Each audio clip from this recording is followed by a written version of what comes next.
Chapter 2053, Epic Armor Kit Fragment. The majestic dragon's roar reverberated throughout the entire corridor, so powerful that even the sky seemed to shake.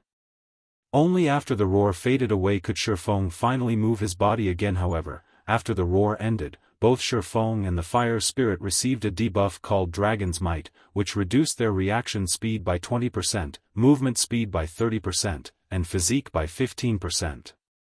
They also couldn't receive any buffs from skills and spells, so, this is Azura mode? Shifeng was astonished as he looked at the debuff he and the fire spirit had received. The reduction in physique and speed was only secondary. The crucial point was the inability to receive buffs. This meant that even Berserk skills were useless. Having Berserk skills sealed was potentially fatal to expert players, especially when surviving out in the fields. Berserk skills could be used during crucial moments to save one's life or deal with a problem that could not be dealt with normally. Berserk skills could even be used to achieve reversals. Without the ability to use Berserk skills, all these possibilities would be gone. If one came across unexpected danger, they would undoubtedly die. Not daring to be careless, Shifeng immediately used the Bible of Darkness to summon a level 85, Tier 3 demon. Although the demon was also suppressed by Dragon's Might and its overall combat power was inferior to the fire spirits, having the demon was still better than not having it. During crucial moments, he could use it as a meat shield, following which, Shifeng had the Tier 3 Tomahawk demon lead the way, with the fire spirit following closely behind it. As for himself, he maintained a 50-yard distance from the fire spirit. At this distance, even if the Tomahawk demon and fire spirit got caught in a trap, he would be safe.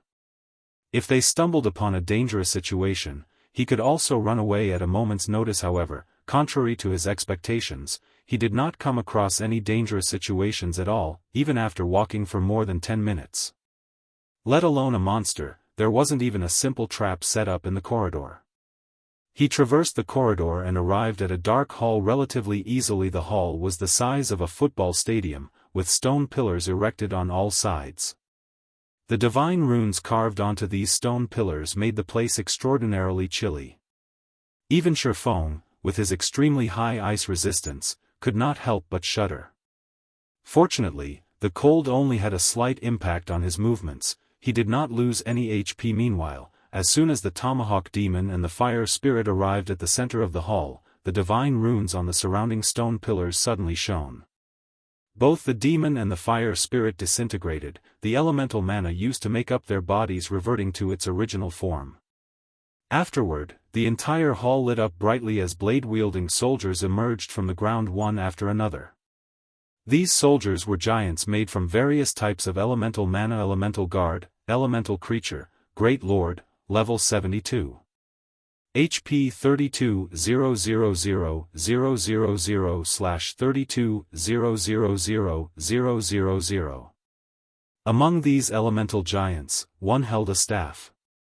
Mana belonging to the four major elements gathered passively around this giant. All of the ambient mana responded to every single action this giant made, as if this giant was the elemental overlord of this entire hall. Elemental Prayer, Realm Lord, Elemental Creature, Grand Lord, Level 73. HP 65,000,000/65,000,000.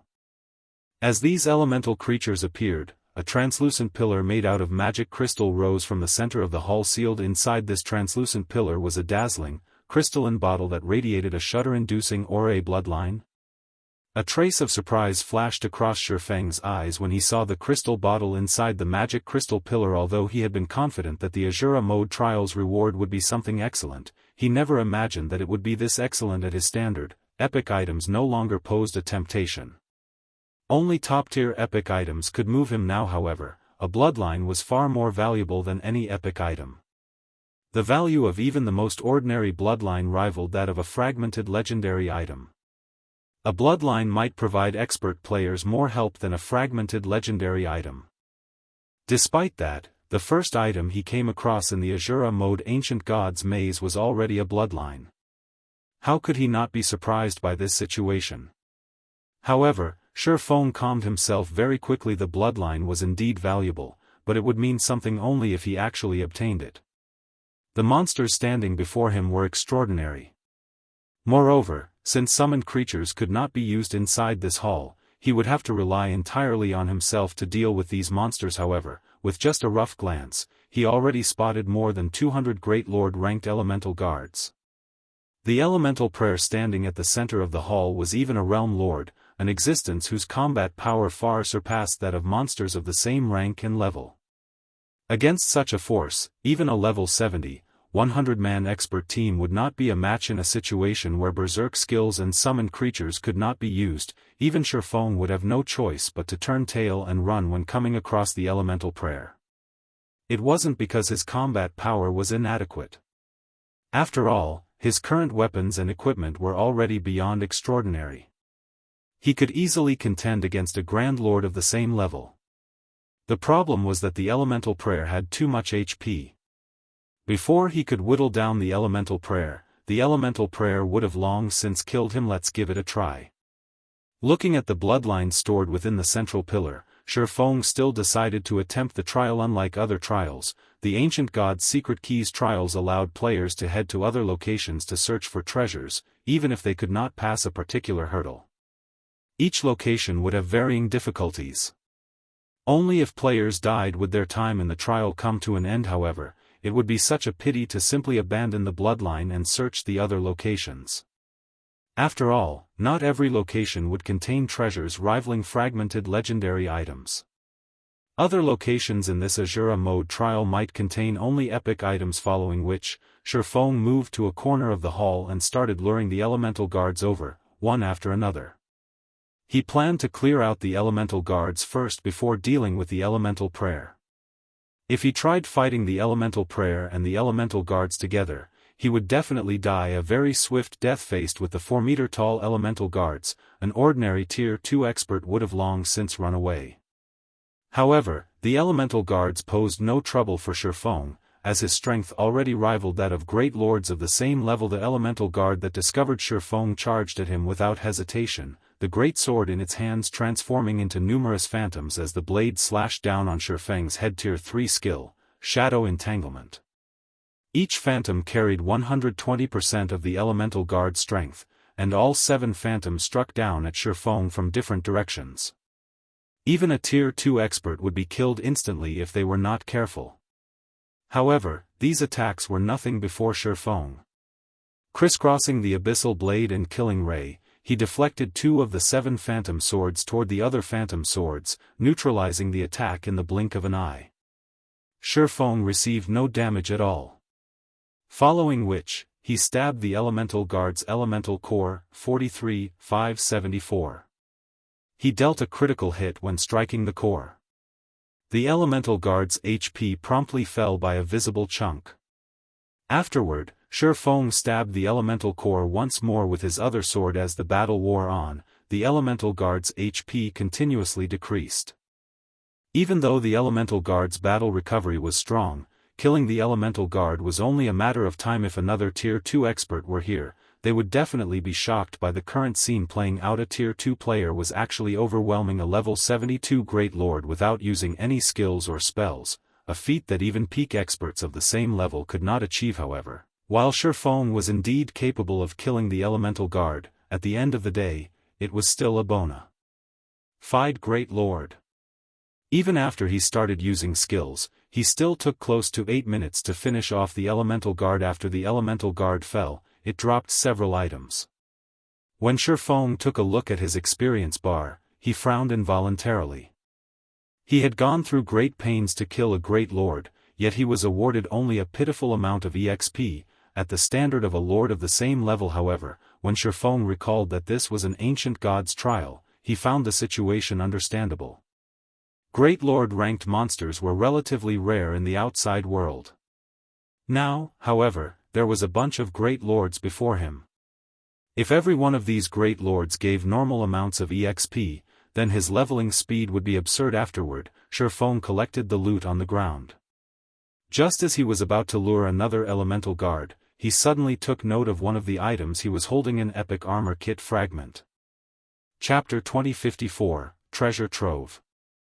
Although Feng had already checked that nothing was wrong with the system display and confirmed that the item in his hands was indeed an epic armor kit fragment, his heart still shook with disbelief in God's domain. Most armor kits were categorized into basic, intermediate, and advanced ranks.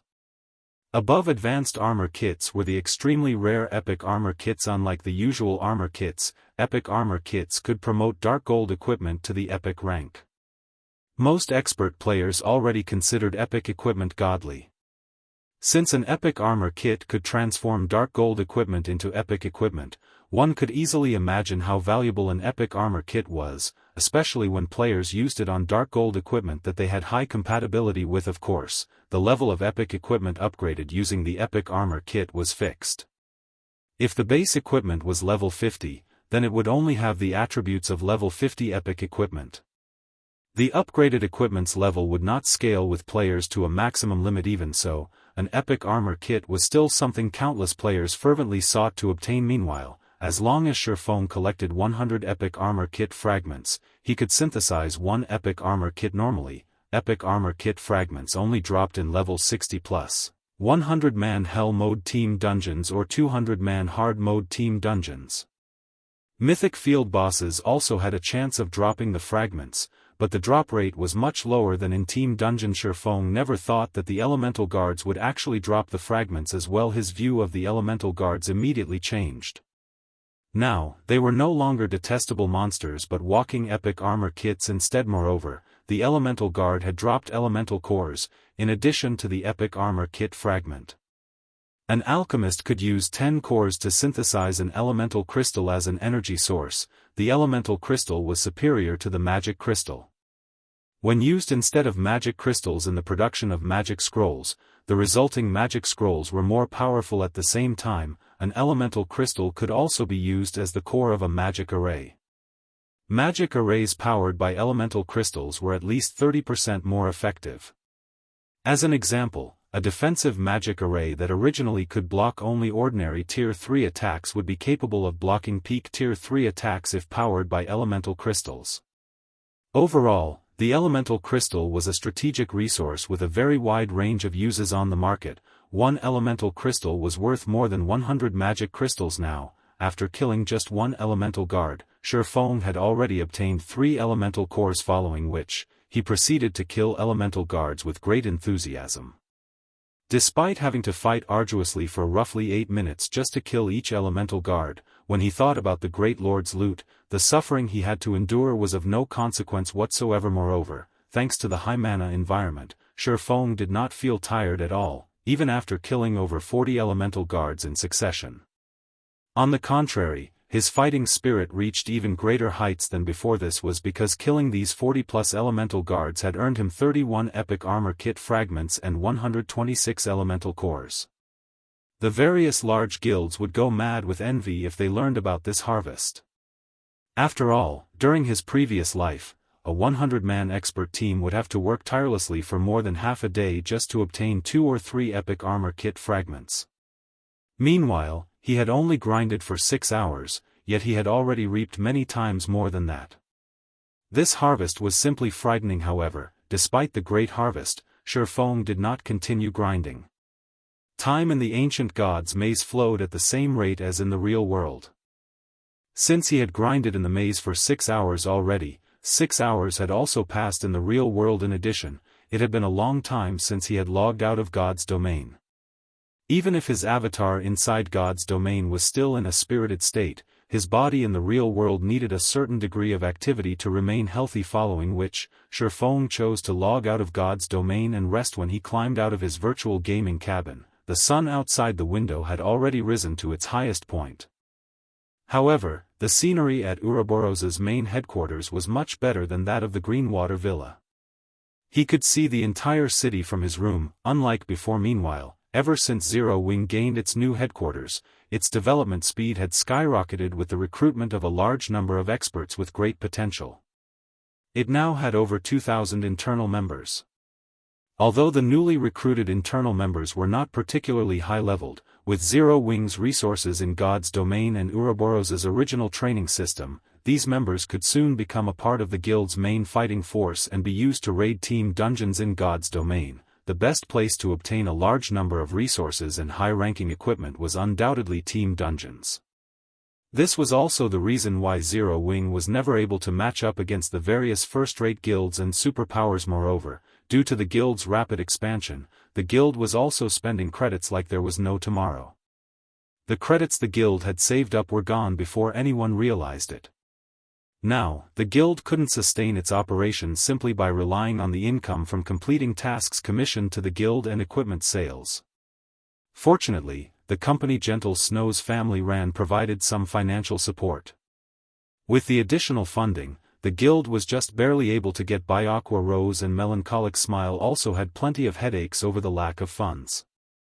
Recently, even Liang Jing, who was overseeing some tasks in the headquarters, had started complaining to him about this matter. After Shifeng had his lunch and nutrient fluid, he headed to the physical training room of the building to stretch his body. When he entered the training room, which was roughly half the size of a football field, he came across several hundred Zero Wing members.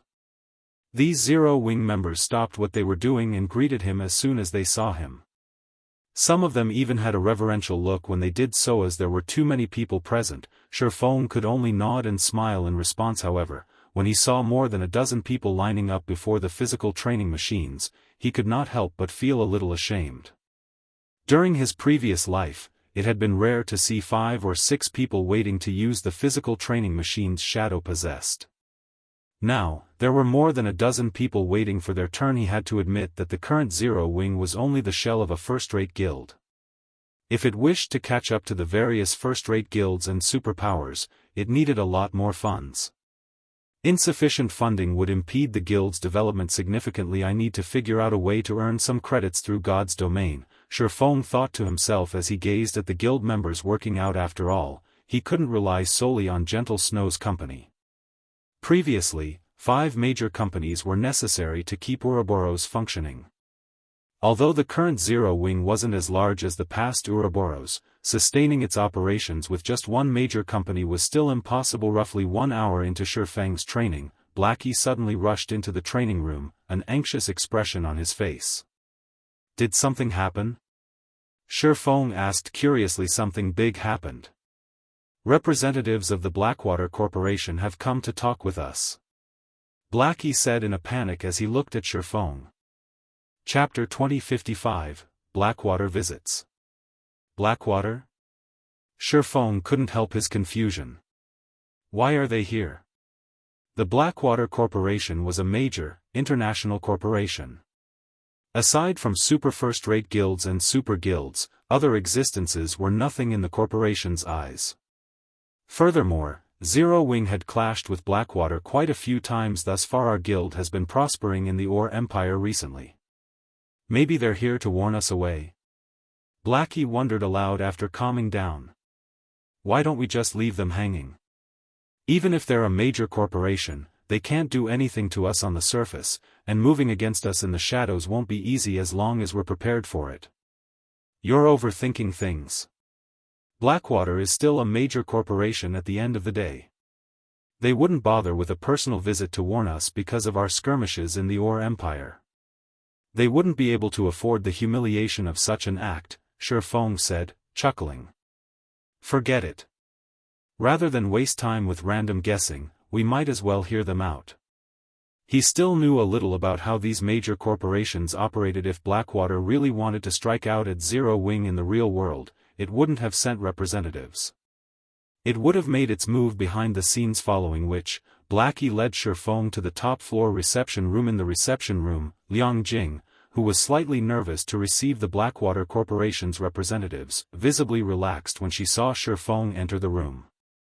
Before she had met Shifeng, a major, international corporation would have been unreachable, yet such a power had sent representatives to visit Zero Wing. Why wouldn't she be shocked? In contrast, Aqua Rose maintained her calm composure despite sitting, face to face, with Blackwater's representatives. As a previous honorary elder in a first-rate guild and the princess of her own major corporation, she had experience in these situations. 2 representatives from the Blackwater Corporation waited in the room. One was a handsome, middle-aged man wearing casual clothing. Although he wasn't tall or muscular, he radiated a strange pressure. The other representative, a tall, robust man in a black suit, stood behind the middle-aged man. Based on his appearance, he seemed to be the latter's bodyguard. Although he didn't radiate any particular pressure, as if he were just a pedestrian, Shifeng recognized the bodyguard as extraordinary. He could feel the subtle threat of death from this bodyguard. Hello. You must be Zero Wing's elder Yifeng. Sure enough, as the rumors have said, you really are quite young. Your future is truly limitless, the middle-aged man said, smiling after observing Shifeng closely for a moment. Right, let me introduce myself. I am the Blackwater Corporation's Jianghu, currently serving as an elder in the Blackwater Guild. Elder Jianghu, to what does Zero Wing owe this visit? May I know what you wish to discuss? Shifeng asked as he eyed Jianghu, getting straight to the point. He was somewhat familiar with the name, but his knowledge of this man was limited to God's domain. Jianghu's name was familiar due to his status as a Tier 5 Grand Wizard in the past. Although the man hadn't amassed any eye-catching battle records, a Tier 5 player was still formidable. He had stood at the peak of God's domain. Shifeng had certainly never expected the Blackwater Corporation to send such a big shot to visit Zero Wing. What a straightforward question, Jianghu said, laughing. He then nodded and continued, since that is the case, I'll be direct. I'm here in place of the Blackwater Guild's Wuxia. Vice Guild leader Xuanwu has a very favorable view of Zero Wing, and she knows that Zero Wing is facing some financial difficulty. If Zero Wing is willing to sell us 10 guardian puppets, not only will we pay an ample amount of credits, but we'll also provide 50 bottles of S-rank nutrient fluid. I'm sure you'll have no issues nurturing more experts quickly with these resources. 50 S-rank nutrient fluids? Blackie's eyes nearly fell from their sockets when he heard Jianghu's offer. He and Shifeng had seen plenty of credits before, but S-rank nutrient fluid was a different story. Blackie was no longer ignorant regarding training in God's domain. After his special training in the Extraordinary Tower and the S-rank nutrient fluid Shifeng occasionally granted him, he understood how valuable the fluid was. Not only did the S-rank nutrient fluid improve his real body's physique and brain function, but it also helped improve his combat standards in a short time. Unfortunately, S-rank nutrient fluid wasn't something one could buy with money alone. Their swift improvements thus far had been thanks to the S-rank nutrient fluids the White Tiger Dojo had sent as payment. If Zero Wing could secure 50 more bottles, combined with the Guild's current real-world training facilities and the Extraordinary Tower, the Guild wouldn't need long to nurture another batch of Refinement Realm experts. So, this is what they want. Shifeng finally understood what Blackwater's aim for this visit. He had to admit that the battle at Moon Creek Town had made the Guardian puppets famous. Now, even Blackwater wanted to get its hands on the puppets, but it wasn't a weapon players could steal. As a result, Blackwater was forced to attempt to purchase it from Zero Wing. Seeing Shifeng's silent reaction and Blackie's surprise, Jianghu chuckled and said, now that the auction arena system has activated, the struggle for the various NPC cities has begun. As the only promoted NPC city in Star Moon Kingdom and the neighboring kingdoms, White River City will become a target for the various major powers. You can easily imagine how intense the competition for its auction house will be. Moreover, we have heard that Starlink now bears immense hatred for Zero Wing due to the battle at Moon Creek Town and has already begun preparations to claim White River City's auction house. If you are willing to sell us 10 guardian puppets, Vice Guild leader Xuanwu will help you secure White River City's auction house. What do you think? Jianghu's voice had been very gentle, and temptation laced his words as if he had a thorough grasp of Zero Wing's weakness. He had even convinced Aqua Rose of this transaction's worth. Setting aside the 50 bottles of S-rank nutrient fluids, the offer to help Zero Wing secure White River City's auction house made the transaction worthwhile. The struggles for an NPC city's auction house weren't like combat in the field and siege battles. It was a competition that heavily relied on the number of experts and resources one possessed. Compared to Starlink, Zero Wing severely lacked both aspects.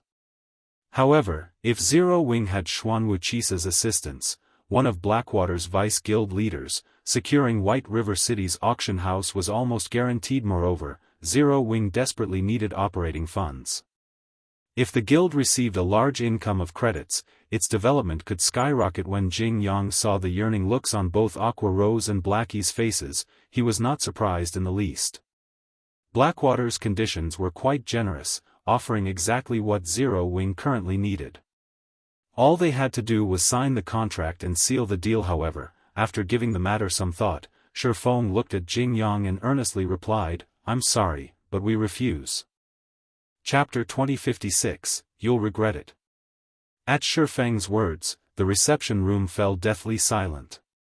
Both Jianghu and Aqua Rose were stunned and confused as they stared at Shifeng. Why? Jianghu could not help but ask after taking a deep breath. Blackwater's conditions were incredibly generous. If Zero Wing accepted the offer, it could grow more powerful than it had ever been. No guild would consider rejecting such an offer, and this was the perfect opportunity to reconcile with Blackwater. It was always better to have another ally than an extra enemy in God's domain. The Guardian Puppet was a very powerful war weapon, first-rate whether protecting a town or attacking it. Other war weapons couldn't hold a candle to it, but it was only powerful right now. As players reached higher levels and Tier 3, the Guardian Puppet would become obsolete. At most, one could rely on it as a slightly tougher Tier 3 combatant. In his opinion, Shifeng should be more than willing to agree with Blackwater's conditions. It should already be an honor for Zero Wing that Blackwater had paid a personal visit. Other first-rate guilds couldn't even qualify for the corporation's attention, yet Zero Wing was unappreciative of Blackwater's goodwill. It's nothing major. The price your guild has offered is just too low, so we don't wish to sell, Shifeng replied in an extremely calm tone. Low? Jianghu was stunned. Softly, he asked, "How much do you want, then?" "In addition to the credits, I want 100 bottles of S-rank nutrient fluid and 10 high-potential shops in major NPC cities," Shifeng said after giving the matter some thought. Both Aqua Rose and Blackie turned to their guild leader in shock, gaping. 100 bottles of S-rank nutrient fluid. Not even the White Tiger Dojo could afford such a price. Even a major corporation like Blackwater would feel a sting if it gave away 100 bottles. Furthermore, Shifeng wanted high-potential shops as well. Not even 10,000 gold was enough to purchase such things. 10 shops would equate more than 100,000 gold. Are you insane? Jianghu demanded. Do you know how much money 100 bottles of S-rank nutrient fluid and 10 high-potential shops are worth? He wondered if Shifeng was trying to challenge his bottom line. He could accept paying 100 bottles of S-rank nutrient fluid, but asking for 10 shops was a joke. The Guardian Puppet's value would decrease as players reached higher levels, but major NPC city shops would not. Their value would only increase as time passed. More players joined God's domain each day, and owning high-potential shops guaranteed a stable income. Even leasing these shops to others would generate substantial profits. To put it simply, the Guardian Puppet's value couldn't compare to that of high-potential shops. Not even 4 Guardian Puppets were worth a shop in a major NPC city, let alone a one-on-one trade. Elder Jianghu, if you find these conditions unacceptable, you may return to negotiate with your superiors, Shifeng said, smiling at the enraged man before him. His asking price was far above average, but at this stage of the game, 10 Guardian Puppets were worth it. With 10 units, the Guardian Puppets could exhibit sufficient combat power, and whoever controlled them could effortlessly capture a guild town. They would also be a massive help when establishing a guild town in a neutral map. If he didn't need the S-rank nutrient fluids and credits so desperately, he wouldn't have even considered selling the Guardian Puppets to Blackwater. Constructing 10 puppets wouldn't be easy, and the materials were quite rare. Young man, you shouldn't be too greedy.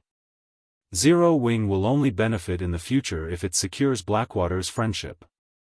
Forget about the high-potential shops, Jianghu said after calming himself down. He then looked at Shifeng and stated his final price, 70 bottles of S-rank nutrient fluid, as well as the conditions I mentioned previously. Take care as you leave. I won't be able to see you off. Shifeng said. You. Very good. You'll regret this decision. Jianghu nearly spat blood when he heard Shifeng's response. He left the room in a huff, not wanting to linger in Zero Wing's headquarters a moment longer. After Jianghu left, both Aqua Rose and Liang Jing, who had witnessed the entire conversation from a corner of the room, turned to stare at Shifeng in befuddlement. They also could not help but admire Shifeng. That was 70 bottles of S-rank nutrient fluid they were talking about. Yet, despite the temptation of Blackwater's offer or its threats, Shifeng had remained unfazed. After Jing Yang left Zero Wing's headquarters, he contacted Wuxia and updated her on the negotiations outcome. What an interesting person. Wuxia could not help her smile. Even though Zero Wing's existence is on the line, he insists on keeping a tight grip on the Guardian puppets. In my opinion, Zero Wing is not worthy of your attention, Vice Guild Leader. They have no idea that Starlink isn't the only guild targeting them and that many other superpowers have set their sights on White River City. They don't realize the lifeline we're offering. They will regret their decision today, Jing Yang said, sneering. In truth, he had visited Zero Wing's headquarters for 2 reasons. The first reason was for business. The second was to determine whether Zero Wing qualified to become one of Blackwater's puppets. However, it would seem that the guild's members were simply ignorant fools. All right, enough. Return for now. We still have much to do, Wuxia said before disconnecting the call. She did not bother to comment further on the matter. Once the negotiations with Blackwater came to an end, Shifeng received Zero Wing's latest status report from Aqua Rose and Blackie. The guild continued to develop rapidly, especially regarding member recruitment. Zero Wing's elite member count now exceeded 400,000, and more than 4,000 expert members operated in Star Moon Kingdom. The guild's growth was frightening. Shifeng had to admit that the battles in the Witch's Hill and near Moon Creek Town had elevated Zero Wing's fame and reputation. Now, many previously hesitant elite and expert players had finally decided to join Zero Wing. In addition, Fire Dance and Zero Wing's other main force members had finished training in the Extraordinary Tower, splitting up into multiple 100-man teams to raid level 60 team dungeons. Their raid progression had also been impressive. They'd likely obtain the first clear of Star Moon Kingdom's various 100-man team dungeons in a few more days. The lack of funds was the only problem now, giving Aqua Rose and Blackie plenty of headaches. In response, Shifeng agreed to rent Zero Wing City's shops for credits, reducing the guild's coin income. After Shifeng had assigned tasks, he returned to his room and logged back into God's domain. Chapter 2057, Improving Swords Transmigration. Level 72 elemental guards wandered around the quiet hall supported by numerous stone pillars. They left no space for players to approach the hall's center.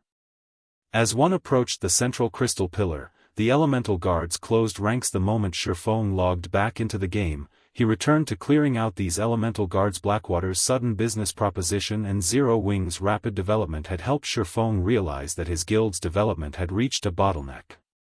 Growing further would be painfully difficult with the guild's financial predicament nowadays. Zero Wing's fame and territory were growing.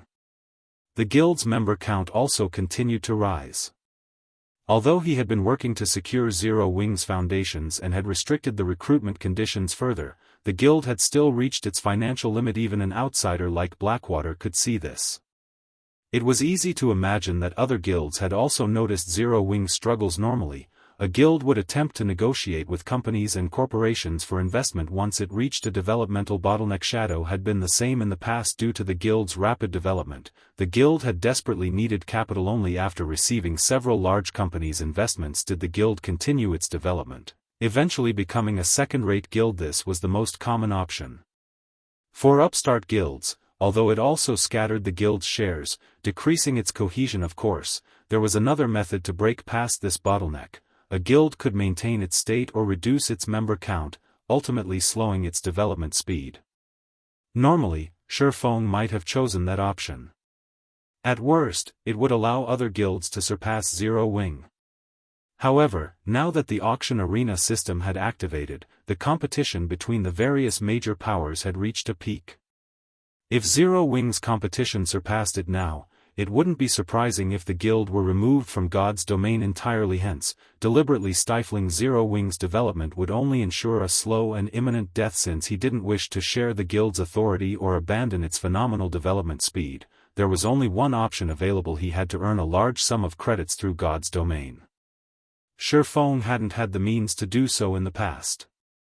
God's domain's resources weren't easy to obtain, and converting them into credits would be akin to putting the cart before the horse. However, things were different in this life. Once he had entered the ancient god's secret maze, Shifeng had realized that acquiring a large number of credits through the game wasn't necessarily impossible. The elemental cores. Not only could one synthesize elemental cores into elemental crystals, but they could also trade the cores for stamina gemstones from the Sea of Illusion's 4-star wandering merchant. Stamina was imperative to every player. Players' stamina largely restricted their activity in the fields. Hence, items that could increase one's stamina or stamina regeneration were immensely valuable in God's domain. Players could bind stamina gemstones to their equipment to improve their recovery rate. Each gemstone increased stamina recovery rate by 7%, and the more of these gemstones one equipped, the faster they'd regain their stamina. Stamina gemstones were one of the few items in God's domain that would never lose their value. No matter what level players reached, they still needed stamina to move, and recovery took a long time. However, players couldn't obtain stamina gemstones from killing monsters, only 4-star wandering merchants sold the items. Moreover, each wandering merchant demanded a different price for the gemstones. The wandering merchants in the Sea of Illusion, a secret land in God's domain, required elemental cores for their stamina gemstone. Several players had discovered the secret land early and made a fortune from it in the past. They had ventured across God's domain, purchasing elemental cores, and traded them for stamina gemstones in the Sea of Illusion. When the public eventually learned of this secret, the elemental cores' prices had skyrocketed. Now that Shifeng could collect a large number of elemental cores from these elemental guards, he could use this opportunity to make a fortune by selling stamina gemstones. After all, no one had visited the Sea of Illusion, a level 100 map, yet realizing this, Shifeng's enthusiasm to grind the elemental guards reached new heights. He also began to use divine providence to increase his harvest. Although killing these elemental guards was monotonous, Shifeng considered it a good opportunity to refine his bronze combat technique. Swords transmigration. High mana environments were extremely rare in God's domain, let alone one with denser mana than Zero Wing City. He wouldn't have to worry about his stamina or concentration consumption rates while using the bronze combat technique. Here, as Shifeng executed swords transmigration, he became more familiar with the technique. As a result, he could divert and use more of his enemies' attacks. Initially, he had only been able to take advantage of 3 enemy attacks at once, but after some practice, he could use 4, then 5 attacks to his advantage. Moreover, the technique's power increased substantially the closer he got to the central pillar, the closer the elemental guards clustered. If he weren't careful, he would lure 2 guards at a time, significantly increasing the time he needed to kill each. At first, he had spent nearly 30 minutes trying to kill the elemental guards that approached him in pairs, with more than 20 of those minutes focused on the first elemental guard. However, as he mastered swords transmigration, he eventually lowered that time to 20 minutes per pair. Finally, after nearly 2 days of fighting, Shifeng had eliminated all of the elemental guards in the hall. During that time, Shifeng had slain over 200 elemental guards, obtaining 727 elemental cores and 213 epic armor kit fragments. He now had enough to synthesize 2 complete epic armor kits. Even Shifeng was stupefied by his harvest. He had to admit that the Azura mode trial was wondrous. He hadn't even ventured past the maze's first hall, and he had yet to face the guardian boss, yet he had acquired enough of a bounty to make superpowers envious. After organizing his loot, Shifeng shifted his gaze toward the 5-meter-tall, 4-armed elemental prayer a short distance away. The guardian boss wore white robes and held a staff and a golden longsword. Shifeng hadn't been particularly confident of defeating the elemental prayer earlier, but after improving his skill with swords transmigration, he was more than eager to fight the guardian boss. As long as he won, he would obtain a bloodline stealthily. Shifeng approached the elemental prayer from behind. Unsheathing his swords and activating Wind Blade, he transformed into a blur as he thrust his blades toward the Realm Lord's back. Chapter 2058, Fighting the Realm Lord. Although Shifeng's movement speed was very high, the elemental prayer was a Realm Lord. Not only would it have increased combat power within its territory, but it could also suppress enemies. These two effects made the Realm Lord far more powerful than ordinary monsters of the same rank and level. The instant Shifeng moved within 50 yards of the elemental prayer, he felt his body grow heavier. His speed significantly decreased, as well the gravity around it is so powerful. Shifeng could not help but frown. Realm Lords had different methods of controlling their territory. Some manipulated physical objects to attack players, while others suppressed players' basic attributes. The most troublesome Realm Lords were those that could control their environment. Realm Lords with environmental control could transform the area around them into a sea of fire or an icy hell. There were also some Realm Lords like the Elemental Prayer that could increase the gravitational force around them for players. Increased gravitational force was far more frightening than movement speed reduction. More gravitational pull would slow every movement they made. The Elemental Prayer discovered Shifeng the moment he entered its domain, and it began to chant a spell and wave its staff. Suddenly, over 20 wind blades flew at Shifeng. At the same time, rocky spikes began to emerge from the ground under his feet. The Guardian boss had needed no time at all to complete its doublecast. Shifeng had no choice but to jump up to dodge the rock spikes. Unfortunately, while he was airborne, he wasn't able to dodge the wind blades that had arrived a moment later. Without being able to dodge the wind blades, Shifeng's only option was to receive the magical attack with his sword. Sword's orbit. Boom. Boom. Boom. The instant Shifeng's swords collided with the wind blades, he felt as if he had batted away a cannonball. His arm felt slightly numb from the impact of a single collision. Moreover, the numbness lingered for longer periods with each subsequent deflection. With the increased gravitational force slowing his reactions, Shifeng began to struggle to keep up with the wind blades' attacks. After a few clashes, seeing so many wind blades left, Shifeng activated Defensive Blade to block the remainder of the Elemental Prayer's first round of attack so strong. When Shifeng landed and noticed the Elemental Prayer double casting again, he could only stare at the Realm Lord for a moment in astonishment. Against so many powerful attacks and the increased gravitational force, even a level 70 expert would likely die in an instant. However, before Shifeng's arms could regain feeling, the Elemental Prayer finished chanting its spells. Like its first round, the Guardian boss attacked with rock spikes and wind blades break. This time, Shifeng didn't try to dodge the rising rock spikes, using Purgatory Pentaslash to shatter them. Instead, he then spun around and dashed toward a nearby stone pillar. With his current basic attributes and the battlefield's gravitational force, dodging all 20+ wind blades would be impossible. His death would be guaranteed if he tried to take those attacks head-on.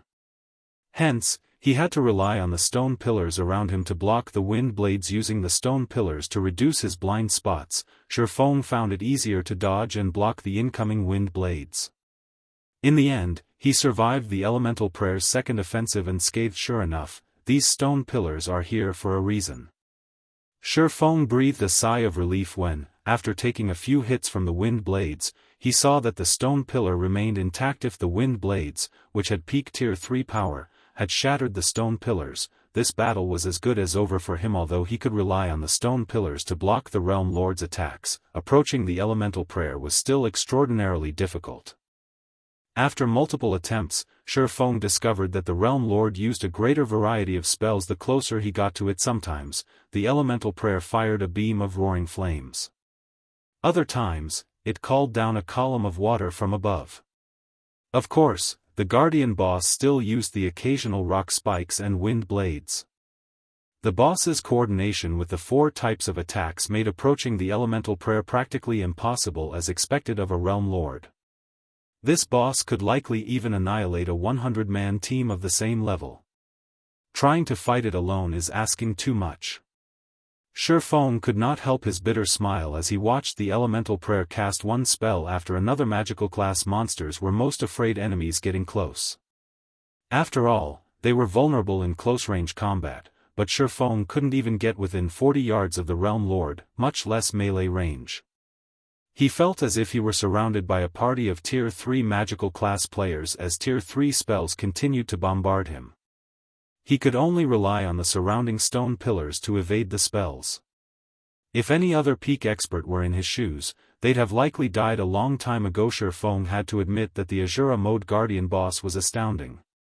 Trying to acquire an item that rivaled a fragmented legendary item wasn't going to be easy. Feng retrieved the Ring of Gospel from his bag and spent 7,000 magic crystals to activate Miniature World and Ring of Brilliance. Miniature World instantly reduced the gravitational force that affected Feng. At the same time, the Elemental Prayer's basic attributes fell by a significant chunk. Although Miniature World suppression didn't hinder the Realm Lore drastically, it still reduced its basic attributes by 20%, which considerably reduced the power of its spells. Meanwhile, Ring of Brilliance improved Feng's physique and basic attributes by 20% now. Feng could intercept the Elemental Prayer's wind blades with his swords without relying on the stone pillars. Moreover, Feng could exhibit his full strength now that the Elemental Prayer's gravity domain had been weakened. He could dodge the boss's attacks with ease and soon reached the Realm Lord. Killing Ray tore through the air, sending a streak of blue light slicing at the Elemental Prayer. Although the Guardian boss wielded a golden longsword, its melee prowess paled in comparison to its magical power. Feng easily maneuvered his attack past the Elemental Prayer's defenses and landed a direct, critical hit, dealing over -40,000 damage. Despicable intruder. Suffer God's fury. The Elemental Prayer bellowed after taking the hit. The golden longsword in its hand disintegrated, and 8 smaller versions appeared around the Realm Lord, each wrapped in golden flames. Under the Elemental Prayer's control, golden longswords flew toward Feng. Feng hurriedly moved and executed Sword's Transmigration to block the attacks. The power within these golden longswords was immense. They clearly harbored more strength than Feng currently possessed. Instead of receiving the attacks head-on, Feng expertly used his movement techniques to evade some of the flaming weapons, while deflecting the rest. By doing so, he managed to fend off the Guardian boss's attacks without taking damage. After knocking away the golden swords, Feng used the opportunity to bombard the Elemental Prayer with one skill after another. Thundering Flash. Thunder Flame Explosion. Flame Burst. Shadow Blade. Damages in exceeding -100,000 began to appear above the Elemental Prayer's head, with some in the hundreds of thousands. The Guardian boss's HP began to fall at a visible rate. Once that round of attacks had ended, the Elemental Prayer continued to manipulate the golden swords, pressing its attack. However, Feng managed to block every incoming strike.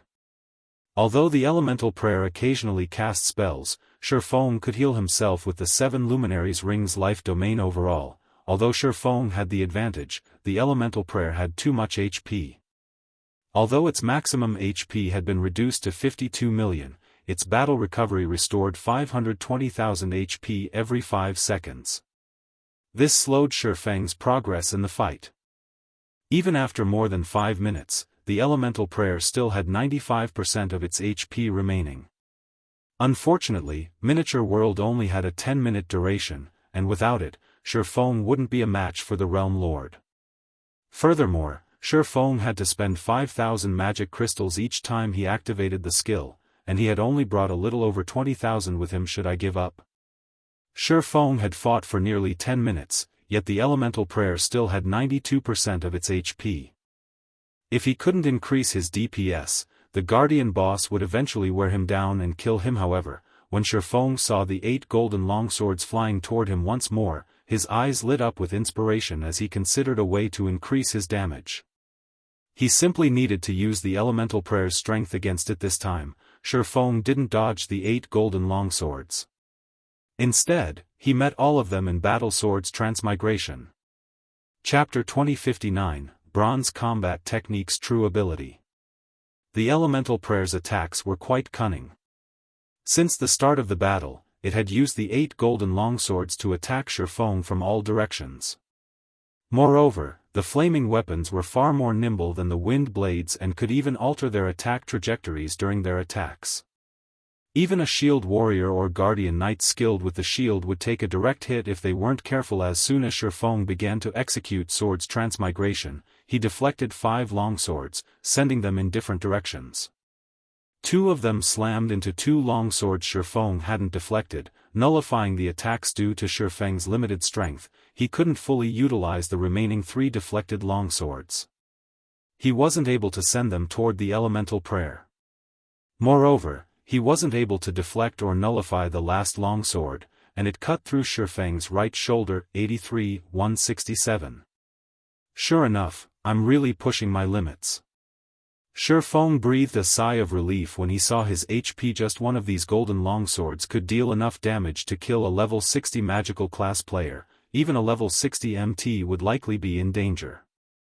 Fortunately, Shifeng's defense far surpassed that of a level 60 MT. Amassing 80,000 HP alone was difficult for current players, but Shifeng had already reached level 70, had a bloodline, and possessed multiple fragmented legendary items. Including the Ring of Brilliance's effects, he had as much as 260,000 HP. He was even sturdier than a level 70, tier 2 MT. This was what made monsters fearsome. Despite the fact that their combat standards were no match for players, their extraordinarily high HPs rendered players helpless. Unless players' combat power far surpassed the monsters they fought, they'd have no choice but to flee. HP was one of the weaknesses solo players faced. Even if a solo player were stronger than a boss, they'd never defeat the monster unless they had the help of certain tools. However, after blocking the latest attacks, Shifeng finally saw a ray of hope. There was no doubt that his strength was no match for the golden longswords, so his ability to deflect and direct the weapons was limited.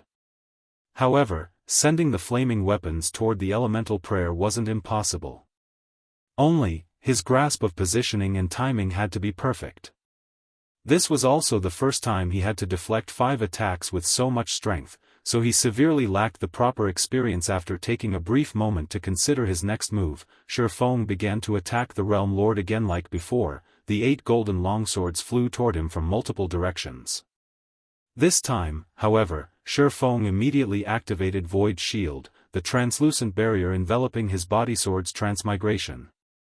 Boom! Boom! 2 golden longswords struck the Void Shield, and the 5 blades Shifeng deflected landed near the elemental prayer's feet, missing the boss by a few inches. Did I attack too soon?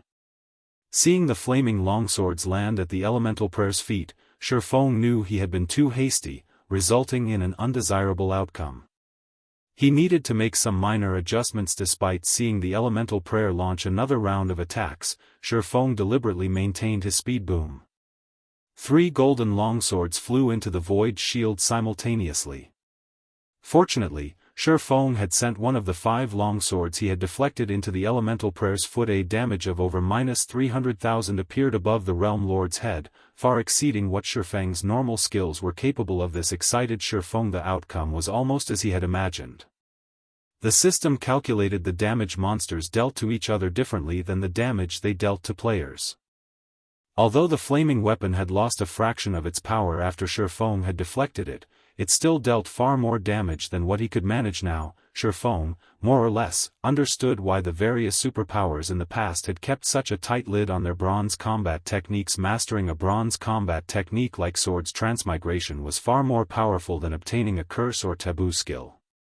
Even without external tools, players would have the potential to solo high-ranked bosses with such a technique. The successful experience gave Shifeng a far better grasp of his timing, following which, Shifeng returned another dozen attacks to the elemental prayer. Moreover, his deflections became more accurate with each successful attempt. Initially, he had only been able to hit the guardian boss with one of the golden longswords, but eventually, he returned 2 flaming weapons, doubling his DPS and devouring the Realm Lord's HP. 95%. 85%. 80%.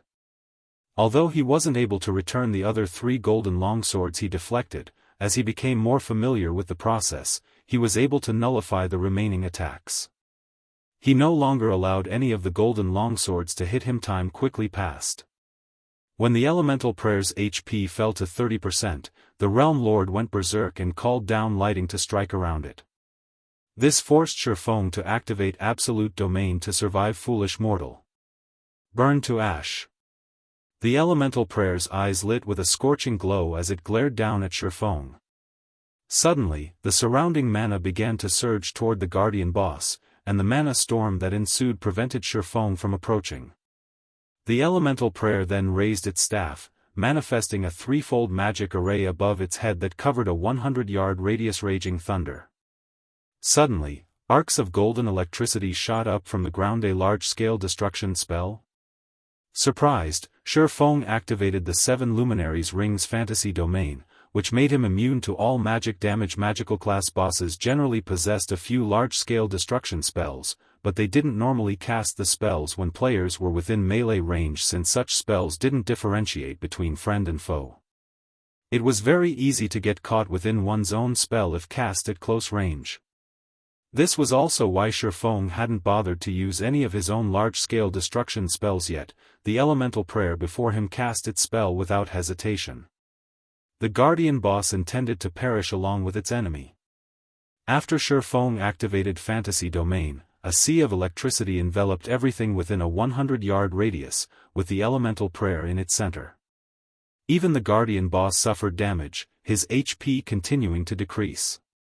The golden arcs only began to dissipate after 6 seconds, having destroyed a significant portion of the hull. After its large-scale destruction spell, the Realm Lord had only lost 5% of its HP. What a powerful spell! Was that a Tier 3 curse? Feng stared at the rising smoke on the elemental prayer's body in astonishment. If not for his magic immunity skill, that attack would have killed Feng. He barely had any lightning resistance, and his magic resistance alone wouldn't have been enough. Clearly, the elemental prayer didn't have that problem. As an elemental creature, its magic resistance was immensely high. Even after taking damage from its own Tier 3 curse, it had only lost 5% of its HP, roughly 3 million in total. If it were any other boss, it would have lost at least 6 million HP. However, it was clear that the elemental prayer was slightly weaker after casting the Tier 3 curse. Taking advantage of this opportunity, Feng fervently hacked and slashed at the Realm Lord. Fortunately, the 8 golden longswords no longer had more strength than Feng, and as a result, he easily deflected the flaming weapons back at the guardian boss, taking more HP from it than before. When the elemental prayer's HP fell to 1%, Feng activated Divine Providence and finished it off with instant strike. With a short cry, the elemental prayer collapsed, transforming into countless particles of light. Chapter 2060, Elemental Prayer's Loot. The mana density within the hall rose sharply after the elemental prayer's death. It went berserk as it gathered around the Realm Lord's dissipating corpse, gathering the particles of light into a dazzling ball. Slowly, the ball of light rose into the air, growing larger as it absorbed more mana. The light illuminated the hall as if a miniature sun had risen. After several seconds, the gigantic light ball burst, and 2 dazzling streams of light flowed toward the ground. 2 items? Feng watched the 2 beams shine before him in utter astonishment. According to his understanding, every guardian boss players killed in the Ancient God's Secret Keys trial only yielded 1 item, but that item would undoubtedly be top-tier quality. However, the elemental prayer had dropped 2 items, the equivalent of killing 2 guardian bosses. Feng had definitely hit the jackpot. When Feng stepped forward and touched the 2 beams of light, the light faded and revealed 2 translucent globes, each containing 1 item. When these 2 items revealed themselves, the sound of a system notification reached Feng's ears. System, congratulations. You have slain the elemental prayer within 30 minutes.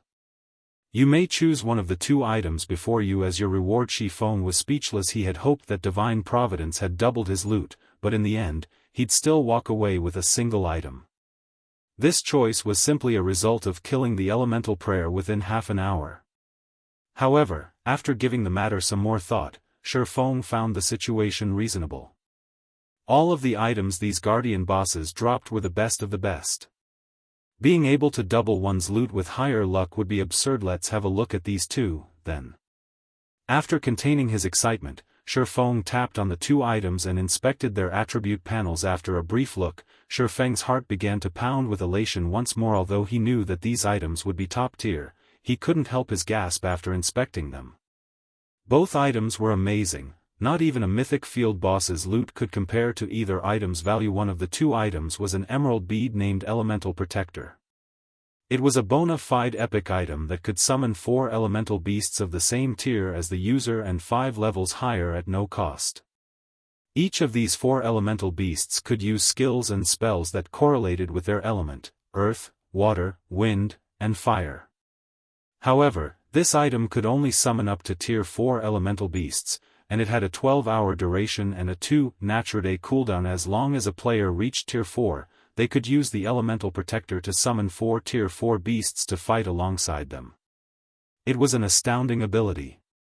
Tier 4 magic scrolls were even rarer than epic items in God's domain, and Shifeng had only heard of Tier 4 summoning scrolls, never actually seen one. Regardless of the era, a Tier 4 summoned creature would be an immensely powerful ally, even after 10 years in God's domain. Tier 4 and above combatants were extremely rare. First-rate guilds would be incredibly lucky if they had a single Tier 5 player. Any first-rate guild with a Tier 6 God-ranked expert would be considered a top-ranked guild, no matter how weak the rest of its members were. Without a doubt, the Elemental Protector was one of the best epic items available in the game. It would easily fetch an astronomical price regardless of when it sold. The other time the Elemental Prayer had dropped was called the Twilight Blade. It was the same weapon the Realm Lord had used against Shifeng, and although it wasn't a famed sword, it was a replica of the legendary weapon. Afterglow. Every legendary weapon had once been famous throughout God's domain. Some had even been treated as kingdom's heirlooms. Even a legendary weapon replica was far beyond any epic weapon. Most replicas were the crafter's failed copies when trying to produce the real deal. Some replicas had even been crafted with the same materials as the true legendary weapon, and some included even better materials. Meanwhile, the Twilight Blade before him was somewhat special. It was actually a prototype of Afterglow. However, the crafter hadn't used high enough quality materials in its creation, so it hadn't become a legendary weapon. This replica hadn't been a result of a flawed production process. Twilight Blade, replica, one-handed sword, epic rank, level 60, level 120. Equipment requirement, strength 2000. Attributes adjust according to user's level. Attack power plus 2360, level 60. Strength plus 205, agility plus 130, endurance plus 157. Attack speed plus 18. Ignore 40% of the target's defense when equipped. Strength increased by 25%. Agility increased by 10%. All sword skills plus 1 levels. Ignore levels plus 15. All skill completion rate increased by 2%. Attacks have a 40% chance to trigger the floating light effect, splitting the weapon into 3 copies. The 2 duplicates cannot be blocked and deal 100% damage. Additional passive /. Twilight Glow. Twilight power will corrode any targets the Twilight Blade strikes, decreasing their reaction speed by 15%. Additional active skill 1-. Twilight's Shadow transforms the Twilight Blade into 8 copies, each carrying 80% of the original strength. Duration, 5 minutes cooldown, 3 hours. Additional active skill 2-. Twilight of the Gods, transform a radius of 100 yards into a Twilight domain. While within the Twilight domain, users' basic attributes decrease by 25% and is split into 8 physical doppelgangers. If the doppelgangers wield the blade's Twilight Shadow summons, they will have 85% of the user's basic attributes. Duration, 3 minutes. Cooldown, 6 hours. The famed smith, Flock Bayer, created this sword as a prototype for Afterglow. It is a masterpiece that was formed by combining all of Flock Bayer's forging techniques. In Shifeng's opinion, if not for Afterglow's existence, the Twilight Blade would have been one of God's domain's 36 famed swords. It could almost rival the sacred sword, Killing Ray.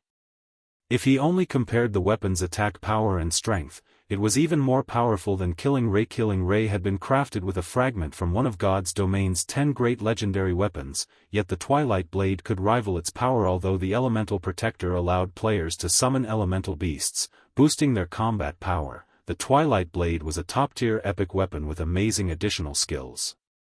If one combined the Twilight Blade's 2 active skills, their combat power would skyrocket for a short time. God's domain's experts would go crazy for either of these items. Let's go with you. After giving the matter some thought, Shifeng chose the Twilight Blade. The Elemental Protector might be the better choice from a guild's perspective, but it would only be useful if the guild had a Tier 4 player. Tier 4 was still a long time away for Shifeng and Zero Wing. Moreover, he had the Bible of Darkness, which was even more powerful than the Elemental Protector. On the other hand, the Twilight Blade could increase his combat power now. His Abyssal Blade's level was too low at the moment, its evolution speed couldn't keep up with his leveling speed. If he wanted to explore more of the Ancient God's maze and acquire its treasures, he had to prioritize his own combat power, following which, Shifeng replaced the Abyssal Blade with the Twilight Blade. Although most players would struggle to fulfill the 2000 strength equipment requirement, it wasn't a problem for Shifeng. Once he equipped the Twilight Blade, Shifeng felt his overall strength increase substantially. His attack power, in particular, rose by a whopping 15%. Shifeng then shifted his focus to the crystalline pillar in the center of the hall. After all, it was the most valuable item in the area. Chapter 2061, Advanced Bloodline. A magic array surrounded the crystal pillar in the center of the hall, preventing players from approaching. Although the seal seemed quite simple, not even a Tier 4 being could force their way through it. When Shifeng stepped up to the barrier and lightly tapped it, a system window opened before him, introducing the magic array. Truly amazing. If I hadn't already grasped the technique to decipher advanced magic arrays, I wouldn't have been able to do anything but stare at this barrier.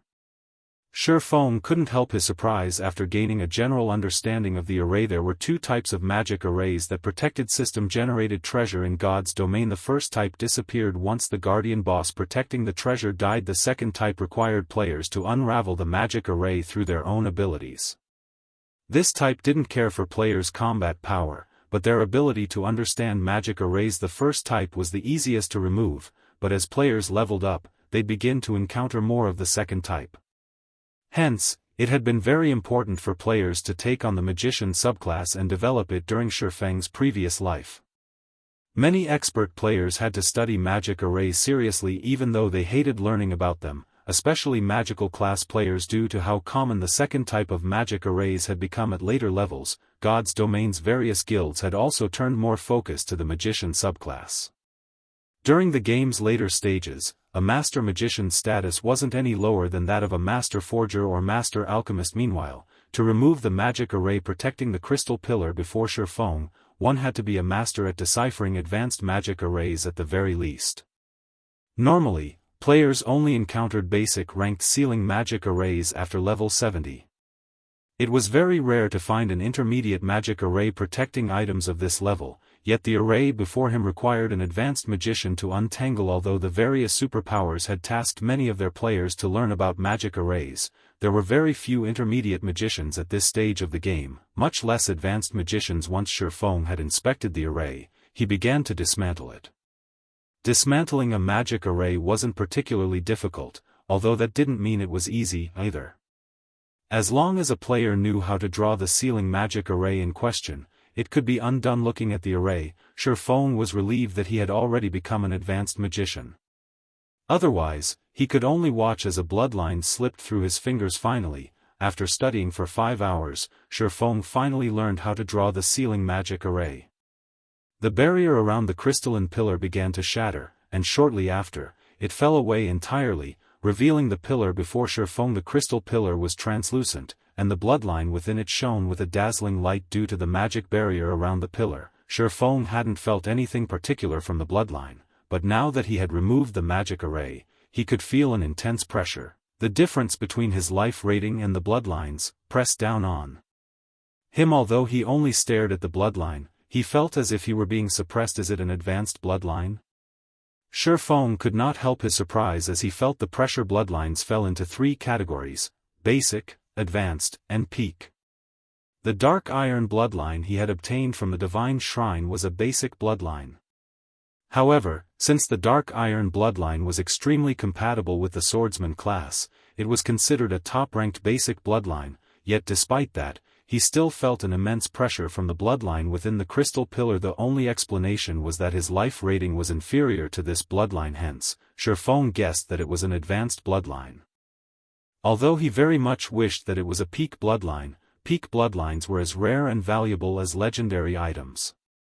The chances of finding one in the ancient god's maze were abysmally low, even for Azura mode. On the other hand, the chances of finding an advanced bloodline were relatively high. Even so, Shifeng was stunned. Any advanced bloodline could make reaching higher tiers far easier for players. With a little talent and effort, reaching tier 5 wouldn't be a problem. An advanced bloodline would even help players when challenging their tier 6 promotion, which was why God's Domain's various major powers had gone mad over bloodlines in the past. Without hesitation, Shifeng strode up to the crystalline pillar and removed the crystal bottle. He then inspected the bottle's attribute panel. Elemental bloodline. After obtaining this bloodline, a player will become one of the element's favored children, gaining increased compatibility with all spells.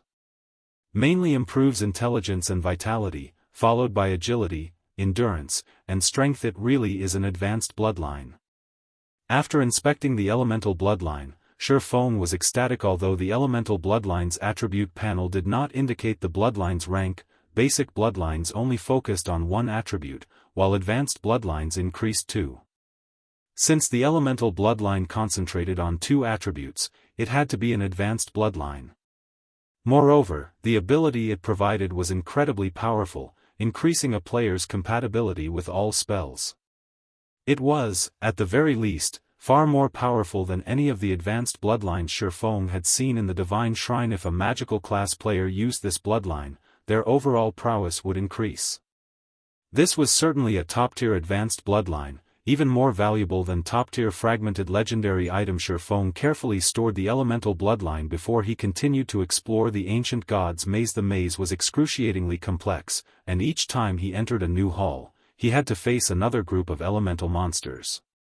Moreover, these monsters' levels were a notch above the first group he had faced, all level 75 or higher. However, after equipping the Twilight blade, Shifeng's combat power had risen significantly, and as a result, he was able to kill these stronger monsters faster than he had the first hall's elemental guards. Unfortunately, Shifeng only dared to watch the guardian bosses in these halls from afar. The easiest guardian boss he encountered was a Grand Lord ranked archaic species, and some halls were even guarded by mythic monsters. Without the ability to rely on summoned creatures, he'd only find an early grave if he tried to face these guardian bosses. However, Shifeng didn't let any of the elemental monsters off the hook, even if he couldn't do anything about the guardian bosses. These monsters were walking epic armor kit fragments and elemental cores. Encountering an opportunity like this in the future wouldn't be easy. As such, Shifeng grinded in the ancient god's maze for 12 full days, wiping out every elemental creature that was not a guardian boss he came across. After exploring the ancient god's maze for so long, Shifeng eventually discovered a unique hall. This one was far better decorated than its neighbors. Rather than stone pillars, this hall's pillars were made of mana stone. However, due to the hall's poor lighting, Shifeng could only see 60 yards around him. The moment Shifeng set foot on the floor of magic crystal, he struggled to breathe. A deafening roar then assaulted his ears, and the entire hall trembled violently at the sound. The roar faded, and before Shifeng could regain his composure, a bright light illuminated the area in the hall that could fit hundreds of thousands of people. A 60-meter-tall bronze dragon loomed before Shifeng.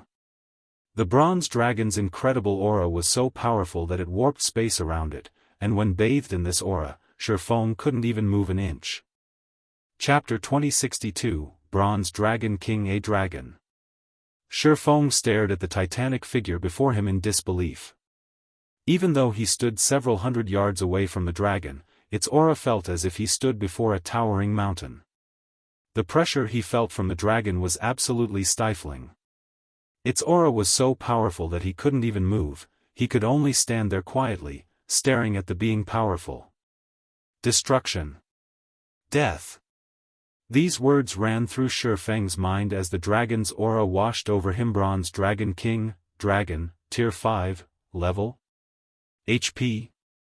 / Shifeng had no doubt that the slightest exhale from this bronze dragon could turn him to dust.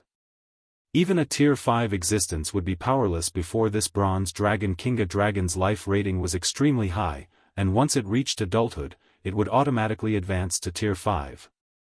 The weakest Tier 5 dragon was an apex existence among other Tier 5 beings, and even during the Gods era, the dragon race had been one of the most powerful. Even gods and demons were afraid of dragons. Meanwhile, among dragons, there were Dragon Kings. Dragon King's bloodline was beyond the reach of ordinary dragons. At Tier 5, they could even contend with Tier 6 gods. If a Tier 5 human NPC encountered a Tier 5 Dragon King, they'd have no hope of surviving. If they were wise, Tier 6 god-ranked players would take the long way around a Tier 5 Dragon King. Trying to fight such a being head-on would be the epitome of foolishness. Fortunately, this Bronze Dragon King was sealed within a magic array. Otherwise, Shifeng wouldn't have even had time to run. With a wave of his claw, the Bronze Dragon King could send Shifeng on a free trip back to White River City. This is the final test. After seeing the raging Bronze Dragon King behind the magic barrier, Shifeng shifted his attention to his surroundings. The hall contained a second magic array, and within it sat a resplendent box. Most players might not think much of this box, but Shifeng, who was unusually familiar with God's domain, realized that this box had been made with 7 luminaries crystal. 7 luminaries crystal was incomparably valuable to both players and NPCs.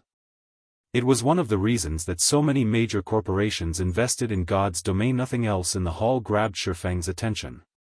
Unlike the previous halls, this one only contained a guardian boss. There weren't any mobs for Shifeng to kill. Although Shifeng wanted to approach and inspect the Bronze Dragon King, his powerful aura prevented the swordsman from moving. After raging for another 10 seconds or so, the Bronze Dragon King eventually calmed down.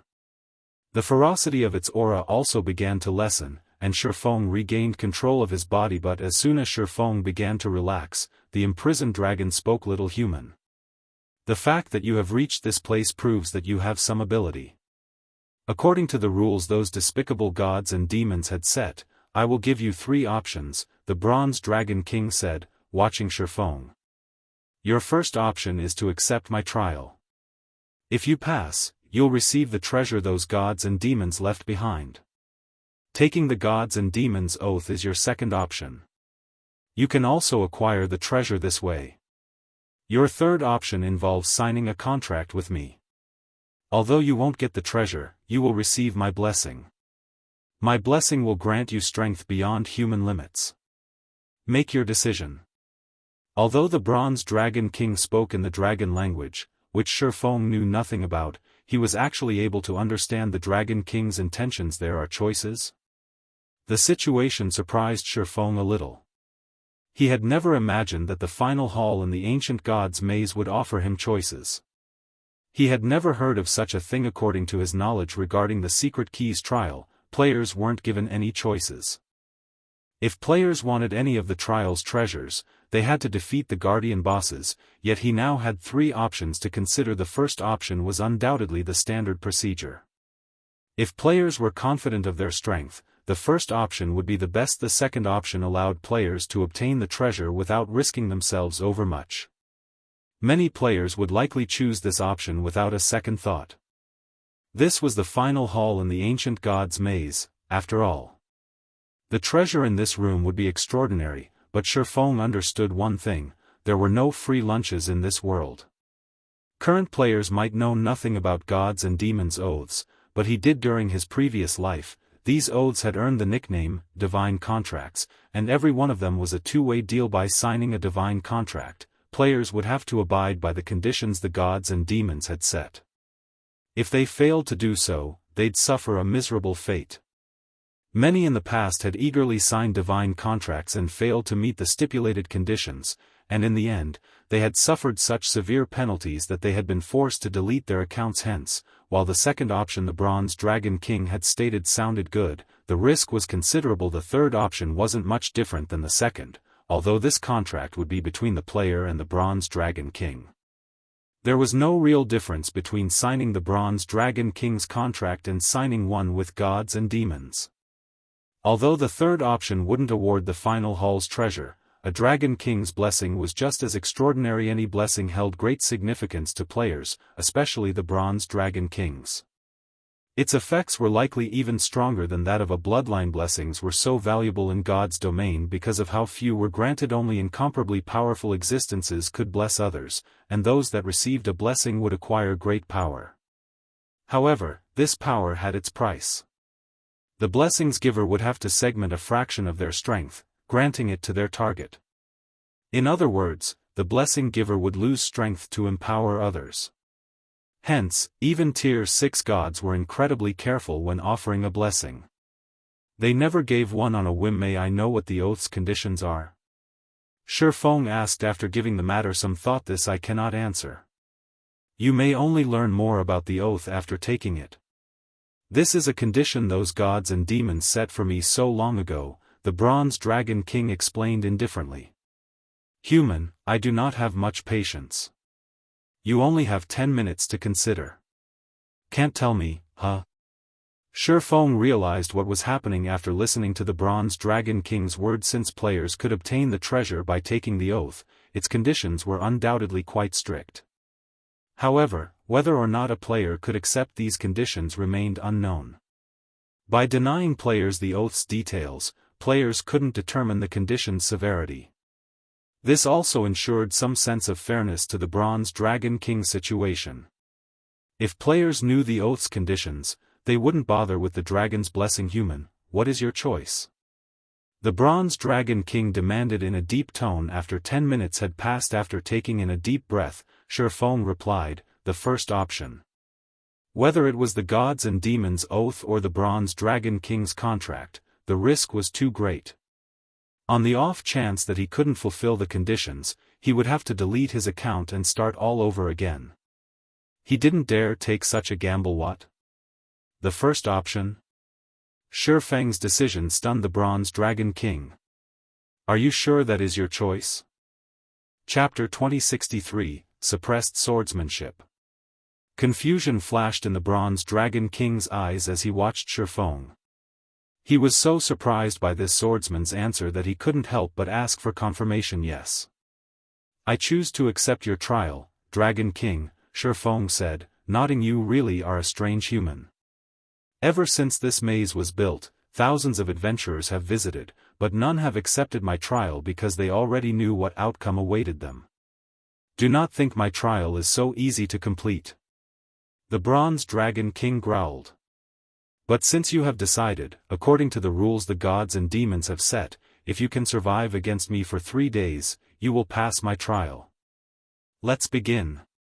The Bronze Dragon King began to chant an incantation, and abruptly, he began to disintegrate into countless particles of light, passing through the magic barrier the gods and demons had set up.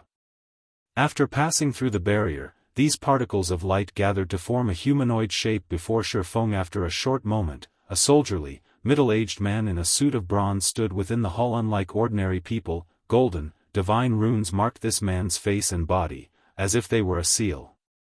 Death and destruction filled his amber eyes, which didn't contain a shred of humanization. Shifeng stared at the soldierly man in astonishment. Extremely few beings were capable of humanization in God's domain. Rather, only legendary monsters were capable of the feat. Not only was humanization a sign of peerless strength, but it was also proof of a monster's frightening intellect. To current players, a monster's intellect, at most, equated higher combat standards, making these monsters more difficult to defeat than normal monsters. However, as players progressed through the game, they would discover that monsters with high intellect were absolute nightmares. Humanized monsters had, in the past, turned many kingdoms and empires upside down. One kingdom had even perished during a humanized monster's attack. That monster had merely been a Tier 4 mythic ranked creature, and by that time, many experts had already reached the same tier. However, even after the various superpowers had combined their strength, the humanized monster had annihilated their forces. Since no one was capable of stopping the monster's rampage, the kingdom had been obliterated. In the end, the humanized monsters that had been defeated had only lost because they had been Tier 3 beings. Even so, defeating these monsters had required a large group of Tier 4 experts and a collection of powerful tools. This was when players had realized the horror of high-intellect monsters in the past. The humanized monsters' superhuman-like combat standards had even surpassed that of domain realm experts. In fact, the two weren't even on the same level. Human, according to the gods and demons' rules, I will not use my full power against you.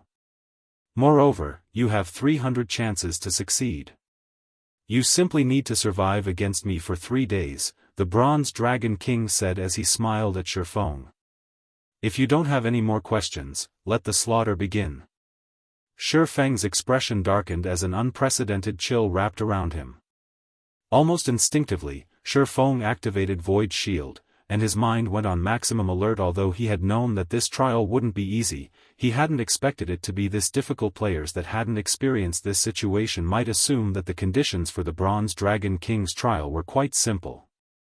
They only had to survive against a level 70, Tier 3 monster for 3 days, and they were given 300 lives to do so. Even an ordinary expert could clear this trial with easy, much less a peak expert. However, Shi Feng recognized this for what it was. This was a one-sided slaughter. By the same time as Shi Feng's Void Shield took effect, the Bronze Dragon King, which had been 30 yards away a moment ago, stood before him. Before Shi Feng realized it, a dragon-scale greatsword had already stabbed through the Void Shield. What amazing footwork! Shi Feng stared at the longsword in shock. He had focused all of his attention on the Bronze Dragon King, his 5 senses never deviating from his opponent, yet the Dragon King had evaded his detection and arrived before him like a ghost. It was as if the Dragon King had used an instantaneous movement skill, but Shi Feng knew that he hadn't relied on some low-class skill or spell. Rather, the Dragon King had executed a footwork technique, which had no cooldown and could be used as the Dragon King desired, that exceeded common sense. Meanwhile, with that one attack, the Bronze Dragon King had instantly dealt over -400,000 damage to the Void Shield. In other words, this opponent could destroy Shi Feng's Void Shield in 7 hits. Seeing this, Shi Feng didn't dare to hold anything back. He immediately leaped backward and used Shadow Blade. Under Shi Feng's control, 10 sword lights struck at the Bronze Dragon King, aimed to seal the Dragon King's movements and allow Shi Feng to increase the distance between them. Although the Bronze Dragon King was only a level 70 Great Lord, its basic attributes easily surpassed that of a Grand Lord of the same level. There was no doubt that this Dragon King's attributes were much higher than Shi Feng's. He had no chance in a head-on clash. Hence, he could only try to put as much distance between them as possible and buy as much time as he could a good attack.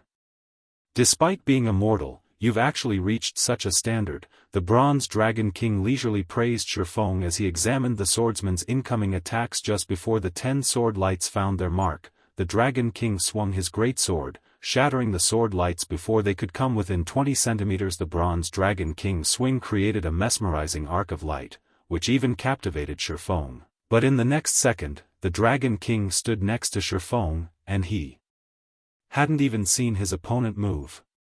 Again, the dragon-scale greatsword had thrust into his Void Shield before Shi Feng had realized it. After taking the hit, Shi Feng instinctively executed Sword's Orbit, his reactions visibly slower than the Bronze Dragon King's. Shi Feng had hoped that Sword's Orbit would force the Dragon King to retreat, but he advanced instead, his dragon-scale greatsword vanishing suddenly. The Dragon King used the weapon to deflect Sword's Orbit and strike the Void Shield again. So, this is a humanized monster? Shi Feng could not help his shock as his Void Shield was struck. Again and again he had always surpassed his enemies by suppressing them with his swordsmanship, but this Bronze Dragon King's swordsmanship did the same to him. The Bronze Dragon King's slashes were so fast that his eyes could not keep up. He didn't even have the luxury to breathe while trying to defend himself. He barely even sensed that the Dragon King was attacking him. 1 hit. 2 hits. 3 hits. After several strikes, the Void Shield finally shattered, and Shi Feng had to rely on his skills to avoid or block the Bronze Dragon King's attacks. To hell with it. At this point, Shi Feng recognized how close he was to failing this trial. He immediately executed Sword's Transmigration, the strongest combat technique in his arsenal. Chapter 2064, Realm that Surpasses Human Limits. As Shi Feng executed Sword's Transmigration, 5 sword lights intercepted the Bronze Dragon King's silent attacks. Boom. Boom. Boom dash. Deafening metallic clangs echoed throughout the hall, and the collision's resulting shockwave was so intense that it made Shi Feng shudder. Moreover, his arms had gone numb from the impact. It was so severe that he struggled to move them. The Bronze Dragon King had leisurely executed his attacks, and his basic attributes were only slightly higher than Shifeng's, yet he generated enough power to overwhelm Sword's Transmigration strength tolerance. Shifeng could barely understand what could cause such a result. Without waiting for Shifeng to recover, the Bronze Dragon King's dragon-scale greatsword vanished once more. Unlike before, however, the Dragon King's attack was truly silent. Shifeng couldn't sense the slightest hint of the Dragon King's attack trajectory before he felt a stinging pain in his chest. Before he realized it, the Bronze Dragon King had thrust his greatsword in Shifeng's chest, his HP depleting rapidly without signs of stopping. He is already beyond human limits. Shifeng looked up at the Dragon King in surprise as the humanized boss retrieved his weapon. Shifeng's vision darkened as his HP fell to 0, and he fell to the ground. Lifeless. Sword's Transmigration was the strongest combat technique Shifeng possessed. He was even confident of posing a threat to domain realm experts by relying on the technique. However, against the Bronze Dragon King, Sword's Transmigration had only kept him alive for one move. The Bronze Dragon King was an apex existence in God's domain. Both his attacks and movement techniques were simply amazing. The Dragon King could launch his attacks without alerting Shifeng, as if the boss's boy acted without commands from his mind. The Bronze Dragon King's reflexes were so fast that Shifeng's mind couldn't even react. Although such a feat was normally impossible, the Bronze Dragon King had done it. He had completely surpassed human limits. Shifeng finally realized why the various superpowers in the past had dispatched tons of Tier 4 experts to defeat Tier 3 humanized monsters that were a much lower level, and even they, the players, had still suffered tremendously to secure victory. 5 seconds after Shifeng died, he appeared before the magic array that had sealed the Bronze Dragon King with full HP. It felt as if the skirmish had been a dream. However, when Shifeng glanced at the Bronze Dragon King's humanoid form nearby, he understood that this was no dream. Alright, let's begin the second round. The Bronze Dragon King stated as he unsheathed his dragon-scale greatsword and resumed his attacks. Now that Shifeng had experienced the Dragon King's power, he didn't dare clash with the boss head-on. If he wanted to avoid dying 300 times in 3 days, he needed to buy as much time for himself as possible. With this in mind, Shifeng turned and fled. As if he had predicted this ploy, the Bronze Dragon King threw his greatsword at Shifeng, forcing the swordsman to a halt to avoid the flying weapon. Taking advantage of the brief pause, the Dragon King appeared behind Shifeng, and without alerting the player, another dragon-scale greatsword appeared in the boss's hands, swinging toward Shifeng before he had time to register the movement. Fortunately, Shifeng had expected something like this and had activated Divine Steps a moment earlier. He promptly switched places with one of his doppelgangers, which were invulnerable to attacks. The following events happened as Shifeng had expected. Once the Bronze Dragon King realized that the doppelganger before him was immune to damage, he attacked the other Shifeng copies. Although Shifeng couldn't perceive the Dragon King's strikes, he knew that everyone revealed some weakness when attacking. Discovering the Bronze Dragon King's weakness was precisely his goal, following which, Shifeng swapped positions with the same doppelganger. He then turned and slashed at the Guardian boss. As the Dragon King attacked another doppelganger, his side was exposed. Seeing this, Shifeng was ecstatic, and the hand that held Killing Ray sped towards the opening dang. However, just before the sacred sword met its target, an imperceptible attack countered the weapon, stopping its advance. So fast. The counterattack made Shifeng realize that even if he found an opening in the Bronze Dragon King's defenses, he couldn't take advantage of it. The Dragon King was far faster than Shifeng and could easily defend himself once he detected the incoming strike. Relying on speed to defeat the Bronze Dragon King would be impossible. Before Shifeng could follow up with another attack, the Bronze Dragon King shoved his greatsword through Shifeng's chest again, and the swordsman collapsed. Although Shifeng suffered a second death, he didn't feel discouraged. Since he was no match for the Bronze Dragon King's speed, he'd have to contend with this opponent through his strength. After running away to buy time and evading the Dragon King's thrown greatsword, Shifeng had realized that he couldn't shake off the boss. His only option was to face the Dragon King directly. On his third attempt, Shifeng used Shadow Blade and merged the 10 blades into pairs. He then sent the 5 pairs of blades flying at the Bronze Dragon King. The Dragon King found Shifeng's attempt at retaliation amusing. In response, the Dragon King swung its greatsword at the 5 attacks' convergence point. The convergence point of each attack was the size of a strand of hair, but the Bronze Dragon King countered all 5 pairs with the tip of his greatsword, nullifying 1 blade in each pair. This effectively transformed the 5 combination attacks into 5 ordinary attacks. The Dragon King's counter had also altered the remaining blades' trajectories after nullifying Shifeng's shadow blades. The Bronze Dragon King killed him again. However, Shifeng refused to give up. Instead, he continued to try different methods of buying time and retaliated against the Dragon King 10 times. 30 times. 100 times. The Bronze Dragon King killed Shifeng, again and again. Without knowing how much time had passed, Shifeng immersed himself in the battle, focusing on nothing but fighting. Through these repeated battles, Shifeng was able to verify his theories and challenge his ideas. As a result, he continued to extend his survival time. Initially, he had only survived against the Dragon King for a few seconds, but now, he could last more than 20 seconds despite the Bronze Dragon King's ability to perfectly and effortlessly neutralize his attacks. Shifeng's fighting spirit burned brighter as he fought. He insisted on trying out more attack methods. Despite numerous failures after dying over 200 times, both Shifeng's mind and body were exhausted. His reactions were slowing, and even though he was immersed in a high-mana environment, he was still slightly pale. Eventually, the Bronze Dragon King initiated the 300th match. Advancing, the Bronze Dragon King arrived before Shifeng, launching 6 slashes that escaped the swordsman's notice. This time, however, Shifeng took a half-step back and swung Killing Ray and the Twilight Blade in cross-slash. Not only did Shifeng manage to dodge 4 of the Dragon King's attacks, but he also deflected the remaining 2 with his own swords. However, due to the extreme power of the Dragon King's attacks, Shifeng hadn't altered the greatsword's trajectory by much.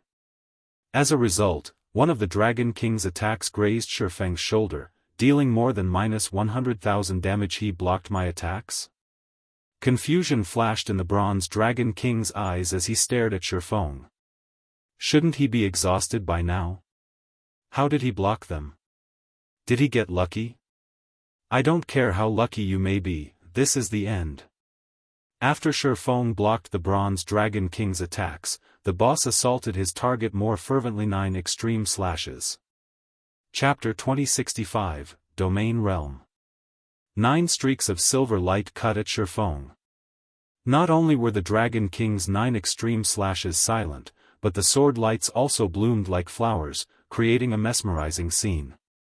When the silver flowers bloomed, the world around the Dragon King seemed to freeze. If Miracle Dragon, from Miracle, saw this, he'd be stunned. He had been trying to master the technique, but the Bronze Dragon King's execution was perfect. Not only did the Dragon King's 9 sword lights avoid all forms of perception, but their trajectories eventually converged at a single point, as well. The Bronze Dragon King had just executed a fully offensive combat technique. When the sword lights met, space around them shattered. A pitch-black spatial tear extended toward Shifeng, but despite the fact that the attack was impossible to detect, Shifeng responded, moving his feet forward and positioning Killing Ray in front of him. Then, he activated Parry, his action simple and straightforward. From afar, it would seem as if Shifeng moved very slowly, and a spectator would see his every action. However, these slow motions actually blocked the Bronze Dragon King's 9 extreme slashes. Boom. When the Dragon Scale Greatsword collided with Killing Ray, a deafening boom echoed throughout the hall, and the resulting shockwave was so intense that it reached several hundred yards away. Due to the impact, Shifeng stumbled over a dozen yards back. After the dust settled, it revealed a deep cut in the ground at the Dragon King's feet, spreading 30 yards away from the boss. The power of the Bronze Dragon King's 9 extreme slashes was even greater than some Tier 3 skills. The Bronze Dragon King, who was responsible for this display of power, wore an astonished expression. A human actually saw through my attack. The Bronze Dragon King frowned at the horizontal cut before his feet. The angle of the cut wasn't a result of his 9 extreme slashes. It was obvious that his attack had been deflected. If Shifeng hadn't seen his attack trajectory, the human wouldn't have succeeded, he would have been sent flying. However, the Bronze Dragon King did not know that Shifeng hadn't seen his attacks in the least.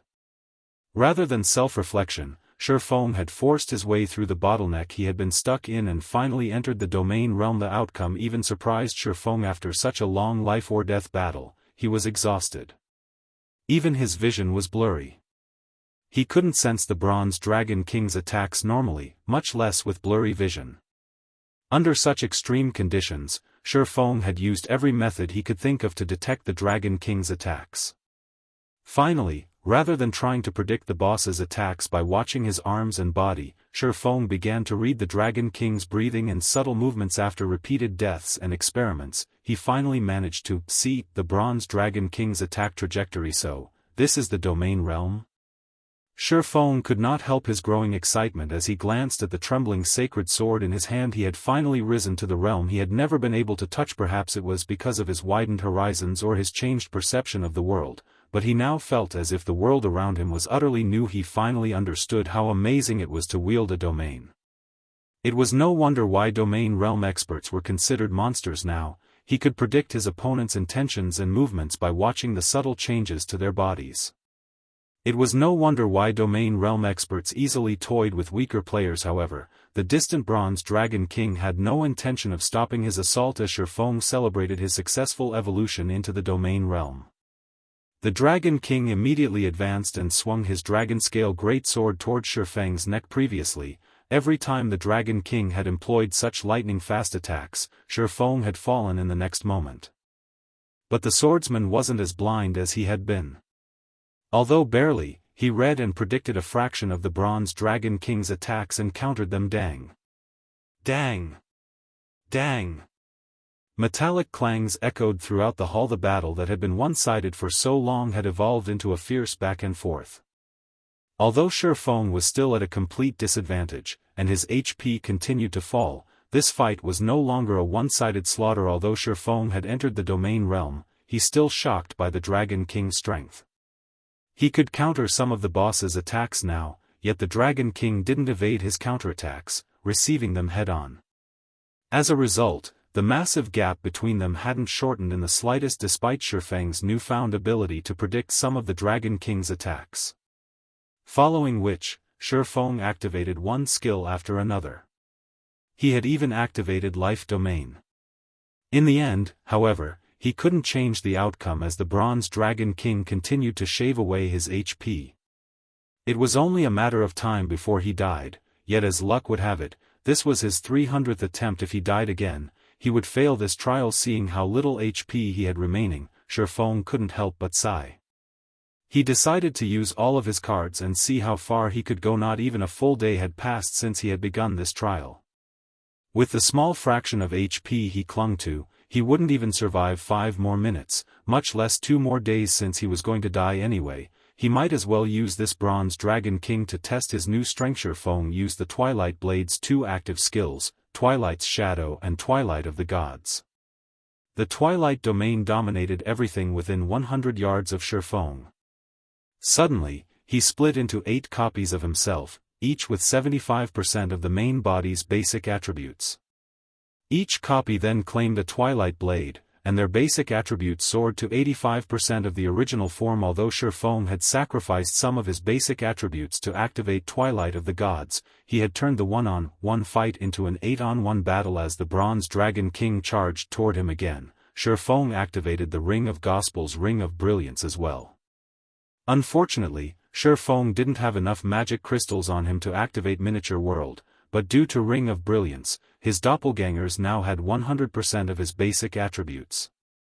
Their physiques were even stronger than his main body's meaningless tricks. The Bronze Dragon King sneered at Shifeng. In response, he summoned a second dragon-scale greatsword, dual-wielding the 2 massive weapons. The intensity of his aura also skyrocketed. He still reserved some of his strength. Shifeng tensed as he felt the Bronze Dragon King's aura grow. It's over, human. The Bronze Dragon King growled, transforming into a streak of light as he moved toward Shifeng. His movement speed was significantly higher than it had been, which made his movements more difficult to read. Divine Flash. Not one to fall behind, Feng surrounded the Dragon King with all 8 of his clones and executed Sword's Transmigration simultaneously. However, as he exchanged blows with the Bronze Dragon King, Feng's vision abruptly darkened, and he fell forward. The Dragon King stood before Feng proudly, his expression as indifferent and arrogant as it had always been. The Dragon King had known that this trial was impossible for any mortal since the very beginning. However, just as the Bronze Dragon King was about to return to the magic barrier, he halted, frozen in place. Looking down, he discovered a faint, white mark on his arm. He had actually lost 1 HP. He injured me?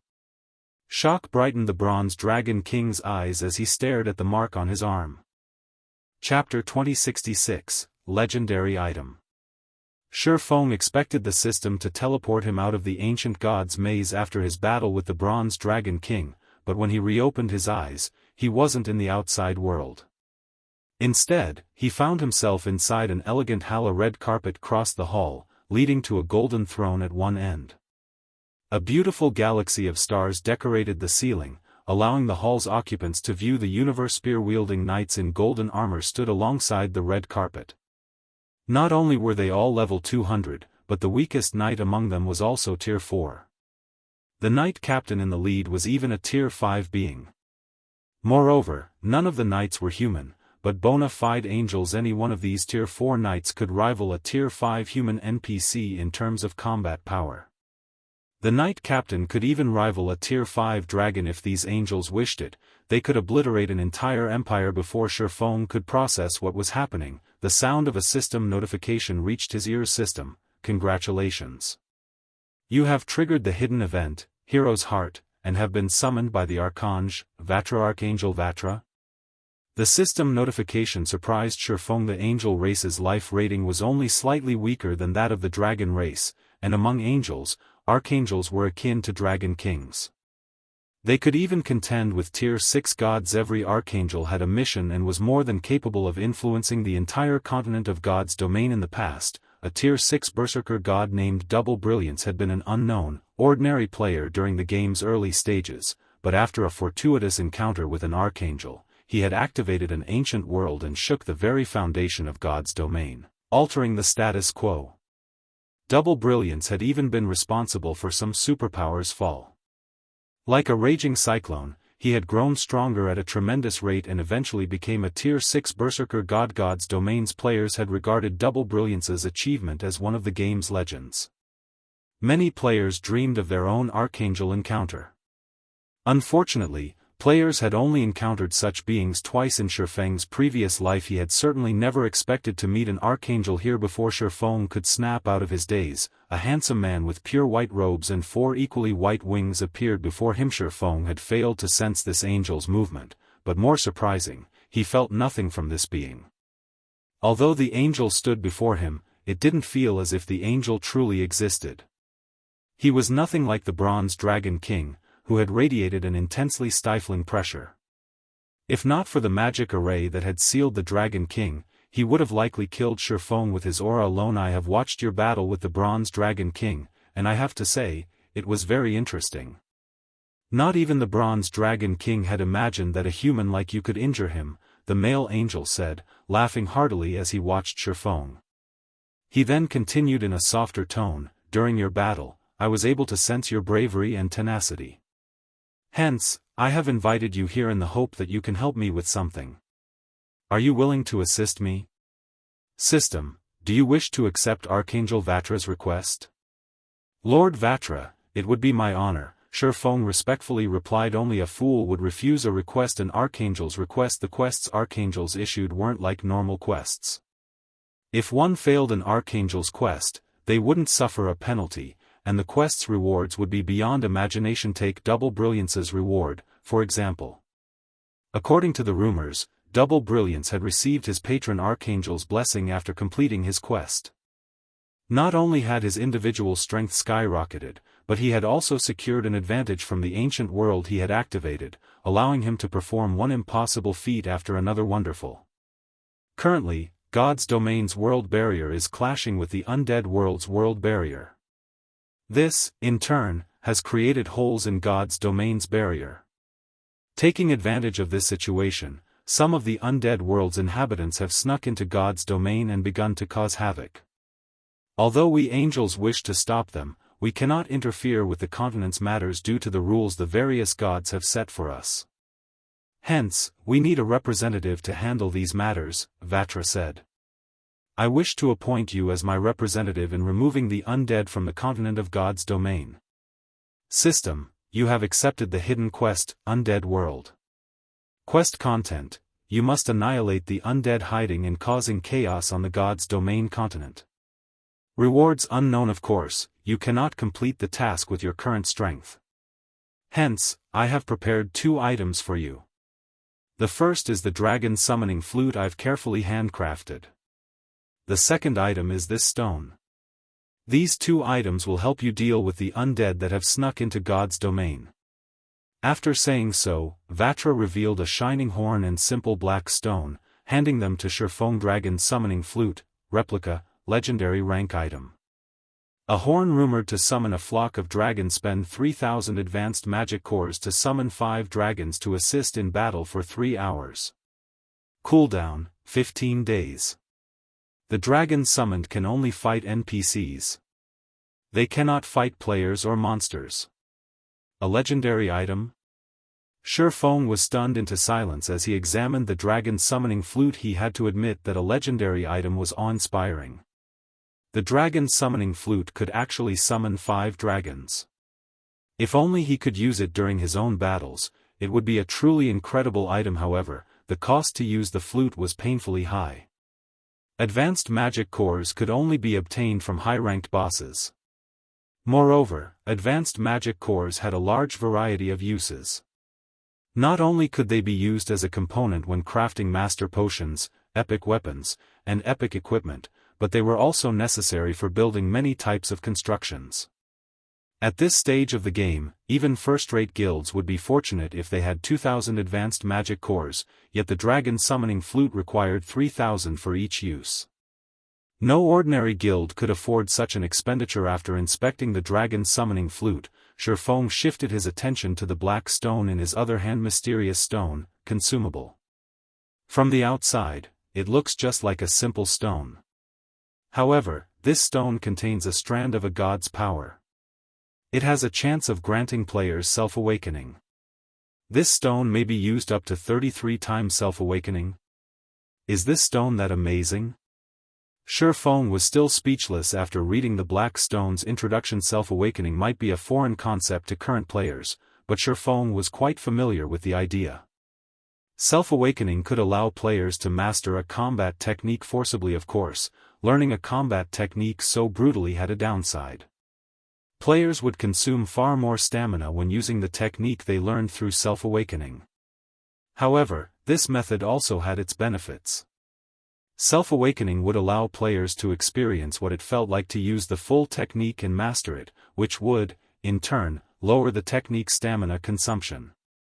This process was far more effective than watching a video or experiencing the technique in a different way. As Shurfeng began to research the black stone, Archangel Vatra waved a hand. Suddenly, Shurfeng felt the system transport him out of the hall as he returned to the space-time tunnel. Chapter 2067, New White River City. Star Moon Kingdom, White River City. When Shurfeng returned to White River City, he discovered that the city had undergone massive changes. While he had been gone, he had only been away for 2 weeks or so, yet experts from well-known adventurer teams now crowded the streets. Even the weakest among these experts was level 63, Tier 2, and they all wore level 60 secret silver equipment. It almost seemed as if such equipment had become widely available, something so common that it wasn't worth players' attention. Bronze mounts were also a common sight in the city now. Occasionally, Shurfeng even noticed players atop mysterious iron mounts. White River City had become almost as prosperous as an empire's imperial capital. Shurfeng had very nearly failed to recognize the city due to these massive changes. Moreover, Star Moon Kingdom's guards used to protect the city, but now, guards from other nations patrolled its streets. Shurfeng even spotted players from multiple foreign first-rate guilds as he walked through the city, including a few peak experts from these guilds. Shurfeng wasn't the only player to notice these experts. Players who visited White River City for the first time were just as shocked. Amazing. Isn't that player wearing the Dawn Light set for Berserkers? Look at that Elementalist. He's wearing the level 60 fine gold ranked Wind Spirit set. I've heard that the set only drops from level 60, 100-man Hell Mode team dungeons. So, this is White River City? Isn't the equipment these players are wearing here a little too amazing? I have only seen a handful of people with level 60 fine gold set equipment in the Black Dragon Empire's Black Dragon City. How are there so many people with that kind of equipment here? The players visiting White River City for the first time couldn't help but asp when they saw the well-equipped experts wandering the city, but the original residents merely spared these experts an indifferent glance. White River City had been developing too quickly, practically every day, and this was no longer an unusual sight. The city's rapid changes were all due to the auction arena system's activation. As the only NPC city in Starmoon Kingdom and the neighboring kingdoms to have the auction arena system, White River City had instantly become the heart of these kingdoms. The various major powers swarmed to the city in an attempt to compete for control of it. Hence, the quantity and quality of the experts here had skyrocketed. The auction arena system also provided a development opportunity for merchant and independent players, who had come running to the city, as well. As a result, White River City had grown into a large-scale NPC city with a player population exceeding 20 million. It also had more powers than any other NPC city in Starmoon Kingdom and its several neighbors. As for weapons and equipment, even the level 60 secret silver rank, which was rare in other cities, was almost a standard in White River City. Many experts even wore level 60 fine gold equipment. At this point, only level 60 dark gold equipment could draw attention in White River City. Unlike White River City's newest players, the city's original residents paid no attention to the wandering experts and their equipment as they rested and chatted by the roadside. Instead, they were focused on their discussions over the fight for White River City. The official struggle for White River City is going to start in 2 days. Independent players like us will get to enjoy a good show. I've heard that there are already 4 superpowers fighting for supremacy. I wonder how Zero Wing will hold its position. If Zero Wing loses White River City, all of its investments in the city will go to waste. Why are we even talking about this? Zero Wing can't hold the city. One of those superpowers will take it in the end. The auction arena's competition isn't like field combat. Players can't rely on tools in the auction arena. Participants will have to rely on powerful experts and resources to win it. Zero Wing is much weaker than a superpower in this regard, especially when it comes to the number of peak experts it has. Zero Wing has no chance against the participating superpowers. I guess you're right. If Zero Wing had another 6 months, it might have enough resources and experts to contend with superpowers. Unfortunately, White River City has been developing too fast. It was actually one of the first NPCs to get promoted. If it had been a part of the second or third batch to get an auction arena, Zero Wing wouldn't have had any issues securing its hold over the city. Nowadays, nothing grabbed players' attention than the fight for White River City in the Starmoon Kingdom. Not only would the upcoming fight determine who controlled the city, but it was also the first time these major powers seriously clashed. The auction arena also presented an opportunity for independent players to display their skills in front of these powers in hopes of reaching greater heights. While this sounded like a joke, it was the best way to become famous overnight. Now that God's domain had more influence in the real world, more corporations invested in the game, and they all needed talented experts to work for them. If one could show off in the auction arena, one of the various superpowers might extend an olive branch as expected of one of the first promoted NPC cities. Its development speed and competition truly are frightening. Sherfone could not help his surprise as he noticed various guild players wandering the city streets. He had seen more than 30 second-rate guilds and as many as 10 first-rate guilds since his return to White River City. Not even imperial capitals had this many guilds, yet this was only what he saw on the surface. Who knew how many more powers lurked in the city in secret? In the past, Shadow hadn't had any connection to the first wave of promoted NPC cities. At the time, Shadow had already been struggling for its survival in God's domain, and the guild had expended all of its available resources just to secure leveling spots and raid dungeons for its members' equipment. How could it have had the strength to compete for a major NPC city? Shifeng had only heard stories of how powerful the various entities participating in the auction arena's competition were and the competition's intensity. He hadn't actually gotten a realistic sense of how extraordinary the competitions had actually been. Now that he was a participant, he couldn't help his rueful sigh. Shifeng returned to Zero Wing's residence to organize the materials he had obtained during his trial. However, as he entered the guild hall, Shifeng noticed that the hall's atmosphere was odd. He could sense a depressing energy throughout the building, and the number of experts in the hall had visibly decreased. Yulan, did something happen? What's with the strange atmosphere? Shifeng asked Yulan, who currently sorted through the guild members' information. Guild leader, you're back. Yulan's face lit with joy when she saw Shifeng, but then she frowned and said, while you've been gone, Twilight Echo's survival in the Storm Empire has become unsure. Aqua Rose doesn't want to see the destruction of her family's guild and doesn't want to implicate Zero Wing, so she has temporarily resigned as vice guild leader to help Twilight Echo under her own name. Many of the players that were originally from Twilight Echo have gone with her. I tried to contact you about this, but I couldn't get through to you. Twilight Echo is having an existential crisis? Shifeng was surprised to hear the news. What happened? According to what we know, it seems that Nature Hall is trying to monopolize the Storm Empire and wants every guild in the area to submit as a subordinate. Since Twilight Echo refuses to submit, it tried to move out of the Empire, but Nature Hall refuses to let the guild get out safely and has threatened to remove Twilight Guild from God's domain. Thus, the guild is in danger of perishing, Yulan explained. I see. Once he had a general understanding of the situation, Shifeng revealed a bitter smile and wondered aloud, is Zero Wing really that unreliable? Twilight Echo was everything to Aqua Rose's family.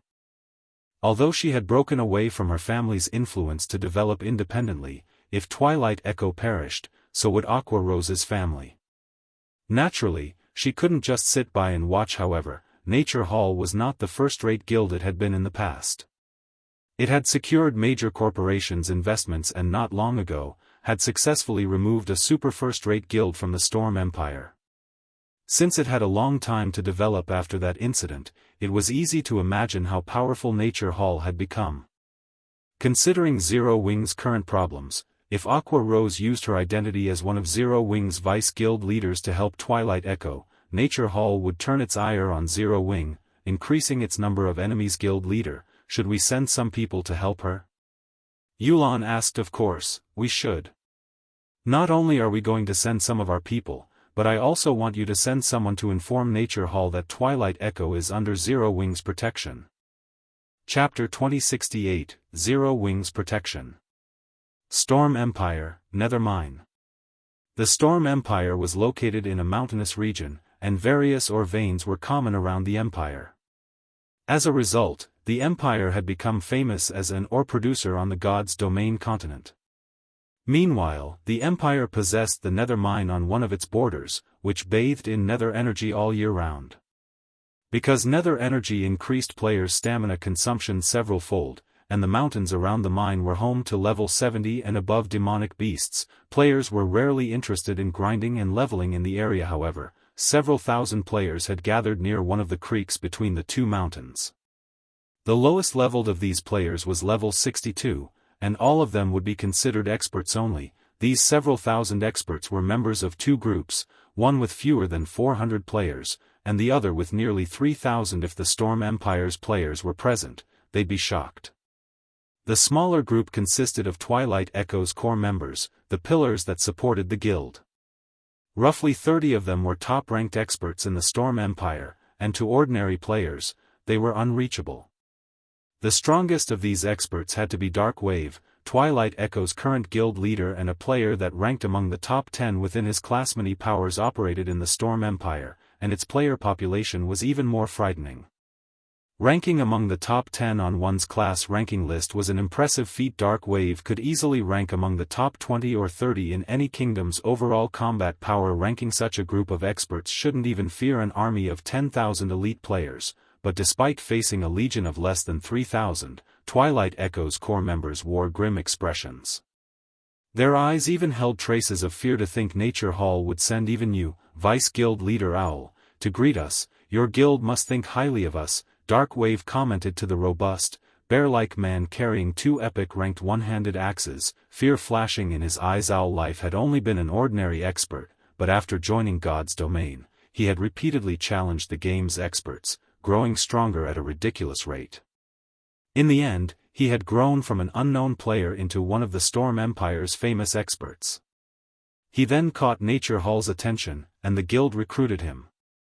After joining Nature Hall, Owl Life's development speed skyrocketed, and he quickly became one of the guild's capable generals. When the super first-rate guild, 9-star family had operated in the Storm Empire, Owl Life had fought and defeated an army of its peak experts. He had even single-handedly killed 5 peak experts while leading a 5,000-man team to capture one of the super first-rate guild's towns. That battle had shaken the Empire and made Owl Life famous. Eventually, Owl Life had become one of Nature Hall's vice guild leaders. Although Dark Wave ranked among the top 10 in his own class within the Empire, Owl Life ranked among the top 10 in the overall rankings. While the difference might not seem major, it was like the difference between a candle flame and a roaring bonfire. If Owl Life wanted to, he could kill every Twilight Echo expert present. Guild Leader Dark Wave, I assume you know Nature Hall's stance on this since I've made the trip here. You people from Twilight Echo should stop deluding yourselves, Owl Life said with a commanding tone, smiling at Dark Wave. Twilight Echo has already conceded every high-resource location available. We have even moved to this remote map to grind. We already intend to give up on developing in the Storm Empire. What more do you people want? Dark Wave said as he tightened his grip on his saber, his expression darkening in frustration. The guild leader sent me to knock some sense into you, Owl Life said, chuckling. Either submit or we will remove you from God's domain permanently. There is no third option. Don't think that we will let you continue to develop just because you fled to this remote location. Dark Wave's frown deepened. Nobody could have expected the competition between the various powers would become so intense after the auction arena's activation. To strengthen its hold on the Storm Empire, Nature Hall had begun an all-out war against the Empire's powers, eradicating any that opposed it. Guild Leader, why don't we just fight them? That's right. If we have to go down, we'll take them with us. Twilight Echo's experts prepared themselves for a desperate battle in response to Nature Hall's determination to drive them into a corner. You want to suffer mutual destruction? Do you really think that you're capable of that? Owl Life could not help but laugh when he heard Twilight Echo's members. Owl Life's words incensed Twilight Echo's members further. Only Dark Wave remained silent. He had nothing to offer in rebuttal. His silence wasn't due to a lack of courage, but because Owl Life spoke the truth. No one in the guild had a better idea than he of how powerful the players who ranked among the top 10 on the Empire's overall combat power rankings were. It was no exaggeration to consider these players humanoid monsters. We don't have any other choice. Once the battle begins, I'll try to pin down Owl Life for as long as I can. Everyone else, split up and run. Dark Wave said. He then turned to Aqua Rose, who stood beside him, and said, Aqua, you've seen it for yourself now. Your return can't solve this matter. You need to try to escape this. Don't let Twilight Echo ruin your future. As Aqua Rose's fourth uncle, he was grateful that his niece had returned to help the family's guild. Unfortunately, she couldn't change anything. After seeing how Nature Hall treated Twilight Echo, he knew that if any other superpower interfered, Nature Hall would make his guild suffer for it. Dark Wave knew that Zero Wing, Aqua Rose's guild, had been developing quite well recently and was now better off than Twilight Echo. Helping Twilight Echo wasn't worth Aqua Rose losing her opportunity in Zero Wing. Aqua Rose bowed her head and gritted her teeth in frustration. She had never expected Nature Hall to be so intent on cornering Twilight Echo. If she hadn't returned most of her weapons and equipment to Zero Wing's guild warehouse before leaving, she might have been able to fight Owl Life and allow more of Twilight Echo's members to escape. You want to flee? Are you even strong enough for that?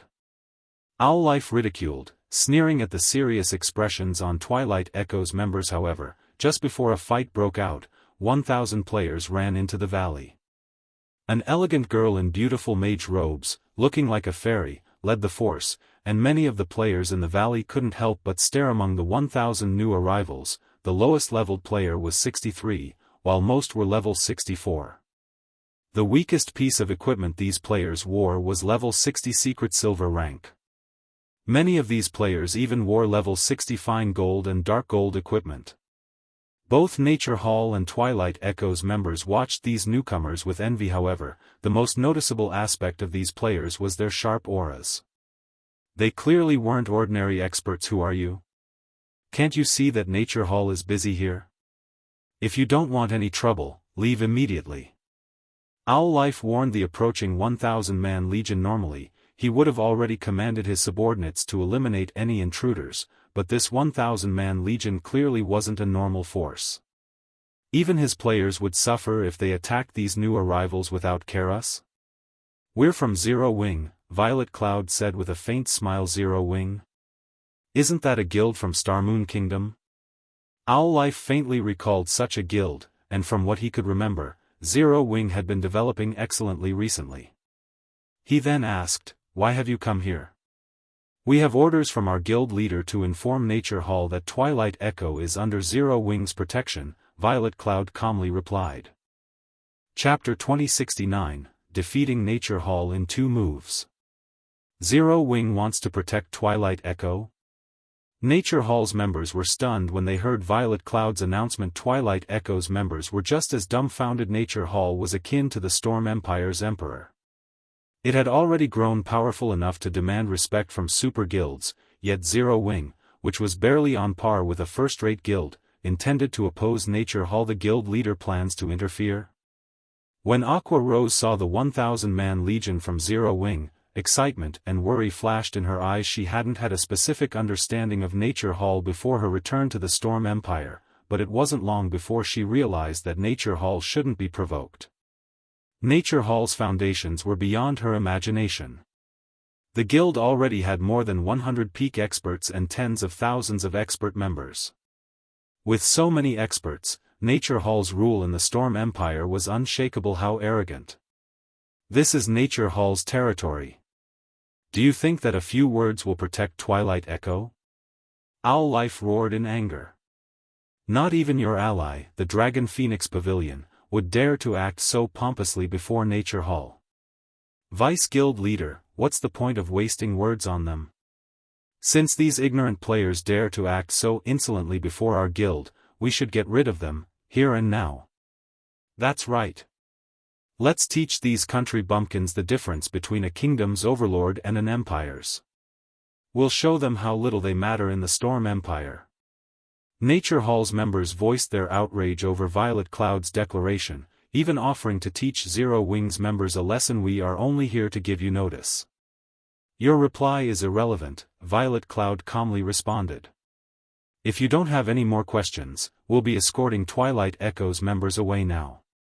The valley fell silent when Violet Cloud finished speaking. Even Dark Wave, Twilight Echo's guild leader, could not help but gasp at the girl's comment. He could not understand just what gave Zero Wing the confidence to provoke the Storm Empire's emperor. This is bad. Anxiously, Dark Wave turned to look at Aqua Rose and said, "Aqua, you need to stop them. If this gets out of hand, Zero Wing will be doomed." Aqua Rose nodded, but although she wanted to contact Violet Cloud, Owl Life didn't give her the chance to do so. Bastards. Everyone, heed my command and eliminate these lowlifes. Owl Life snarled as he pointed at Violet Cloud. The chilling gaze he aimed at the young woman even caused the experts around him to shudder. A little over half of Nature Hall's forces split away from surrounding Twilight Echo's team and charged at Zero Wing's 1,000-man team, their battle cries echoing throughout the valley. Nature Hall's members moved like well-trained soldiers. Not only were they fast, but they were perfectly in sync with each other. 18 shield warriors and guardian knights moved to the forefront, radiating a silver glow as divine runes covered their bodies. They all had more than 200,000 HP, and their auras resembled that of ancient war gods, so strong. Twilight Echo's members lost their composure when they saw this. Every member of Twilight Echo's team was an expert. They could easily gauge an opponent's strength based on their aura. The 18 MTs radiated an intensely dangerous feeling, and Twilight Echo's members knew that in a one-on-one, these MTs would blow them away. Not even their guild leader, Dark Wave, could necessarily stop these MTs' assault, even with an active life-saving skill. So, this is Nature Hall's Silverlight Battle Array? Dark Wave could not help but gasp when he saw the MT's silver glow. The Silverlight Battle Array was well known in the Storm Empire. Nature Hall had relied on this battle array to defeat its first-rate guild when it had still been weaker than 9-star family. He had only ever witnessed the Silverlight Battle Array in videos before, and now that he got to see it in person, the increased strength, HP, and speed were beyond his expectations. It was no wonder why Nature Hall didn't fear other superpowers. Nobody can stop our guild's Silverlight Battle Array. Let's tear apart these zero-wing players. The Nature Hall players that still surrounded Twilight Echo's members laughed as their companions activated the battle array. The Silverlight Battle Array allowed 18 players to link together. Not only could they share the incoming damage, but their strength, HPs, movement speed, and attack speed increased by 30% as well. Most importantly, they could share their senses through the battle array. However, before the 18 MTs reached Zero Wing's team and tore apart its defensive line, Violet Cloud, who stood among her players, waved her staff-dimensional fracture. Space tore before Violet Cloud, rapidly extending toward Nature Hall's members. Although the spatial tear looked fine and weak, it felt like the roar of an ancient behemoth. The sky and the earth trembled at its might. Dodge it! Owl Life shouted, panicking. Unfortunately, the spatial tear grew too quickly for his warning to be of any use. Crack. The sound of shattering glass shook the valley as the spatial tear reached Nature Hall's MTs, who failed to react in time. Like a hot knife through butter, the spatial tear cut through the 18 MTs, their bisected forms falling to the ground. Nature Hall's rear-line healers had no time to cast a healing spell before their MTs lost the last of their HPs. Moreover, the spatial tear didn't stop with the 18 linked MTs, reaping the lives of players standing dozens of yards away. Do you still wish to fight us? Violet Cloud asked as she retracted her staff and gazed upon Nature Hall's members. With just one move, Violet Cloud had killed over 200 experts. Her indifferent tone suggested that she didn't consider the act significant, and Nature Hall survivors shuddered in fear. You merely have a powerful spell. Do you really think that none of us can take you down? Rage flared in Owl Life's eyes as he glared at Violet Cloud. While he didn't particularly mind the deaths of 200-plus guild experts, he minded losing the 18 MTs that could utilize the Silverlight Battle Array. The guild had carefully nurtured all of those players, and every one of them was very close to reaching the refinement realm. With the Silverlight Battle Array, each of those players had the combat power to surpass ordinary refinement realm experts. Losing a level might not impact their progress overmuch, but the loss of their weapons and equipment definitely would. They would need a lot of time to recover the items. Owl Life's body transformed into a blur as he dashed toward Violet Cloud like a vicious gale crap. Owl Life is attacking. Dark waves darkened as he watched Owl Life make his move. Owl Life wasn't like the 18 MTs that had died. With his weapons, equipment, and combat standards, he ranked at the very top of the Storm Empire. His two one-handed axes were even epic set weapons. He could easily repel a great lord of the same level, and the valley's narrow terrain gave him the perfect battlefield. If Owl Life reached Zero Wing's team, disaster would ensue. In less than 10 seconds, Owl Life arrived before Zero Wing's members. Although Zero Wing's ranged experts bombarded him with attacks, he effortlessly dodged or blocked the incoming spells and arrows. None of the attacks managed to reach him. As they watched, Nature Hall's players felt their blood boil with excitement. Ha ha ha. The Vice Guild leader is finally making a move. Zero Wing's members are dead for sure. However, as Nature Hall's members expected to see Owl Life throw Zero Wing's members into the air, Violet Cloud moved again. Like her previous attack, she lightly waved Death's Sigh and manifested multiple magic arrays around her. Are you kidding me? Both Nature Hall and Twilight Echo's members were stunned. Violet Cloud had called forth 200 magic arrays, a blade of darkness forming before each array go. Violet Cloud shouted like raindrops, these 200 blades of darkness descended on Owl Life, all under Violet Cloud's control. They were not magical projectiles that could only move in a straight line burial flower. Even Owl Life frowned as he watched the 200 blades of darkness fly toward him like lively sprites. He immediately activated his Epic Axe's active skill, and a gigantic flower formed beneath his feet. 12 flower petals circled Owl Life, each carrying 100% of his strength. The petals acted like MT's shields. Unless Violet Cloud's attacks had higher strength than he did, they wouldn't break through Burial Flower's defenses. Burial Flower formed a nearly invincible barrier around him, following which, Owl Life charged toward Violet Cloud. However, but the hammering sounds the blades of darkness made as they collided with Burial Flower's petals changed Owl Life's expression. Burial Flower's petals, which contained 100% of his strength, couldn't withstand the blades of shadow. The petals barely deflected the attacks and altered their trajectory against 200 blades of darkness. Owl Life's Burial Flower and Epic Axes seemed like paper tigers. Even though he fought with everything he had and fully displayed his Void Realm combat standards, he could only dodge or block a fraction of Violet Cloud's attack. In the blink of an eye, the blades of darkness slid through Owl Life's body, plundering the Berserker's HP. Owl Life, one of the Storm Empire's top 10 experts, had been defeated. Chapter 2070, Powerful Zero Wing, he died? Owl Life's been killed in one move? Nature Hall and Twilight Echo's members gaped in shock after witnessing Owl Life's death, unable to believe their eyes. However, not only did the man's corpse lie before them, but his trademark weapons, the burial axes, rested next to his body. Aqua, your guild's experts are quite strong. Is that girl your guild's #1 expert? Darkwave asked his niece, his eyes glued on Violet Cloud. He had known that Zero Wing had been developing impressively, but he hadn't thought it had become this strong. Violet Cloud's gaze remained indifferent even after killing Owl Life, as if she had casually slain a common monster she had randomly come across. Someone actually treated Owl Life, one of Nature Hall's vice guild leaders, like a common monster, killing him as if swatting a fly.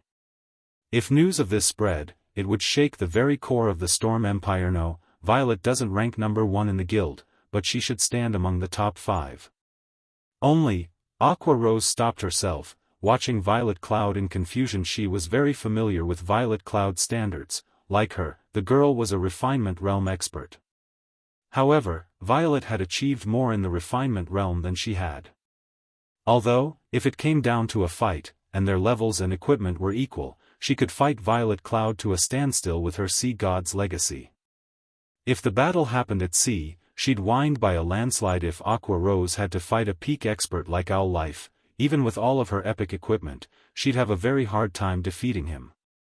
As for killing Owl Life in one move, she simply wasn't capable of the feat. The equipment that the various large guilds' peak experts improved as time passed, yet for some reason, Violet Cloud had killed Owl Life instantly. Moreover, she had accomplished the feat effortlessly. No matter how Aqua Rose considered the situation, she couldn't figure how Violet Cloud had done it. However, Aqua Rose didn't know that Shurfeng had given Violet Cloud the elemental bloodline after his return from the ancient God's Maze, and due to the advanced bloodline, Violet Cloud's basic attributes had skyrocketed.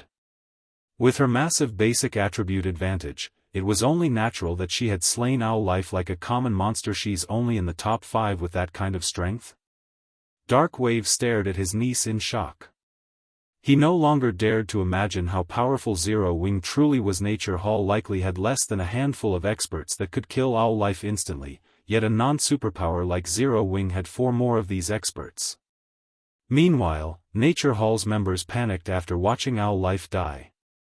Like frightened birds, they scattered and fled from the battlefield, none of them daring to fight any of Zero Wing's members. What a joke. Both Owl Life and the 18 Silverlight Battle Array MTs had been defeated in a single move each. They weren't fools.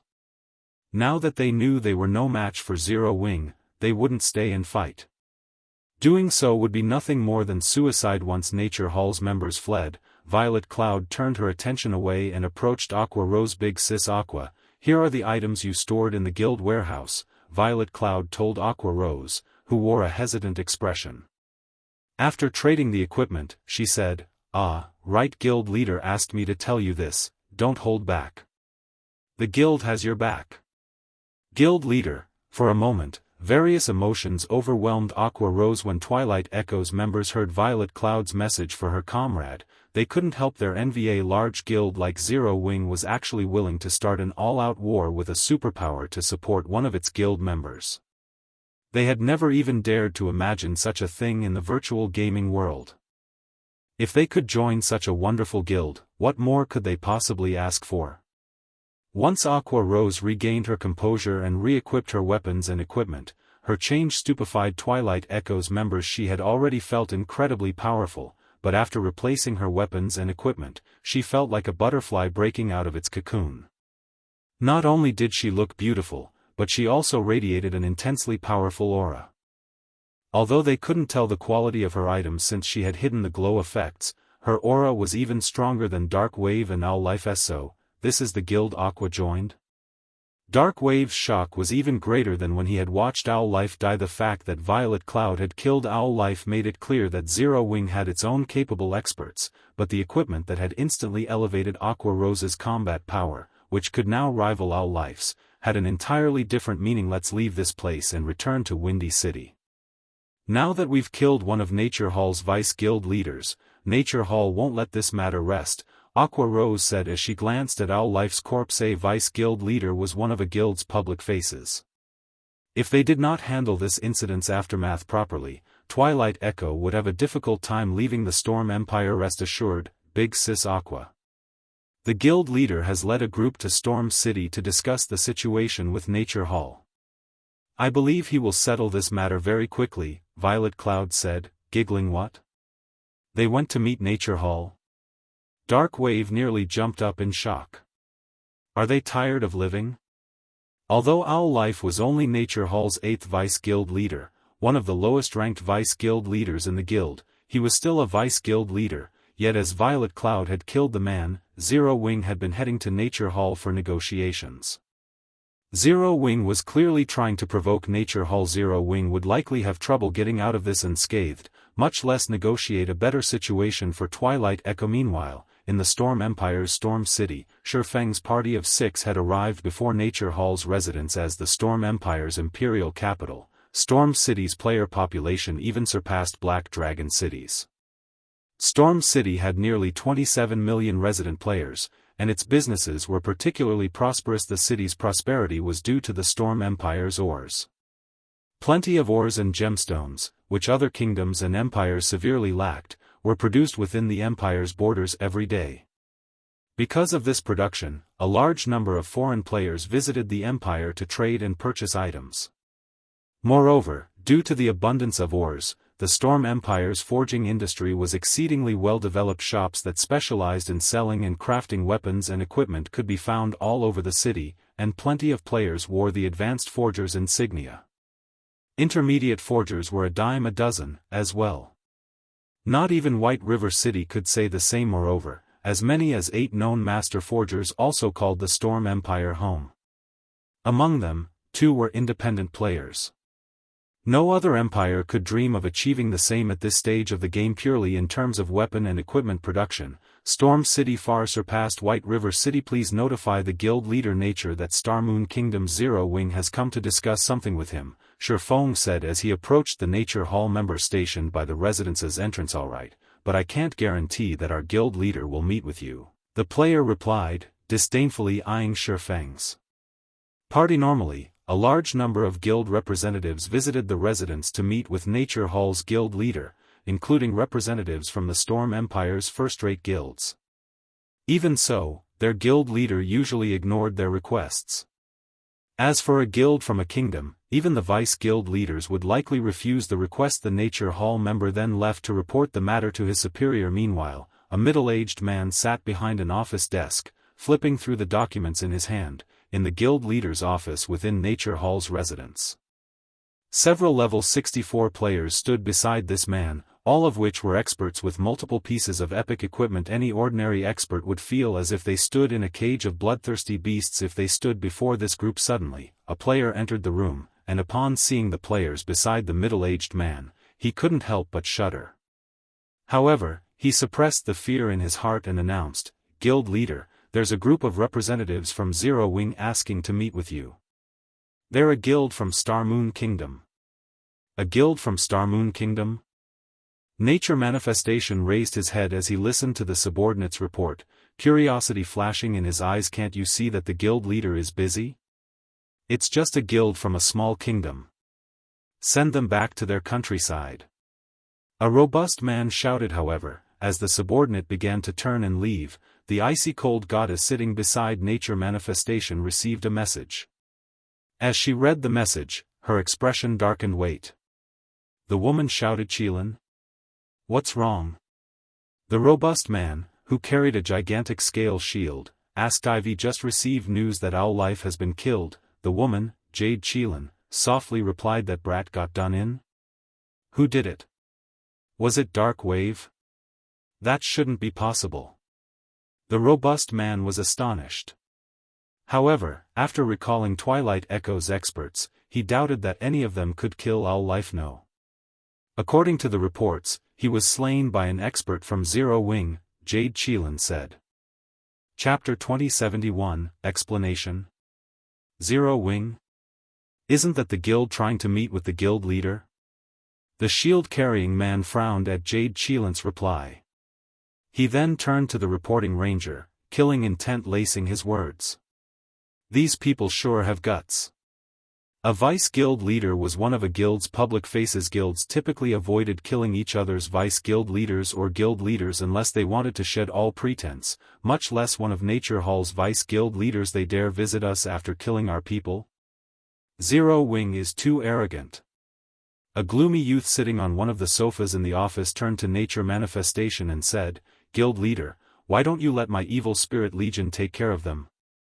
Tooth, your evil spirit legion is Nature Hall's blade. Using it to teach a guild from a small kingdom a lesson is making a mountain out of a molehill, Jade Qilin said.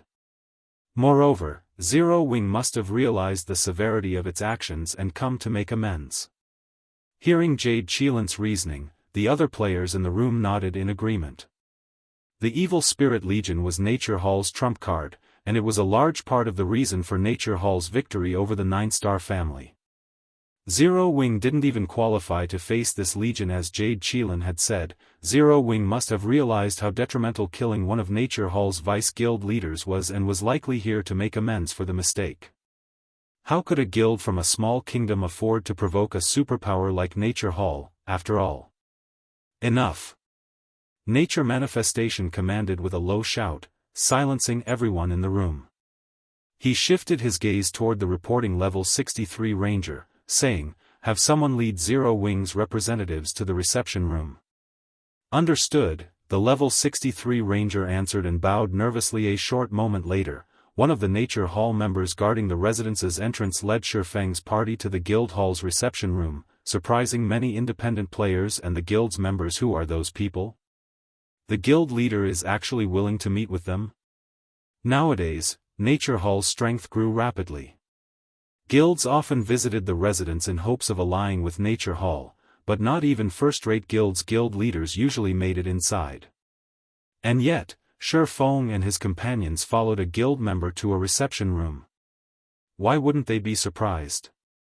Everyone immediately began to chat about the identity of Shifeng's party. Some of the spies other major powers had planted within Nature Hall also launched investigations into Shifeng's party. If Nature Manifestation were willing to speak with these individuals personally, this event was certainly worth looking into. Nature Manifestation currently sat on a sofa in Nature Hall's luxurious, top-floor reception room. Jade Qilin, Evil Tooth, and a few of the guild's other upper echelons stood beside him, radiating dense killing intent as they watched Shifeng's party enter the room. Based on their auras, it was clear that these players were experts with an immense amount of combat experience. In fact, these peak experts' auras were no weaker than the Dragon Phoenix Pavilion's martial dragon, with a few of them being even stronger. 20 silver-armored shield warriors and guardian knights had also been stationed in the room. Not only were these shield warriors and guardian knights level 64, but they also wore level 60 secret silver set equipment. Like well-trained soldiers, they stood in lines along the sides of the room, emitting a solemn aura. Although the various large guilds considered level 60 secret silver equipment top tier at this stage of the game, fully equipping 20 players wasn't exactly impossible. However, these 20 MTs wore level 60 secret silver set equipment. Even a first-rate guild would be fortunate to have 2 or 3 complete sets.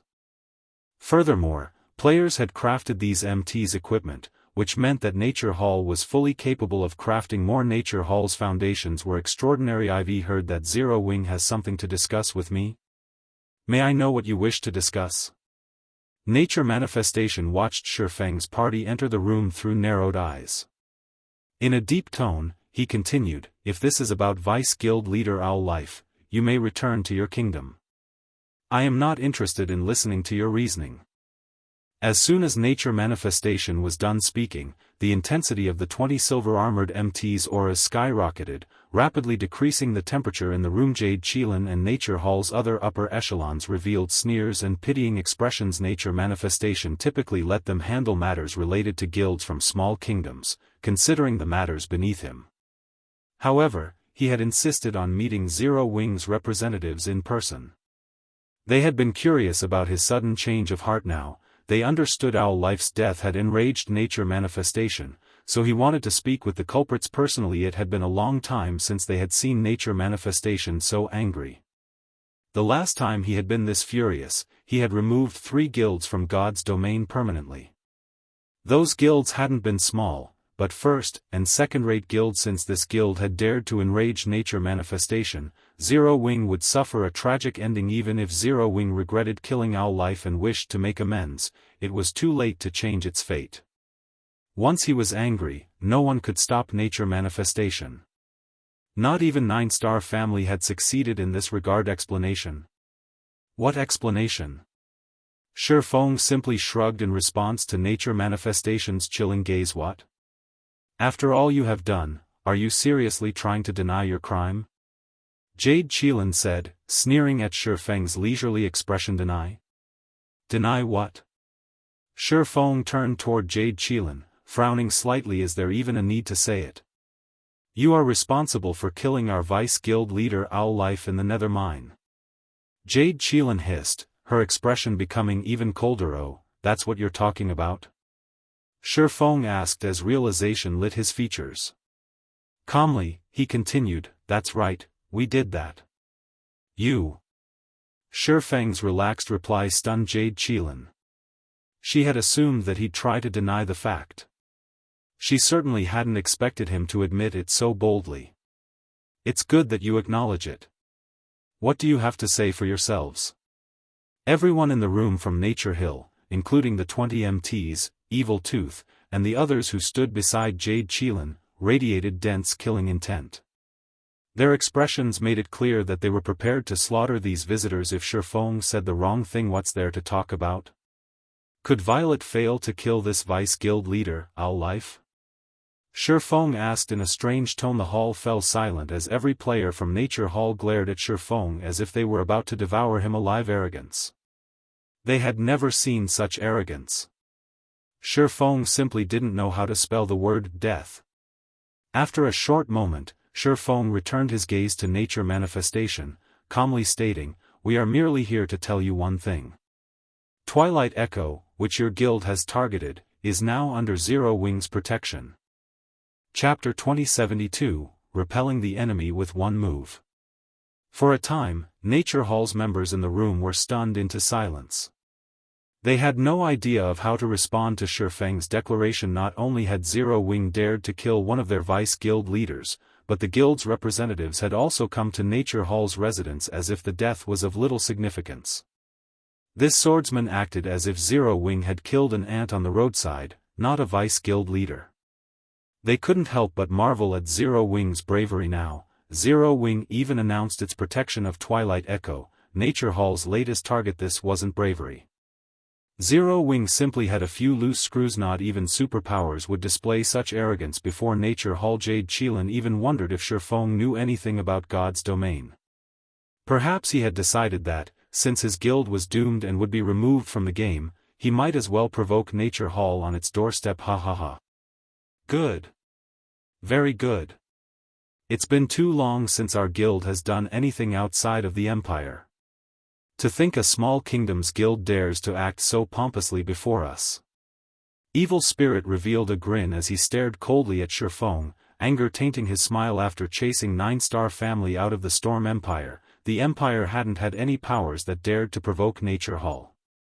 To secure its control in the Empire and concentrate the guild's resources, Nature Hall hadn't extended its influence past its borders. Hence, the outside world was unaware of Nature Hall's power. There was also the fact that Shifeng and the others had a few screws loose. Evil Spirit assumed that Zero Wings members had spent too long in their own kingdom and didn't see the difference between the Storm Empire and Star Moon Kingdom, thinking that they could walk through the Empire unhindered. Nature Manifestation's personal security team stared at Zero Wings members as if they were dead men. Walking's infuriated Boss Spirit. That guy is definitely dead. I bet these people won't get to leave Storm City alive. This is going to be entertaining. That's right. Even if they kneel and beg for their lives, there's no saving them. They'll probably lose more than just one level. Boss Spirit will use that item, and they'll lose 3 levels with each death. If we send a tracking team after them as well, we can even send them back to level 0. Although attacking another player inside an NPC city was risky, players obtained more tools as they reached higher levels. As a result, killing other players inside NPC cities became increasingly easier. This was especially true for a superpower like Nature Hall. Even slaughtering players in an imperial capital wouldn't be a problem for the guild. This was also why the various independent experts had been more hesitant to provoke God's domain's powers. A single mistake could send them back to level 0. After all, although the Zero Wing members present were experts and more difficult to defeat than independent experts, they were nothing to Nature Hall. Even a party of peak experts would fall in Storm City if they provoked Nature Hall, much less Shifeng's party. Nature Hall had acquired a domain treasure called Dead World from an ancient ruin. As long as a player supplied enough magic crystals, Dead World would create a domain that cut off communication with the outside world. Not even the city's NPC guards would receive a notification of the transgression if one attacked another player within the domain unless it was destroyed or released. Ordinary NPC guards wouldn't even notice the domain when standing next to it. Only the Tier 3 guard captains could see through the domain. However, how rare were Tier 3 NPC guard captains?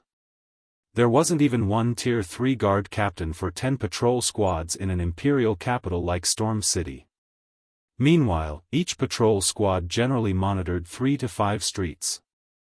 If they activated the domain treasure in the proper location, the chances of encountering a guard captain were nearly 0. While Nature Manifestation's 20 personal bodyguards whispered to each other, the guild leader, who had remained silent, raised his head and said, "So be it. Originally, I had planned to send you off with a warning, but since you don't know how to repent for your actions or show proper respect, I'll remove you from God's domain permanently. Then, I'll send someone to visit Zero Wing." In response to his guild leader's declaration, Evil Spirit revealed a stone plate and sacrificed a large number of magic crystals to it. The color in the room then faded to a dull gray. "What? You want to attack us?" Shifeng asked as he sent a glance at Evil Spirit, who wore pitch-black leather armor. "Are you afraid now?" Evil Spirit asked as he shot Shifeng a playful look. Unfortunately, it is too late for regret. He had thought that Nature Manifestation would wait until Shifeng's group left the residence before sending him to take action.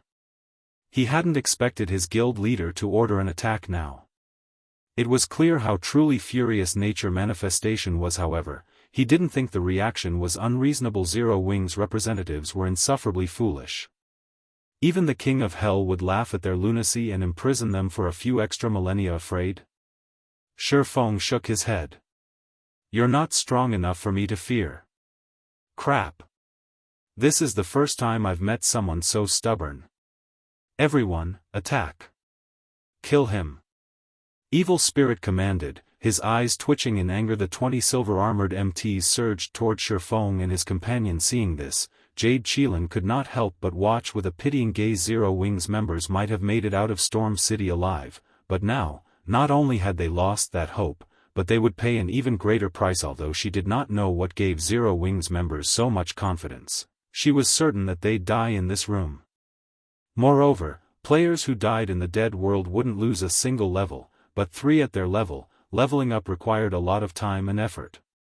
Losing 3 levels would be a huge setback. Nature Manifestation's 20 personal bodyguards were more than enough to eliminate Shifeng's party, not to mention the guild's peak experts like herself. Not only were these bodyguards refinement realm experts, but they also wielded the Silverlight battle array. When they activated the battle array, they could even kill peak experts. This was why Nature Manifestation's security team only had 20 players, as Jade Qilin and the other peak experts expected their guild leader's bodyguards to annihilate Shifeng's party. Several sword lights flashed in the room. Shadow Blade. As if every sword light had a life of its own, they agilely maneuvered through the bodyguards' defenses, striking the players directly. As if some colossal beast had slammed into them, a dozen or so bodyguards flew into the walls behind them, which cracked under the immense force in the face of death. Blackwater, Starlink, and Miracle's armies failed to remove Zero Wing. What do you think a few refinement realm experts can accomplish? Shifeng asked as he sheathed Killing Ray and sat back on the sofa. He watched Nature Hall's upper echelons calmly as if nothing had happened. Chapter 2073, Suppressing Nature Hall. Looking at the robust figures planted in the walls of the luxurious reception room, the unharmed members of Nature Manifestation's personal security team froze in shock. When they returned their gazes to Shifeng, they wore tense expressions. What's going on? What did he do? The security team members had failed to react to the attack. They had only seen Shifeng swing his sword, and in the next moment, their companions had disappeared from next them and become wall decorations. How is this possible? Evil Tooth was just as stunned to watch the bodyguards fly through the room. He was very familiar with these bodyguards' strength. When they cooperated, they could even take down peak experts.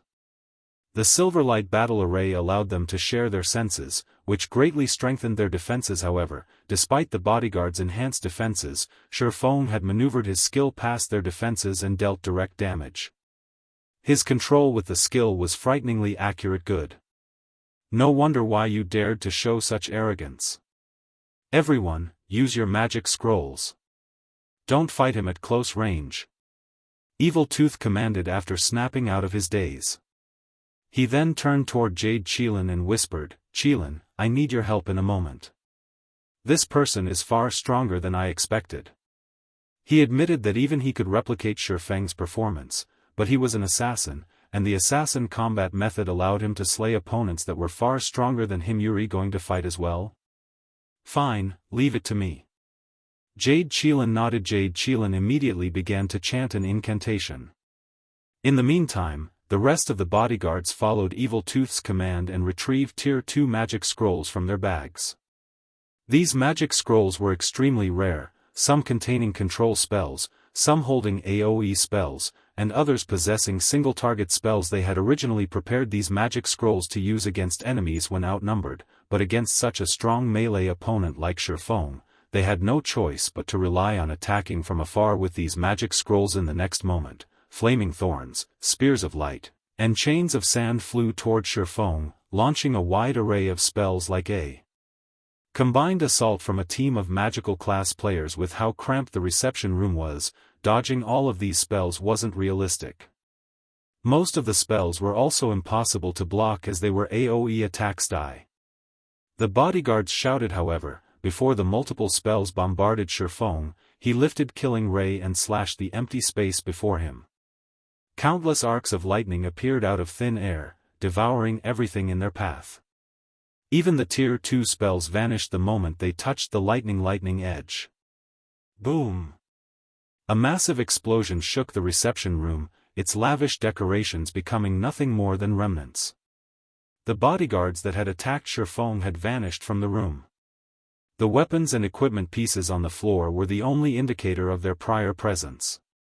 Over a dozen well-equipped MTs with over 180,000 HP had died. Just like that. In contrast, Shifeng hadn't changed.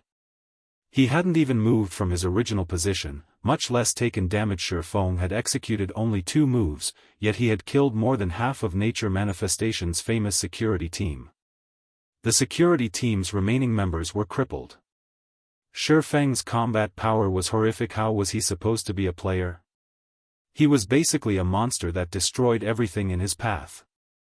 Just as everyone assumed the battle was over, Jade Qilin, who hadn't stopped chanting, finally finished her spells.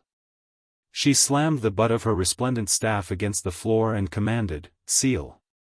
3 magic arrays appeared around her, each from a different spell, yet they had appeared simultaneously and were of similar design as if they were a single spell, a threefold, large-scale spell.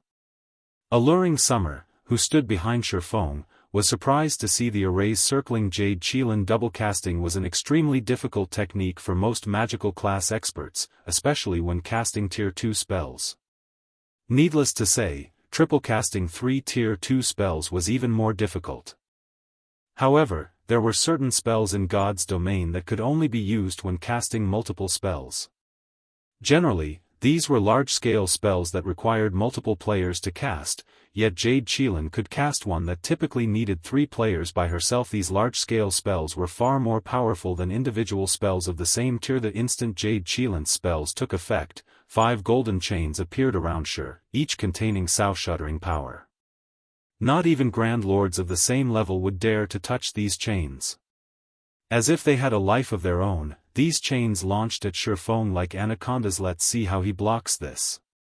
The Nature Hall members sneered at Shifeng as they watched Tier 2 large-scale spell, Holy Chains. This was Jade Qilin's ultimate spell.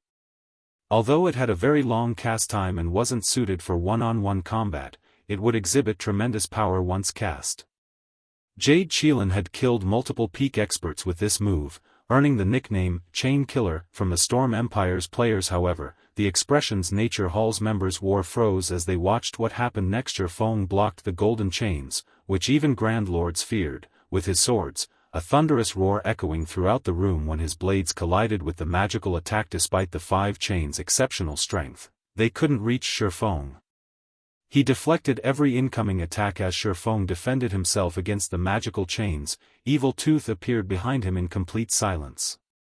After revealing himself, Evil Tooth thrust a glowing, crimson dagger toward Shifeng's back. Tier 2 taboo skill, Blood Shadow. This single attack contained even more power than Jade Qilin's 5 chains combined. You've finally made your move.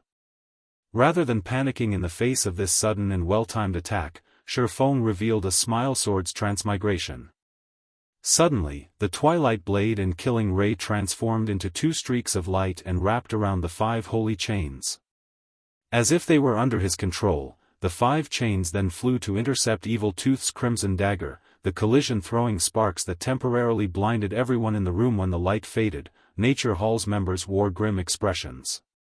Evil Tooth's HP plummeted as he stared at Shifeng in horror. Although he wanted to say something, he had already lost the last of his HP. With darkening vision, Evil Tooth collapsed to the floor. Silence dominated the reception room. Nature Manifestation's personal bodyguards had worked with 2 of the guild's peak experts against one opponent, yet they were either dead or crippled, aside from Jade Qilin. Like an unshakable mountain, Shifeng still stood where he had stated. The death world shattered the moment Evil Tooth died, and the room returned to its original state. Chapter 2074, Another Monster. Silence. Shock. Horror. Even though Dead World had been removed and the reception room had returned to its neutral state, Jade Qilin and the other Nature Hall peak experts felt stifled and overwhelmed. Even Nature Manifestation, who had observed the fight in silence, wore a gloomy expression. Who are you? Nature Manifestation asked Shifeng. Ordinary peak experts couldn't topple his personal bodyguards or Evil Tooth, the Evil Spirit Legion's commander. While he had considered the possibility of their defeat, he hadn't expected it to happen so easily. He couldn't imagine anyone, aside from Domain Realm monsters, who would be capable of such a feat. But how rare were Domain Realm experts in God's domain? Every Domain Realm expert that had ever existed in the virtual gaming world was accounted for, and they were all responsible for shaking the community to its core. However, based on his information, Shifeng's name wasn't on that list. Black Flame, Shifeng stated calmly. Black Flame? Zero Wings Guild leader? Shock colored Jade Qilin's face when she heard Shifeng's reply. But how? Black Flame wasn't unknown to Nature Hall. After all, he ranked among the top 10 on the God's Domain expert list. He was a peak expert that had reached the Void Realm, and one of the top peak experts in the game, but at the end of the day, that's all he was, a peak expert. Although they earned the various superpowers' attention, they weren't powerful enough to threaten a superpower's very existence. Every superpower had plenty of peak experts in its ranks no matter how she looked at it. However, no peak expert should be capable of the combat power Shifeng had displayed. What an excellent scheme. So, you've deliberately hidden your strength all this time? Nature Manifestation asked. Unexpected, he was actually smiling. However, knowing their guild leader's personality, Jade Qilin and her companions knew Nature Manifestation's smile wasn't an indication of his good mood. Rather, it was a result of his anger reaching a tipping point. The various superpowers in God's domain viewed every domain realm expert as immensely important. Rather, these experts were impossible to ignore. Domain realm experts were strategic weapons, and as players reached higher levels, the threat these experts posed to superpowers would grow. Hence, superpowers took considerable precautions against every domain realm expert they encountered. If Shifeng had revealed himself as a domain realm expert early on, the various superpowers would have paid more attention to Zero Wing. The guild's name would have likely joined the superpowers' blacklists, regardless of its developmental state. Some superpowers might have even extinguished Zero Wing immediately to save themselves from future trouble. As for Shifeng recently reaching the domain realm, it wasn't likely. Reaching the domain realm proved that one transcended the limits of humanity. Despite the various super first-rate guilds and super guilds accumulating resources and knowledge over many generations, each superpower had, at most, nurtured only a handful of domain realm experts in each generation. It was easy to imagine how difficult reaching the domain realm truly was. In other words, Shifeng must have hidden his strength from the public deliberately to avoid attracting too much attention. Now that he was satisfied with his personal strength and that of his guild, he wanted to use Nature Hall as a stepping stone to show off his power. That would explain why Shifeng was willing to make an enemy of Nature Hall just to help Twilight Echo, a guild he was barely connected to. Guild leader, should we request senior fans' presence? Jade Qilin whispered to her guild leader. Although domain realm experts were extremely rare, Nature Hall had its own collection of them. Senior Fan was one example. Moreover, he had spent most of his time in the Storm Empire. If they notified him, he would soon return to the residence. If Senior Fan returned, with the help of Nature Hall's other peak experts, they could ensure that Shifeng's party didn't leave the residence with their lives. After all, this was Nature Hall's main headquarters. After Jade Qilin posed her question, the three imposing men beside her directed their killing intent toward Shifeng. A mere up-and-coming guild like Zero Wing actually dared to use Nature Hall as a stepping stone. This was unacceptable. Suddenly, the reception room's doors flew open, and a group of 50-plus silver-armored experts charged in and surrounded Shifeng's party. Although they weren't refinement realm experts like Nature Manifestation's personal bodyguards, they could rival such experts with their Silverlight battle array. What? You still insist on fighting? Shifeng asked as he calmly watched Nature Hall's members from his seat, showing no signs of anxiety or concern. He wouldn't have dared to visit Nature Hall's residence before he had reached the domain realm and acquired the Twilight Blade. This was, after all, a superpower's headquarters, and Nature Hall would have plenty of methods to deal with invaders. The guild would also have other domain realm experts nearby. At this stage of the game, Shifeng's fight against Martial Dragon on Thunder Island wasn't a proper indicator of domain realm experts' prowess. During that battle, he had had the advantage in terms of basic attributes and skills, and since Martial Dragon had only been a Tier 1 player, the man's weak physique had prevented him from fully exhibiting his strength. To put it simply, players' physiques at that time had restricted domain realm experts. Shifeng hadn't gotten a clear idea of how strong domain realm experts were in that fight, but once he had reached the same realm, he understood these experts' true power. With a Tier 1 player's physique, domain realm experts would be limited to 50% of their true combat power at most. However, Void Realm experts would be able to display their full combat power. It was only natural that domain realm experts back then had only seemed slightly more powerful than peak experts at this stage of the game. However, not only had domain realm experts' physiques greatly improved, but their weapon and equipment standards had also increased. A superpower's domain realm expert likely wore at least 3 or 4 pieces of epic equipment, possibly even a fragmented legendary item. Superpowers had frightening resources and expansive territory. Encountering a superpower that owned 1 or 2 fragmented legendary items at this stage of the game wouldn't be odd. As soon as Shifeng was done speaking, Fire Dance, Cola, Alluring Summer, Shadow Blade, and Yi Wumian, who stood behind him, stepped forward and released their auras as if a volcano had erupted in the room. An intense energy washed over its occupants, and the expressions that Nature Hall's members wore changed instantly. Fire Dance and her comrades felt like primordial beasts that had just awoken from a long slumber. The pressure they radiated was painfully stifling, particularly Fire Dance's aura. Could she be another domain realm expert? The thought drifted through Jade Qilin and her companions' minds, shuddering at the idea. Zero Wing was merely a small kingdom's guild. It wasn't even a superpower, yet it had 2 domain realm experts. Since when were domain realm experts so common? If Shifeng could hear these peak experts' thoughts, he wouldn't have been surprised. Among the 5 players he had brought with him, only Fire Dance held a fragmented legendary weapon. She also had her own bloodline and 6 epic items. In Zero Wing, Fire Dance's equipment standards were only second to his. Moreover, she was only a step away from the Truth Realm and had already mastered multiple advanced combat techniques. In her current state, she could definitely contend with domain realm experts. Chapter 2075, Miscalculation. Although Jade Qilin and Nature Hall's other peak experts had intended to act, they couldn't help but freeze the moment they felt Fire Dance's oppressive aura. Guild leader, are we still going to fight them? Jade Qilin could not help but ask as she turned to look at Nature Manifestation, her expression hesitant. 1 domain realm expert was already extremely difficult to defeat.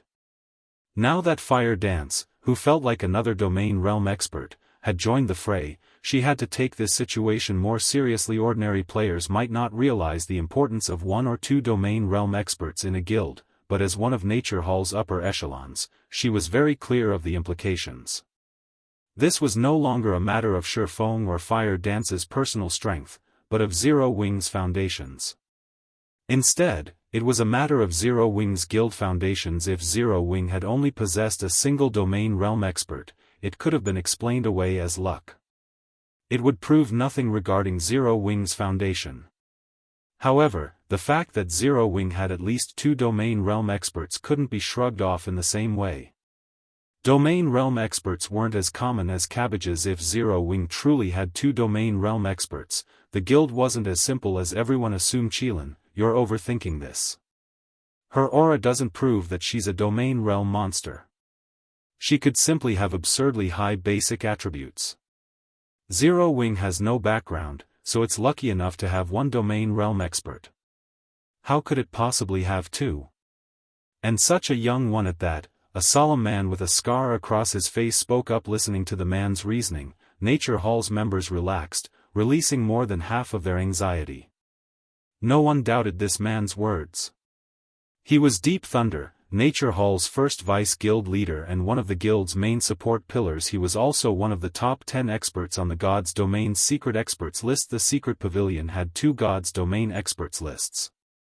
One recorded the top 1,000 experts with the most attention-grabbing battle records. The second was a secret list, which only superpowers could purchase. The secret experts list only contained 100 names. However, these players weren't ranked by their battle records, but based on the combat standards they had revealed. One had to be a Void Realm expert before the secret pavilion would even consider them for the list. Any peak expert that could rank on the secret experts list was, at most, a step away from the domain realm. Those that ranked among the top 10 were practically pounding against the edge of this realm. They only needed a slight push to reach the domain realm. Deep Thunder was one of these experts. Although none of Nature Hall's experts in the room had reached the domain realm yet, Deep Thunder was undoubtedly the most knowledgeable about it. Since Deep Thunder was certain that Fire Dance was not a domain realm expert, there was a 90% chance that he was correct. Thunder is right. Everyone needs to calm down. Although I don't know how this little girl from Zero Wing has such frightening basic attributes, Zero Wing is 100 years too early if it thinks it can stroll into Nature Hall's residence with such an attitude. Nature Manifestation commented, backing up Deep Thunder. He flashed Shurfeng a piercing glare before commanding, summon Senior Fan and the Evil Spirit Legion members immediately. Lock down the residence. I want to see how capable these Zero Wing representatives truly are. Although Shurfeng had displayed astonishing combat power, Nature Hall wasn't a pushover. Nature Hall had gone to great lengths to recruit Senior Fan and convince him to protect the guild. The Elder had been a domain realm monster for decades, and his combat standards were far above Shurfeng's, who, at most, had only entered the domain realm within the past few years. Senior Fan also wore the best equipment available in the game, and the Evil Spirit Legion was one of Nature Hall's trump cards. Although the Evil Spirit Legion only had 100 members, every member was a refinement realm expert or better. Even the weakest among them had mastered 3 combat techniques, and including the Silverlight Battle Array, they could even defeat domain realm experts. The Evil Spirit Legion was also why Nature Hall even dared to provoke super first-rate guilds. However, the moment Nature Manifestation issued the order, Fire Dance's group moved, charging straight toward the guild leader. Taking the lead, Kola and Yi Wumian dashed forward like 2 Tyrannosaurus Rexes. When the reinforcing security team members collided with the 2 MTs, they flew backward as if they had been hit by a truck, their tight defensive formation shattering instantly. Alluring Summer and Shadow Sword followed the 2 MTs closely. Alluring Summer sent at least one player flying with each spell she cast, while Shadow Sword forced multiple players to stumble back with each slash. These 2 easily repelled any security team members that approached from the sides. Rather than a battle, this looked like adults toying with children. Taking advantage of the chaos, Fire Dance blew past the security team's blockade and arrived before Nature Manifestation. Don't think you can get through me that easily. Deep Thunder bellowed, swinging his gigantic, 2-handed battle axe with a solemn expression, leaving no room for Fire Dance to dodge. Tier 2 skill, Earth Bombardment. Pang! Not only was Earth Bombardment an AoE attack that amplified his strength, but it could also significantly reduce players' movement speed when he struck. This was the trademark tier skill of the Magic Warrior hidden class. The move could only be blocked, not dodged. In addition, the Magic Warrior class was a specialized advanced class for berserkers, using magic to strengthen the user's body. However, Deep Thunder's expression froze when his attack landed. Fire Dance's flimsy short sword had actually stopped his humongous axe's descent. Not only had Fire Dance remained stable, but she also retained every point of her HP. Before Deep Thunder could swing his battle axe again, Fire Dance's 1,000 transformations slithered toward the berserker's neck with an utterly unpredictable attack trajectory. Advanced combat technique, Illusory Snake. Scram! Deep Thunder shouted as he activated Whirlwind Slash to defend himself. Boom! When short sword and battle axe collided, a sharp clang echoed throughout the room. A moment later, Deep Thunder, who prided himself on his strength, stumbled 3 steps back, staring at Fire Dance with an incredulous look. While he had recognized Fire Dance's amazing basic attributes, he hadn't expected them to be so high. How does she have so much strength? Deep Thunder wasn't the only one the situation surprised. Jade Qilin, who cast spells from the side, glanced over in horror when she noticed Deep Thunder stumble in God's domain. There was a major difference between one-handed weapon strength and that of 2-handed weapons. This was why most berserker players chose 2-handed weapons. 2-handed weapons could make full use of berserker's high strength. However, despite being an assassin, Fire Dance exhibited greater strength with a short sword than Deep Thunder. This unraveled everything Jade Qilin thought she knew about God's domain. Moreover, Deep Thunder wore 3 pieces of epic equipment, wielded an epic weapon, and the rest of his equipment was comprised of level 60 dark gold items. She couldn't imagine how an assassin could block one of his attacks with a one-handed sword. After sending Deep Thunder backward, Fire Dance abruptly vanished void steps. By the time anyone could react, Fire Dance had reappeared before Nature Manifestation, holding her 1,000 transformations against the guild leader's throat.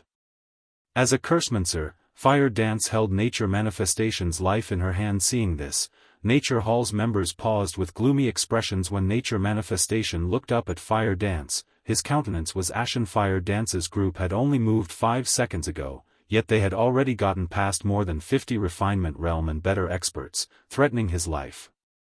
Not even a domain realm expert could perform such a feat. Chapter 2076, Do You Need a Doctor?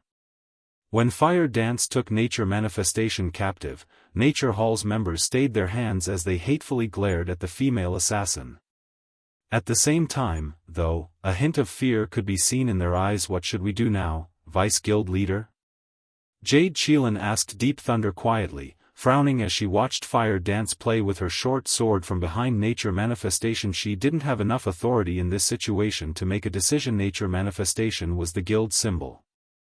If they let him die, it would humiliate their guild. However, Fire Dance currently had control over Nature Manifestation's life and death. Even though peak experts like Jade Qilin could cross the 6-yard distance in less than half a second would be more than enough time to kill their guild leader. For someone with Fire Dance's strength and speed, Deep Thunder said nothing in response to Jade Qilin's question. He didn't know what to do. Either Zero Wing was far more terrifying than he had imagined. If Fire Dance were truly a domain realm expert, this situation, at most, would have surprised him, but the problem lay in the fact that she wasn't one, which horrified him. After their brief clash, he was certain that the female assassin had only reached the refinement realm, although she wasn't your typical refinement realm expert. However, he couldn't articulate how she differed from the average refinement realm expert. Regardless, her combat standard could, at best, rival flowing water realm experts. She was almost nothing compared to an expert like him, who was only a small step away from reaching the domain realm. Yet, despite her inferior combat standards, Fire Dance could suppress him in a confrontation. Moreover, she had done so effortlessly. She had even taken Nature Manifestation captive in an instant. Although the guild leader was only an ordinary peak expert, this outcome was shocking. Not even the refinement realm experts understood this, much less the ordinary experts. Peak experts were known as such because they stood at the peak of God's domain. Even domain realm experts would struggle to threaten a peak expert's life, yet Fire Dance had done so effortlessly. He couldn't imagine what weapons and equipment would be necessary to allow an expert, who had reached the flowing water realm at best, to command even greater combat power than domain realm monsters. However, that wasn't the worst of it. Zero Wing's other representatives were obviously only refinement realm experts, but they had displayed combat power that could easily rival peak experts. Not even super first-rate guilds were likely capable of nurturing such high-quality refinement realm experts. After silence reigned over the room for a short moment, Nature Manifestation discarded his shock and turned to glare at Shifeng. Do you think that I'll simply allow Nature Hall to let Zero Wing off the hook just because you've captured me? Nature Manifestation asked, sneering. Don't be foolish. It is just one level and one piece of equipment. I can afford the loss. If you go through with this, however, Zero Wing won't have the power to endure Nature Hall's wrath. The strength Shifeng's party had displayed had surprised him, but at the end of the day, an individual's strength was nothing compared to a guild's. Regardless of how powerful this Zero Wing party was, it didn't change anything about the difference between Zero Wing and Nature Hall. That's right, you should think this through carefully, Guild Leader Black Flame. If you do this, there will be no saving the relationship between our guilds, Jade Qilin said in an attempt to persuade Shifeng. I believe you are aware of Nature Hall's strategy. In the end, only Zero Wing will suffer. As Jade Qilin finished speaking, Nature Hall's members calmed their fears and revealed confident smiles. They had been stunned after witnessing the combat power Shifeng's party commanded, but after giving the matter some thought, they realized that Shifeng's party would only sign their death warrants if they killed Nature Manifestation. Zero Wing was merely a kingdom's guild. Regardless of its battle records, it was still far weaker than Nature Hall. Zero Wing could not afford to endure Nature Hall's wrath at all. As a guild leader, Shifeng must have realized this. Unless Shifeng insisted on dragging Zero Wing down with him, he wouldn't let Fire Dance kill the other guild leader. Even Storm City's independent players wouldn't believe that Shifeng would do such a thing, let alone these guild upper echelons. As the smiles Nature Hall's members wore spread with delight, Shifeng, who watched from his seat, returned the grins and said, "What you say is true. There is a big difference between Zero Wing and Nature Hall, but what if Nature Hall lost Storm City? Lost Storm City? Is this fellow dreaming? What a joke! How could our guild possibly lose Storm City? Nature Hall's members began to laugh, thinking Shifeng had gone mad. Storm City was Nature Hall's main headquarters. Not even a superpower could dethrone the guild in its own city, much less Zero Wing Yuri, referring to the auction arena battle, right? Nature Manifestation laughed. While I understand your thinking, that is a battle of experts and resources.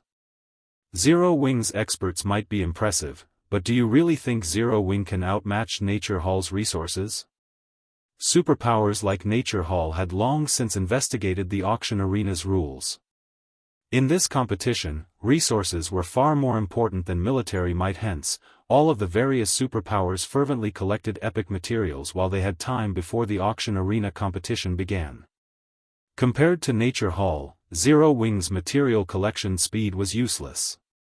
How could Zero Wing possibly hope to defeat Nature Hall in a contest for Storm City's auction house? However, as Nature Manifestation finished his statement, Shifeng revealed a dark gold crystal from his bag. The crystal was unusually eye-catching in this room, and it drew everyone's gaze while most of the reception room's occupants didn't understand why Shifeng had revealed this crystal. Nature Manifestation froze when he saw it. You. How did you get that? Nature Manifestation could not help but ask. Nature Manifestation's sudden change of expression even confused Fire Dance and her companions, let alone Nature Hall's members.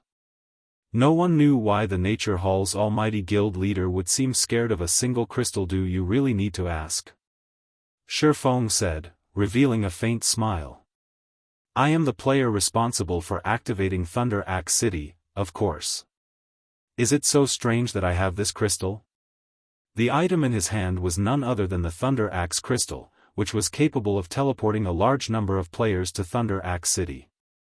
It also normally cost 5,000 Thunder Axe City contribution points. You activated Thunder Axe City?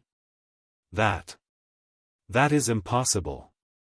How could you be responsible? Nature Manifestation stared at Shifeng with an incredulous look. Thunder Axe City was a super large-scale neutral city, and after its activation, it had quickly become a hub for many superpowers, including Nature Hall. Countless first- and second-rate guilds visited the city, as well. The neutral city was so popular due to its abundant resources, especially incredibly rare epic materials. Thunder Axe City was practically a treasure trove. However, traveling to and developing in Thunder Axe City was quite difficult. Due to its terrain and environment, not even expert players could remain in the city for long. Even with its sturdy foundations, Nature Hall could only afford to send 300 experts to develop in the city long-term. However, not only did Shifeng possess the Thunder Axe Crystal, which one could purchase from the Thunder Axe Temple and provided convenient transport to the city, but he was also responsible for Thunder Axe City's activation. However, when Nature Manifestation recalled the group of giant players Zero Wing possessed and the Thunder Axe Crystal in Shifeng's hand, which no player should be able to obtain at this stage of the game, he knew that Shifeng's claim was likely true. Guild leader Nature. What's wrong? You don't look too good.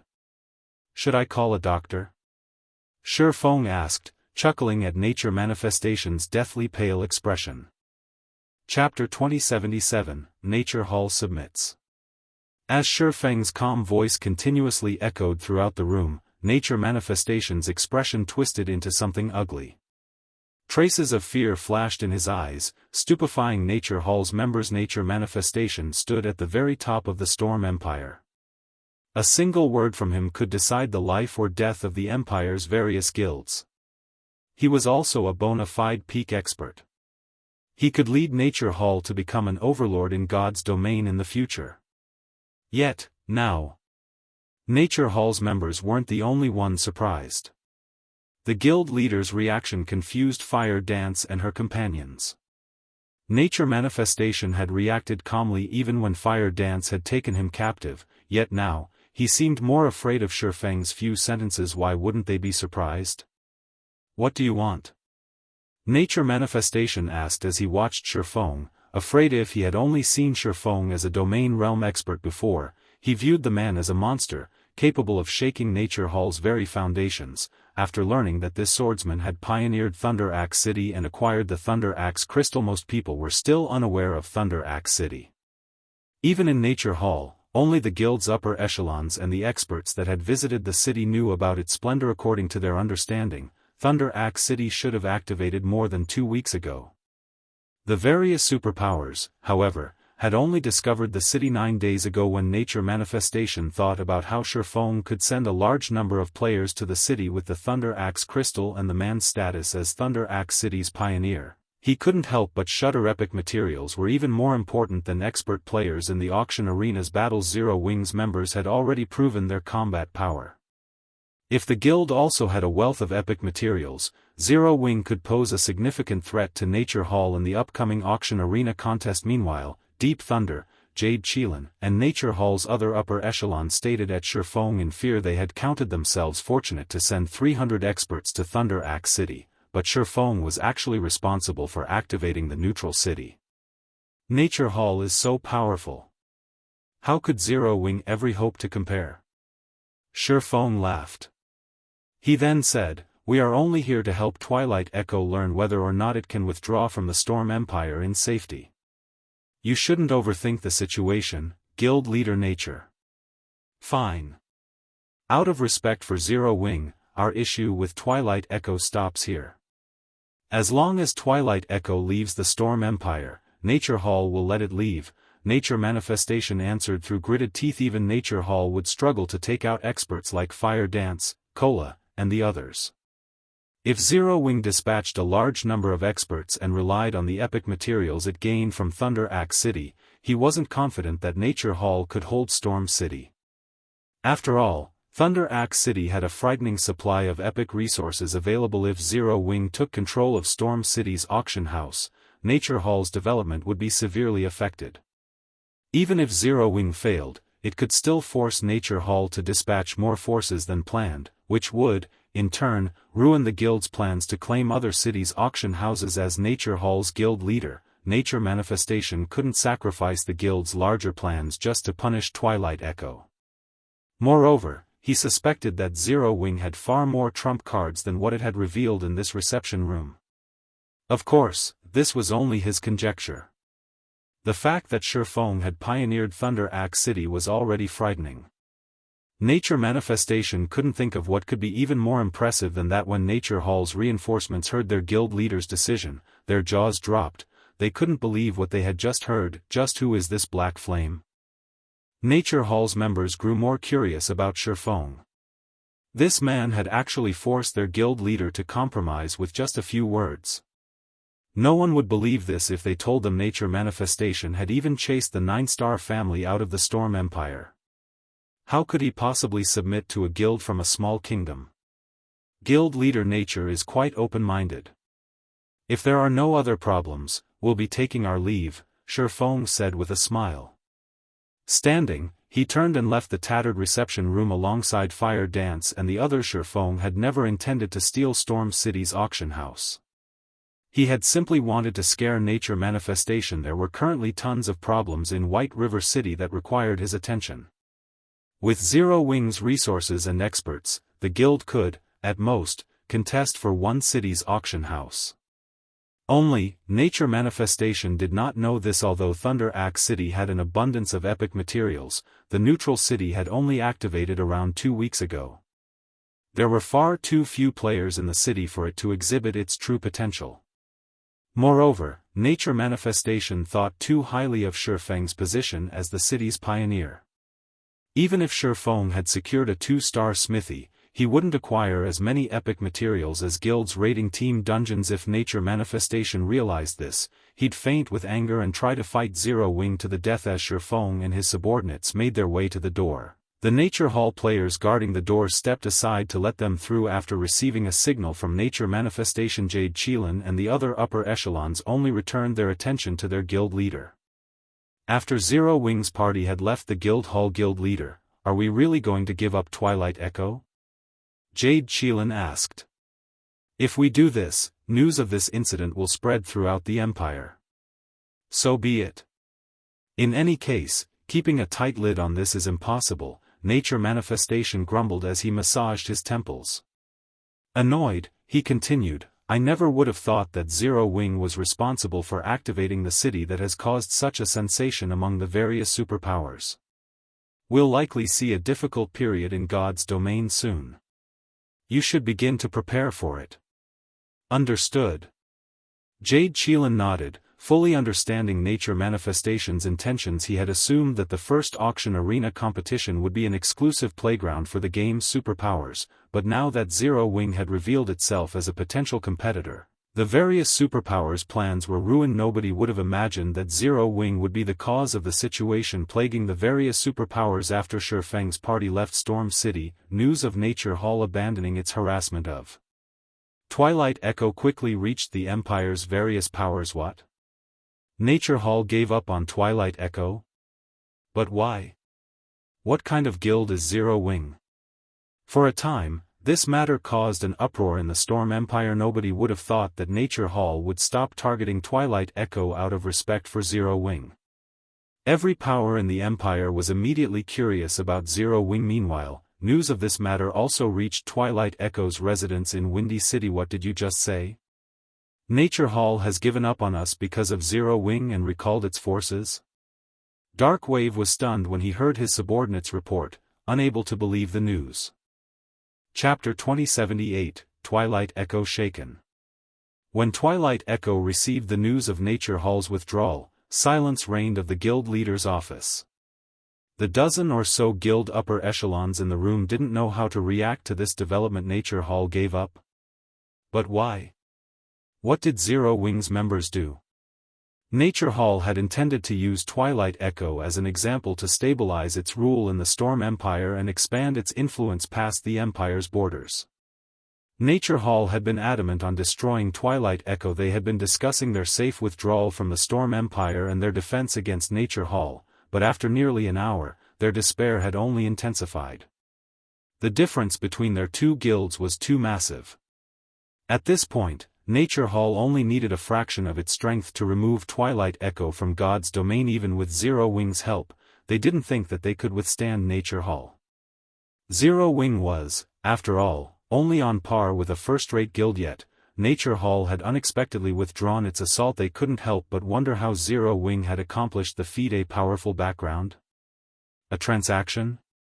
They considered many possibilities, but none seemed reliable or possible. However, it was an inescapable fact that Zero Wing had convinced Nature Hall to leave Twilight Echo in peace. Dark Wave turned to Aqua Rose, a myriad of emotions overwhelming his heart when Violet Cloud had informed Owl Life that Zero Wing intended to protect Twilight Echo. Dark Wave had assumed it had been Zero Wing's way of taking a stand against Nature Hall. He hadn't actually believed that her guild could protect his. Looking at it now, however, it seemed that Violet Cloud had meant what she had said. This was the Storm Empire's overlord they were talking about.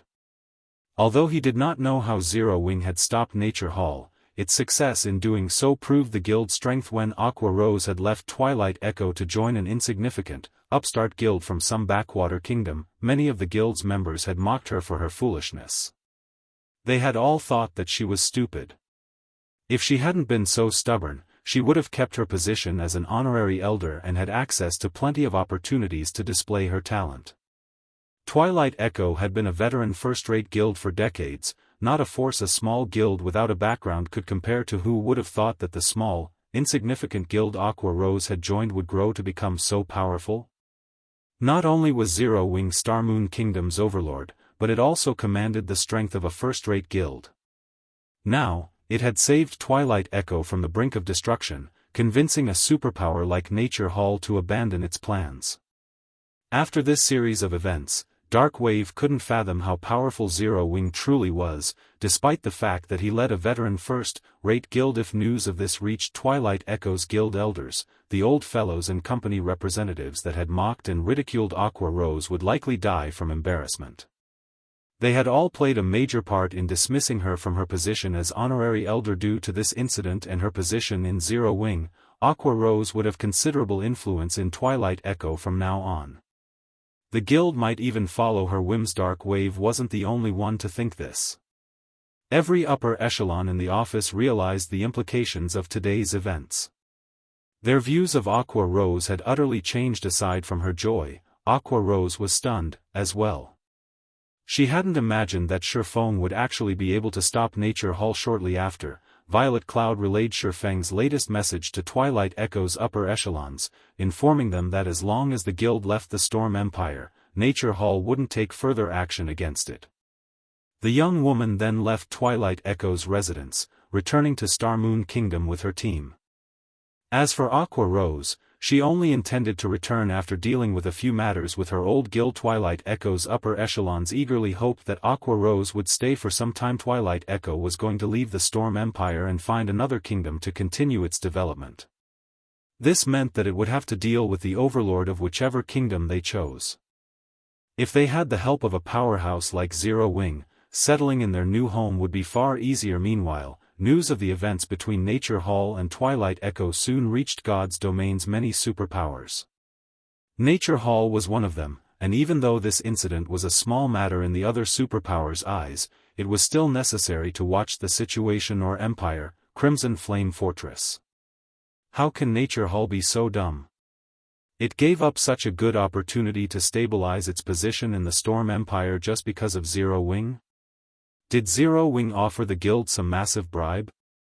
Jianghu, who stood inside Blackwater's vice guild leader's office, ranted his confusion after reading the latest message. Nature Hall had been developing rapidly lately, and it easily ranked among the top 10 fastest developing superpowers in God's domain. Many veteran super first-rate guilds were even starting to feel threatened, yet, out of respect for Zero Wing, the guild had abandoned its plans. It was truly surprising, not bad. It seems Zero Wing is quite capable, after all. It's no wonder why it rejected my offer of cooperation, Wuxia said, a charming smile forming on her face. Vice guild leader, you think too highly of Zero Wing. I don't know what benefits it offered Nature Hall to settle this matter, but Zero Wing hasn't solved its predicament in White River City. Ignoring the several powers that desire the city's auction house, Zero Wing has its hands full with its own internal problems, Jianghu said. Starlink has recently invested a lot of capital into hindering Zero Wing. It is even trying to poach Zero Wing's upper echelons and core members by offering to triple their current salaries. Starlink has also begun to claim commissions meant for Zero Wing by offering lower prices, slowly chipping away at Zero Wing's financial situation. I doubt it will be more than a month before Zero Wing crumbles in on itself. Larger guilds had both advantages and disadvantages. When a guild had a low member count, its daily expenditures were relatively small. Hence, its finances were easy to handle. However, as a guild grew, it would face more difficult financial problems. Including hostile corporations' intervention, a guild's financial problems could become even more challenging. Hence, although Zero Wing seemed to have grown quite powerful, it had acquired new weaknesses. Zero Wing had still been a relatively small guild without a headquarters in the real world, and as a result, it hadn't had to contend with major expenditures. Its size had rendered hostile corporations' interference ineffective, but things had changed. Now, not only had Zero Wing purchased Ouroboros's main headquarters, but it had become even larger than Ouroboros at its peak. Its monthly expenditure was easily dozen of times larger than Ouroboros's had been. This was why the various first-rate guilds feared the various superpowers.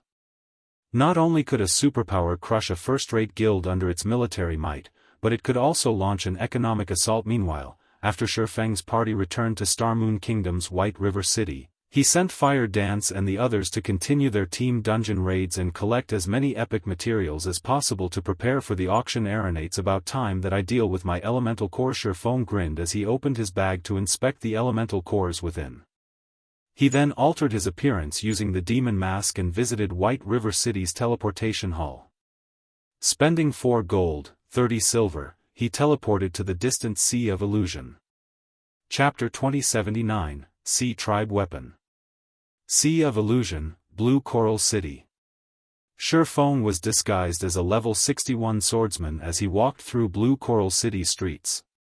Unlike the kingdoms and empires on the God's Domain continent, the Sea of Illusion was neutral territory, maintained by a merchant alliance. The Merchant Alliance mainly operated out at sea, controlling only a few cities on land. Most of its towns and cities had been established on islands. Because of this, most visiting players were either merchant players or independent players. Guilds rarely visited the Sea of Illusion. This was also why adventurer teams ruled over the area's several major cities. Meanwhile, Blue Coral City was the Sea of Illusion's largest city. First-time visitors were almost always surprised by what they found here. The majority of the player population consisted of merchant players, while the rest were mostly independent players. There were very few players wearing guild emblems, buying tons of sea tribe weapons for 50 silver each. Also selling purple fire crystals. Selling ocean pearls. Get a 5% discount for buying more than 100 pearls.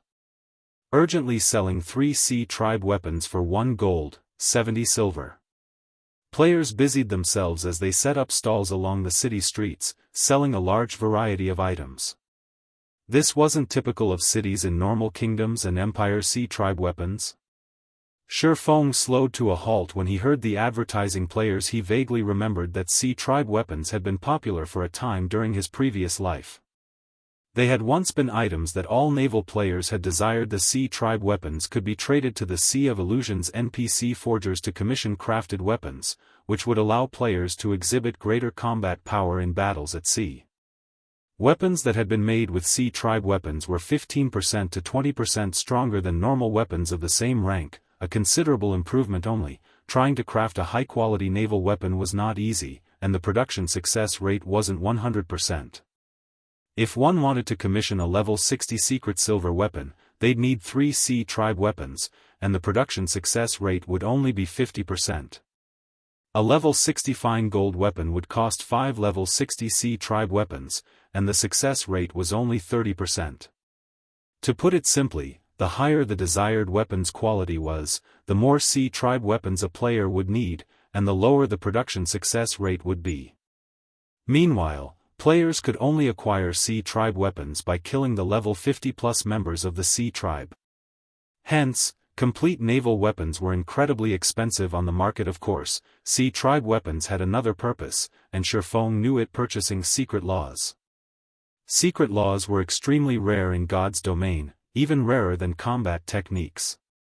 They also provided players a significant boost. Secret laws were a type of berserk skill, but unlike normal berserk skills, which were prohibited in certain areas, secret laws could be used anywhere like combat techniques. They could even be used when silenced. However, secret laws were a huge burden on the user's stamina and concentration. The more powerful a secret law was, the more stamina and concentration it would consume. In addition, players didn't have to master a secret law to use it. Only, using an unmastered secret law would drain more resources than usual. The worst part was that secret laws would drop automatically when players died. Even so, countless experts in God's domain coveted secret laws due to their many benefits. Secret laws provided a boost to physique and allowed players to exhibit more of their combat power. Moreover, secret laws gave players a clearer idea of their flaws. These were the reasons that players had coveted secret laws. They were even more valuable than combat techniques. Meanwhile, sea tribe weapons could be exchanged for one of these precious secret laws. Although there were limited copies of the secret law available and the process of acquiring one was particularly troublesome, Shifeng didn't mind. He might have had some trouble purchasing a few copies if he had tried before visiting the ancient god's maze, but he shouldn't have any issues now. One needed to fulfill 2 conditions to purchase copies of the secret law. First, they'd need to locate the NPC that sold them, then, they'd need to obtain the required items for payment. The NPC only accepted a combination of sea tribe weapons and elemental cores. Other than Shifeng, it wasn't likely that any of God's domain's players knew about this NPC, and of course, collecting sea tribe weapons and elemental cores wasn't a problem for Shifeng, following which, Shifeng spent 10 silver to set up a stall in Blue Coral City's business district, buying sea tribe weapons for 60 silver each. Only buying a certain amount. First come, first served. Shifeng shouted, immediately attracting the attention of the players on the street. Normally, players only purchased sea tribe weapons for 50 silver each. Even players that set up stalls to sell the weapons asked for less than 60 silver. With someone willing to spend so much on each C tribe weapon, players were bound to notice. A short moment later, a large group of players crowded around Shifeng to sell their C tribe weapons, rapidly depleting Shifeng's funds in less than an hour. Shifeng had spent more than 2,000 gold, purchasing 4,352 C tribe weapons. He had basically purchased every C tribe weapon in Blue Coral City. Once customers stopped visiting his stall, he packed up and headed for a hotel to alter his appearance once more. When Shifeng left the hotel, he discovered several players hiding around a street corner, staring intently at the hotel's entrance. It was obvious that these players wanted to learn why he had bought so many C tribe weapons. Unperturbed, Shifeng found a deserted location and used the 7 Luminaries ring to teleport out of Blue Coral City. After using space movement and spatial gate 4 times in a row, Shifeng arrived on a volcanic island that housed monsters ranging from level 80 and level 100. These monsters were far from ordinary, with the weakest among them a chieftain that had the combat power to rival players who reached the trial tower's 3rd floor. Even ordinary Tier 2 experts of the same level would have a difficult time fighting these chieftains one-on-one. Meanwhile, the NPC that possessed the secret law copies was located in a hidden room within the volcano. Players had only learned of this NPC in the past thanks to a few players who had visited the island for a rare quest. They had accidentally stumbled across the secret room, finding this rare NPC very quickly. With the help of Gale Domain, Shifeng reached a cave inside the volcano. After killing several hundred level 83+ Lord-ranked lava monsters, he finally found a hidden room. Although the cave's monsters were all lords, they had dropped almost no loot. They hadn't dropped anything beyond some ordinary materials, not even a single piece of common equipment. Although the monsters' loot was terrible, the EXP they granted was astounding.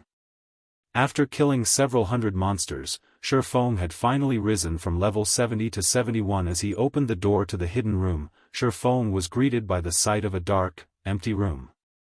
It only contained a stone platform. Shifeng grew a little excited as he approached the platform, spending 100 magic crystals to light the candle upon it without hesitation. By the time the public had discovered this place in the past, the players that had pioneered the island had cleaned out the NPC stock of secret law copies. Although the stock would replenish from time to time, the various superpowers had already laid claim and monopolized the NPC. Small guilds like Shadow had only been able to watch and drool from the sidelines. As the candlewick ignited, a storm abruptly enveloped the room. The translucent figure of a man began to materialize before Shifeng.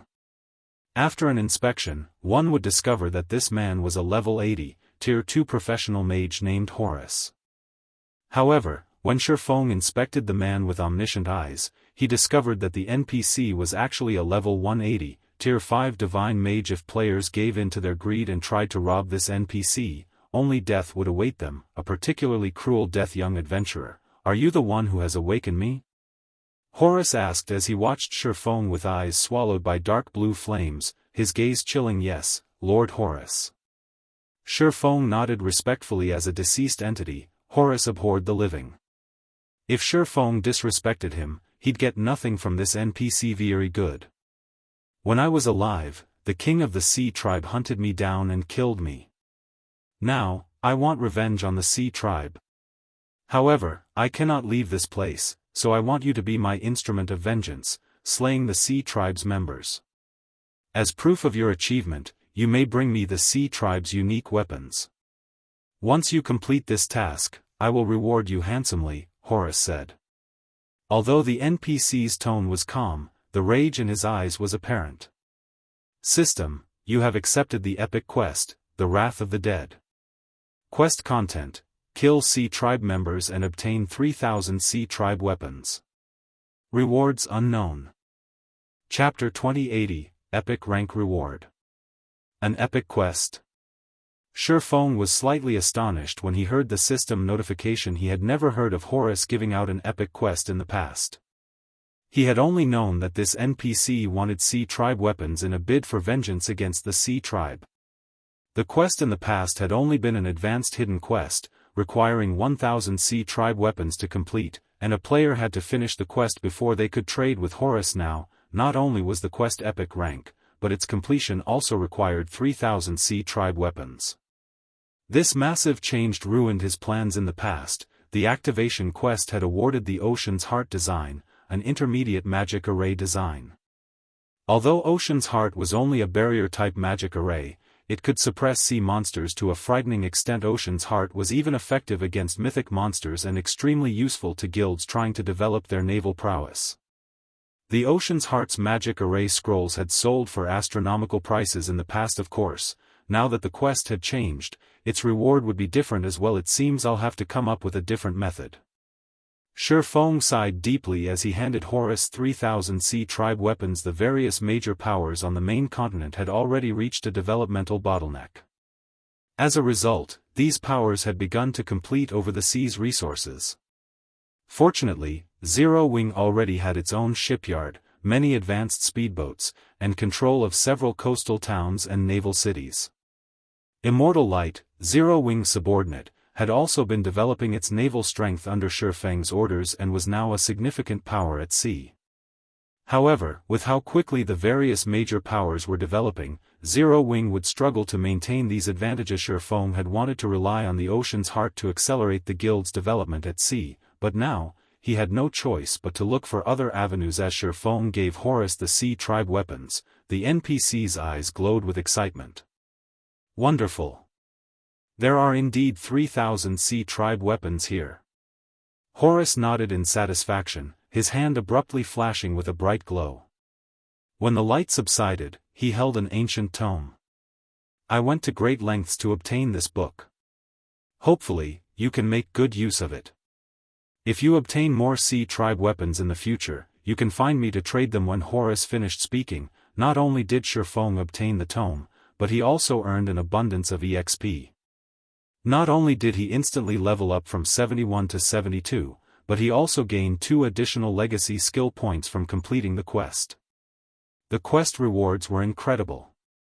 It was much harder to level up after reaching level 70, and Shifeng's hidden class required twice as much EXP as normal players. An ancient forging book?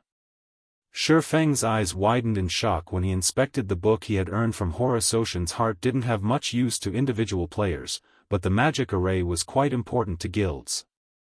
If possible, he wanted to trade 3,000 Sea Tribe weapons for the array design. However, after seeing the ancient forging book, this thought vanished. In God's domain, ancient forging books were akin to alchemy secret journals. Not only were they unique items, but the weapon or equipment designs they contained were also extraordinary. An ancient forging book was almost as valuable as an ordinary epic forging design. Shifeng immediately opened the ancient forging book, eager to discover what item it would help produce. Amazing. I struck gold this time. Shifeng could not help his growing elation as he read the tome's contents. The ancient forging book Horus had given him didn't contain one weapon or equipment piece design. Rather, it contained the designs to produce the dark gold set equipment, Crystal Light set.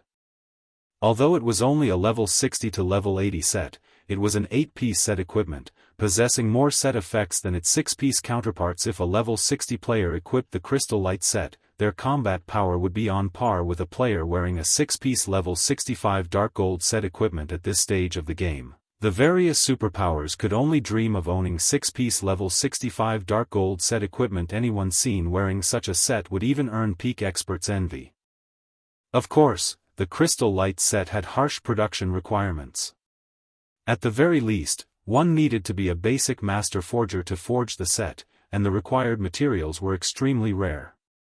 For example, the set required a lot of fine titan ore, mana stones, and advanced magic cores, all of which were incredibly difficult to procure at this stage of the game. Even for the various large guilds, however, material gathering was a secondary concern.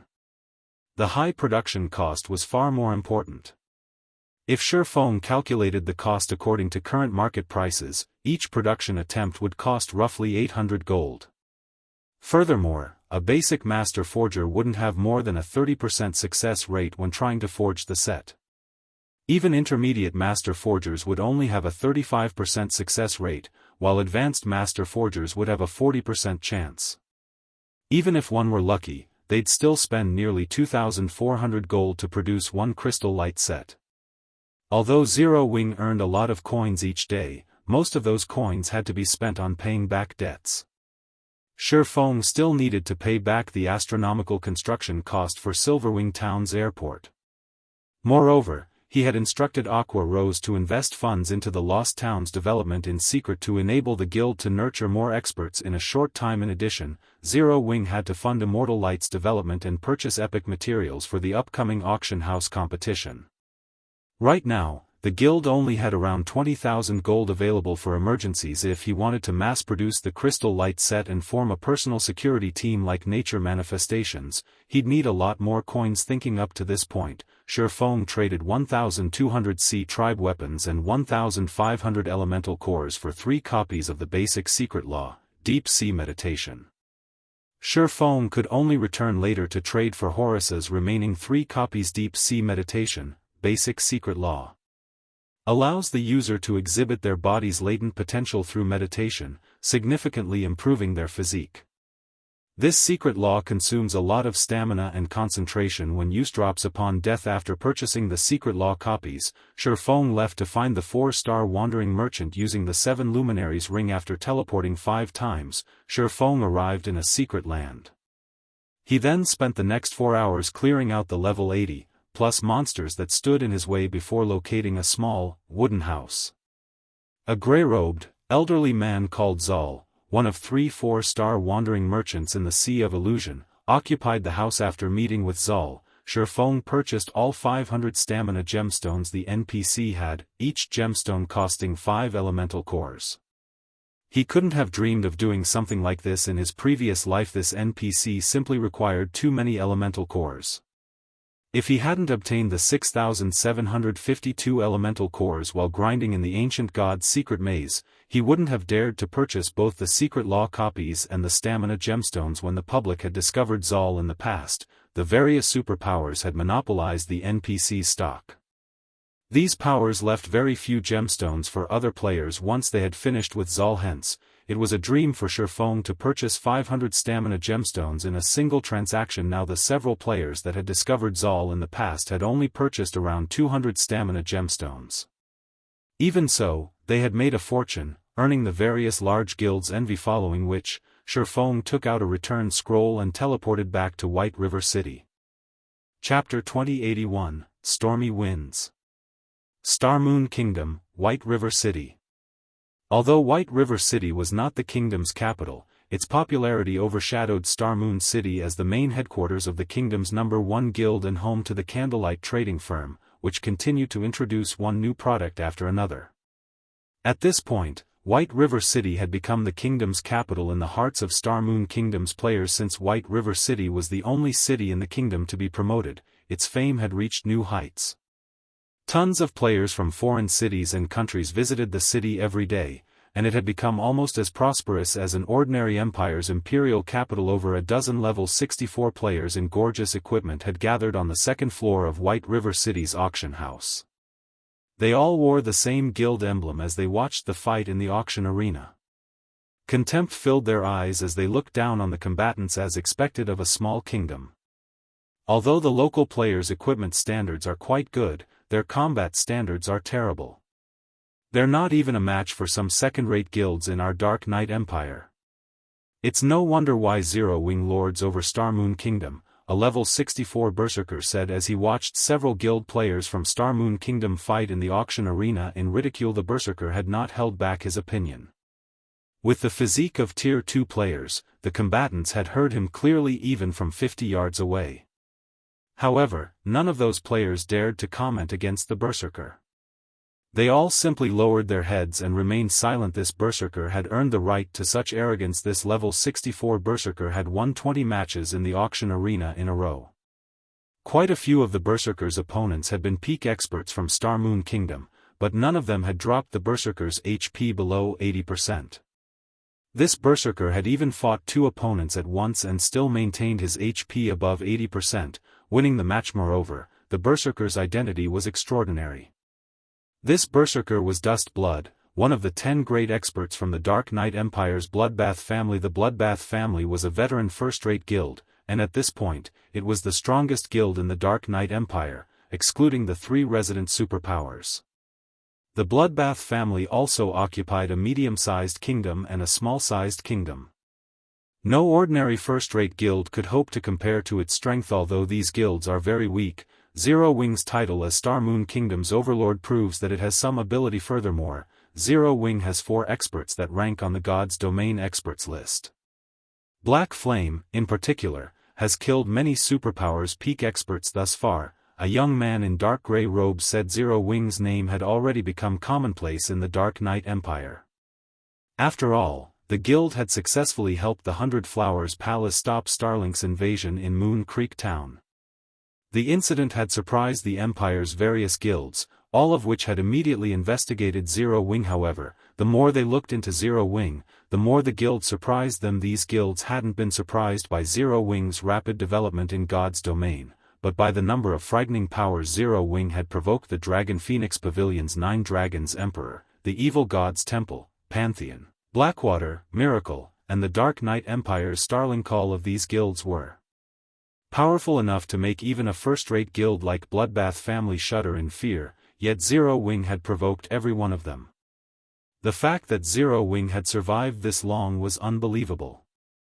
Calling it a miracle wasn't an exaggeration. Zero Wing's success will soon reach its end. The various superpowers have been busy with their own matters, so none of them have bothered to retaliate. I've also heard that Zero Wing has a tentative alliance with the Dragon Phoenix Pavilion's Phoenix Rain. But things have changed.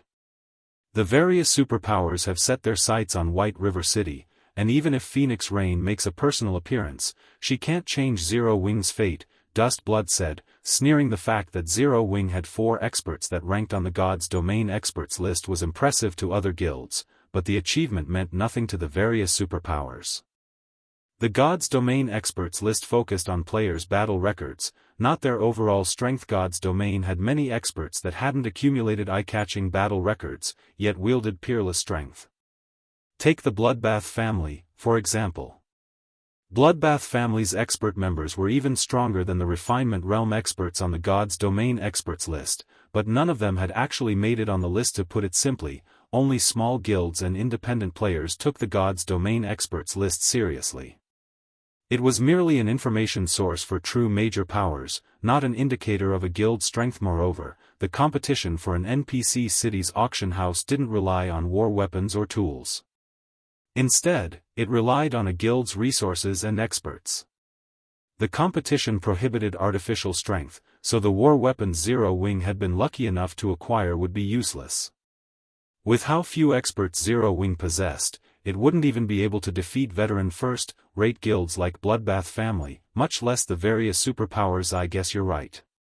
The various superpowers will not give up on White River City's auction house. Some of the old monsters that usually hide in the shadows are even revealing themselves to ensure their guild's success in the competition. Even experts on the God's Domain experts list will be of limited use. The young man nodded in agreement. When he spoke of the various superpowers' old monsters, fear and yearning flashed in his eyes. Thus far, the fights between God's Domain superpowers had been nothing more than skirmishes.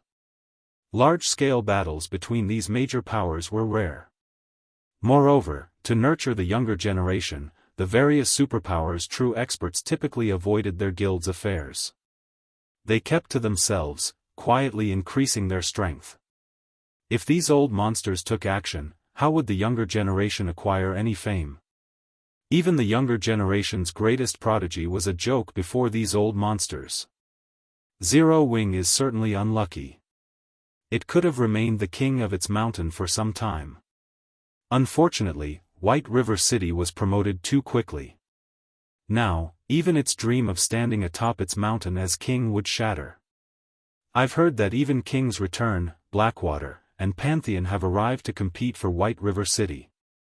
I can't wait to see these superpowers tear Zero Wing apart, Dust Blood said, smiling. Oh, look over there. Even the Glory Empire's holy reincarnation has come. It seems that they're here to watch the fight between these superpowers, as well, the young man said suddenly as he pointed to a group often or so players that had just arrived in the second-floor hall with a smirk. Holy Reincarnation was also a veteran first-rate guild, strong enough to rival the Bloodbath family. It was also the second strongest guild, after King's Return. in the Glory Empire. While the various kingdoms and empires' powers gathered in White River City in anticipation of the auction house's struggle, Shifeng worked on crafting the Crystal Light set in the nearby Candlelight trading firm. Although up to 10 players could learn the Crystal Light set's production method from the ancient forging book, it was an 8-piece dark gold set equipment. Not even basic master forgers like Melancholic Smile and Cream Cocoa would have much success with forging the set. Furthermore, Melancholic Smile and the others had their own work to focus on, hence, Shifeng decided to craft the set equipment himself. Fortunately, acquiring the required materials was no trouble for Shifeng. Zero Wing had been growing stronger as time passed, and as a result, it had compiled a ton of materials in the guild warehouse. In addition, the Candlelight trading firm had joined the secret chamber of commerce. So, obtaining the necessary materials to forge the Crystal Light set equipment was quite easy for the guild. In fact, Shifeng had gathered more than a dozen sets of materials in less than an hour. He then refined the materials with the soul fire.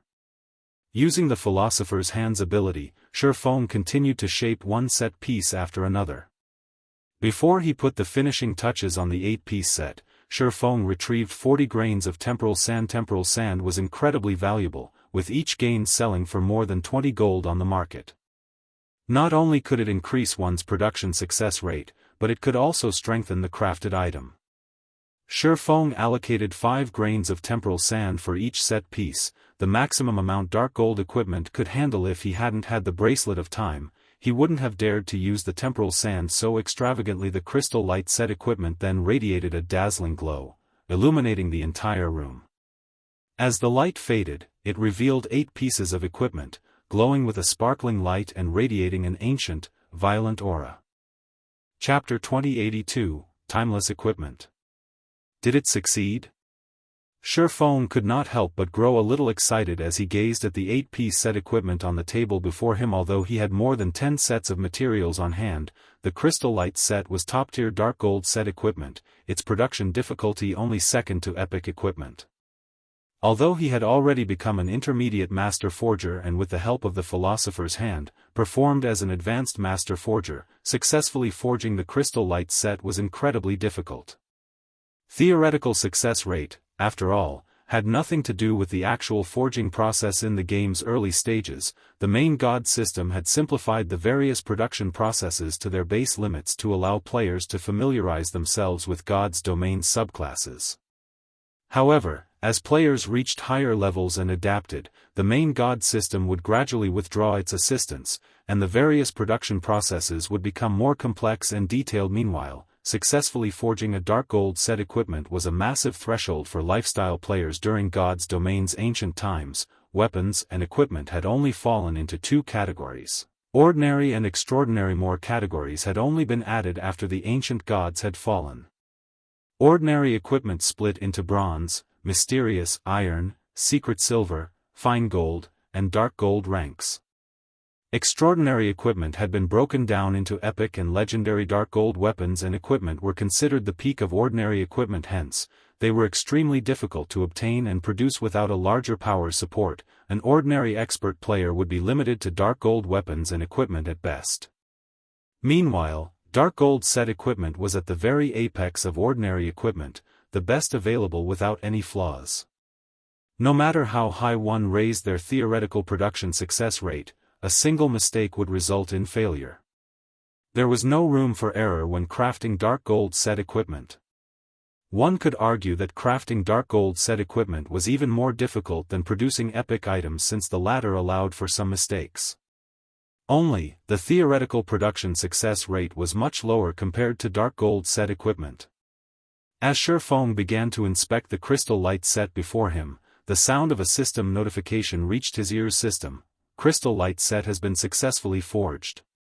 Forging proficiency increased by 200 points. Obtained 10 million EXPAs expected of an 8-piece, dark gold set equipment. It provided so much proficiency. Shifeng was elated when he saw the system notification. Even forging ordinary dark gold weapons and equipment awarded very little proficiency after reaching intermediate master rank. Normally, he'd be lucky to get 3 points for each success. This was why a player needed so much time to rise to advanced master rank after becoming an intermediate master now. Forging a single crystal light set awarded 200 proficiency points, the equivalent of crafting nearly 70 pieces of dark gold equipment. However, the crystal light set's attributes were the true reason for Shifeng's joy. Not the system's reward. The crystal light set was a top-tier dark gold set equipment, and due to the enhancement the temporal sand provided, the 8 pieces basic attributes had risen by 10%. Purely comparing basic attributes, ordinary epic equipment had around 20% to 30% higher attributes than the normal crystal light set, but the temporal sand had reduced that by 10%. There was no doubt that the set equipment before him was currently the best ordinary equipment available in the game. If he hadn't been wearing several pieces of epic equipment with beneficial effects, Shifeng would have immediately replaced his items with the crystal light set. Of course, Shifeng didn't stop after this success. He immediately began to forge the next seed. As time continued to flow, the day of the auction house's struggle had finally arrived. White River City was particularly lively. Today, the various powers would battle to determine their future territories. As a result, countless players from Star Moon Kingdom and its neighbors had gathered in White River City. At this point, the city's player population exceeded 50 million. If not for White River City's traffic restriction, there would have been several times more players in the city today. Even the various large guilds' elusive upper echelons gathered in the city's auction house. Representatives from more than 2,000 different guilds had come to participate in the competition. Moreover, a large number of adventurer teams and dark powers had arrived to participate in the day's events. With so many powers, ordinary players didn't even qualify to walk into the auction house and were barred from entering the building. The city's independent players watched the various major powers members enter the auction house in envy. For today only, players needed to carry at least one epic material to enter White River City's auction house. Otherwise, regardless of how powerful or wealthy one was, they wouldn't get past the doors and were forced to wait outside. Even so, a large crowd had gathered outside the building to watch the competition. These players hadn't gathered because they had nothing better to do, but because the system had set up several colossal magic mirrors to broadcast the events along the business district. Anyone on the streets or resting in one of the city's establishments would be able to watch the spectacular competition for dominance over the auction house. Meanwhile, 2 players, one old and the other young, sat in one of the auction house's top-floor VIP rooms. From this spectator's room, these two would have a full view of the auction arena below, which easily accommodated more than 100,000 players. If the various large guilds' upper echelons saw that only 2 people occupied this spacious VIP room, they'd curse them for being wasteful. Renting the auction house's top-floor VIP rooms cost 5 epic materials. Although epic materials were not as valuable as epic weapons or equipment, they were still extremely difficult to obtain. First-rate guilds would be fortunate to collect several dozen epic materials, and none of them would dare to spend 5 epic items just for a better view of the auction arena. Amazing. A city like White River City has actually attracted so many superpowers. Xianxia, the VIP room's younger occupant, exclaimed as she watched the various participating superpowers enter the arena. Starlink, Blackwater, Pantheon, and King's Return weren't the only superpowers present. Members of the Secret Pavilion, Sacred Temple, and Crimson Emperor had also come to participate. It's only natural. Although Star Moon Kingdom is only a medium-sized kingdom, an NPC city's auction house is incredibly important. If they can claim this city's auction house, they can earn a stable income. Moreover, Star Moon Kingdom has a goldmine like the Witch's Hill. With so many benefits up for grabs, it is only natural that many superpowers have been tempted into action, the elderly man beside Xianxia explained, smiling. If Crimson Emperor or Starlink's upper echelons saw this elder, they'd likely be astonished. This elderly man was Unknown King, Unyielding Soul's previous guild leader. When he had run the guild, it had risen to glory, but due to his age and his body's deterioration, he had retired from the front lines more than 2 decades ago. Grandpa, does Zero Wing really have no hope of holding White River City? Xianxia could not help but ask. She was grateful to Zero Wing for all the help it had provided thus far. Moreover, her good friend, Aqua Rose, was a member of the guild. If another power stole White River City, which served as Zero Wing's main headquarters, Zero Wing would suffer for it none. Even if our guild lends Zero Wing a hand, I'm afraid that holding White River City would still be impossible, Unknown King said, shaking his head. Not even our help could change the situation. Mu Lingsha was surprised. Although Unyielding Soul had been declining, it was still a veteran first-rate guild. Ordinary first-rate guilds still were no match for its strength. Yuri severely underestimating the participating superpowers. Although we are a superpower as well, their backgrounds and foundations are many times stronger than Unyielding Souls. Any other time, they might have backed off out of respect for our guild, but this competition will determine their future in God's domain. None of them will show respect for the others. Furthermore, Zero Wing has provoked too many superpowers, pushing them to the limits of their tempers. Now, nobody can save Zero Wing, Unknown King said. Sighing, Mu Lingsha lowered her head in disappointment while the various major powers entered the auction house and eagerly awaited the competition's start. A group of players wearing six-winged emblems entered the arena. The leader of this group was none other than Shifeng. Chapter 2083, Grand Gathering. When Zero Wing's members arrived, the atmosphere in the auction arena changed immediately. The various major powers' representatives couldn't help but shift their gazes to Zero Wing's players. Not only was Zero Wing Star Moon Kingdom's overlord, but its main headquarters was also located in White River City. Moreover, it had amazing growth potential and a very high chance of becoming a super first-rate guild in the future. To put it simply, the guild was in its heyday. If Zero Wing secured the management rights to White River City's auction house, not only would it solidify its position as the kingdom's overlord, but it would also have a stable source of income, further increasing its chances of becoming a superpower. However, rather than envying Zero Wing's players, the various major powers members only watched them with pity or delight. They actually dared to show up. Dust Blood, who stood outside of the arena, sneered when he saw Zero Wing's members. Do they really think that they can secure this auction house just because their headquarters is located here? Zero Wing had only dispatched a little over 100 players to the auction arena. It was a significant number compared to the various large guilds, who had only sent around 30 players each. In fact, the size of its group was only second to the various participating superpowers. However, most of the large guilds attending the competition were only there to spectate. They didn't actually plan to compete, so they hadn't needed to send a lot of members. The fact that Zero Wing had sent so many players proved its intentions. The guild would be participating in the competition. Although Zero Wing was Star Moon Kingdom's overlord, the Bloodbath family simply considered the guild a mere mountain king. It wasn't an issue if Zero Wing strutted around its kingdom normally. However, even the Bloodbath family had only sent around 40 players to such a grand event to gain experience, yet Zero Wing had dispatched more than 100 players to try to win this competition. Zero Wing simply overestimated itself. Maybe Zero Wing is putting up a final fight for its survival, the gray-robed young man said, sighing. After all was said and done, White River City was Zero Wing's main headquarters. If another power claimed the city's auction house, Zero Wing would lose the foundation it had spent so much time to build. The loss would be unimaginably dire for the guild. The competition for dominance in God's domain grew more intense as time passed. If a guild failed to keep up with the changing times, the gap between it and others would only grow. Losing one's main headquarters during these rapidly changing times would be fatal, especially for a new guild like Zero Wing.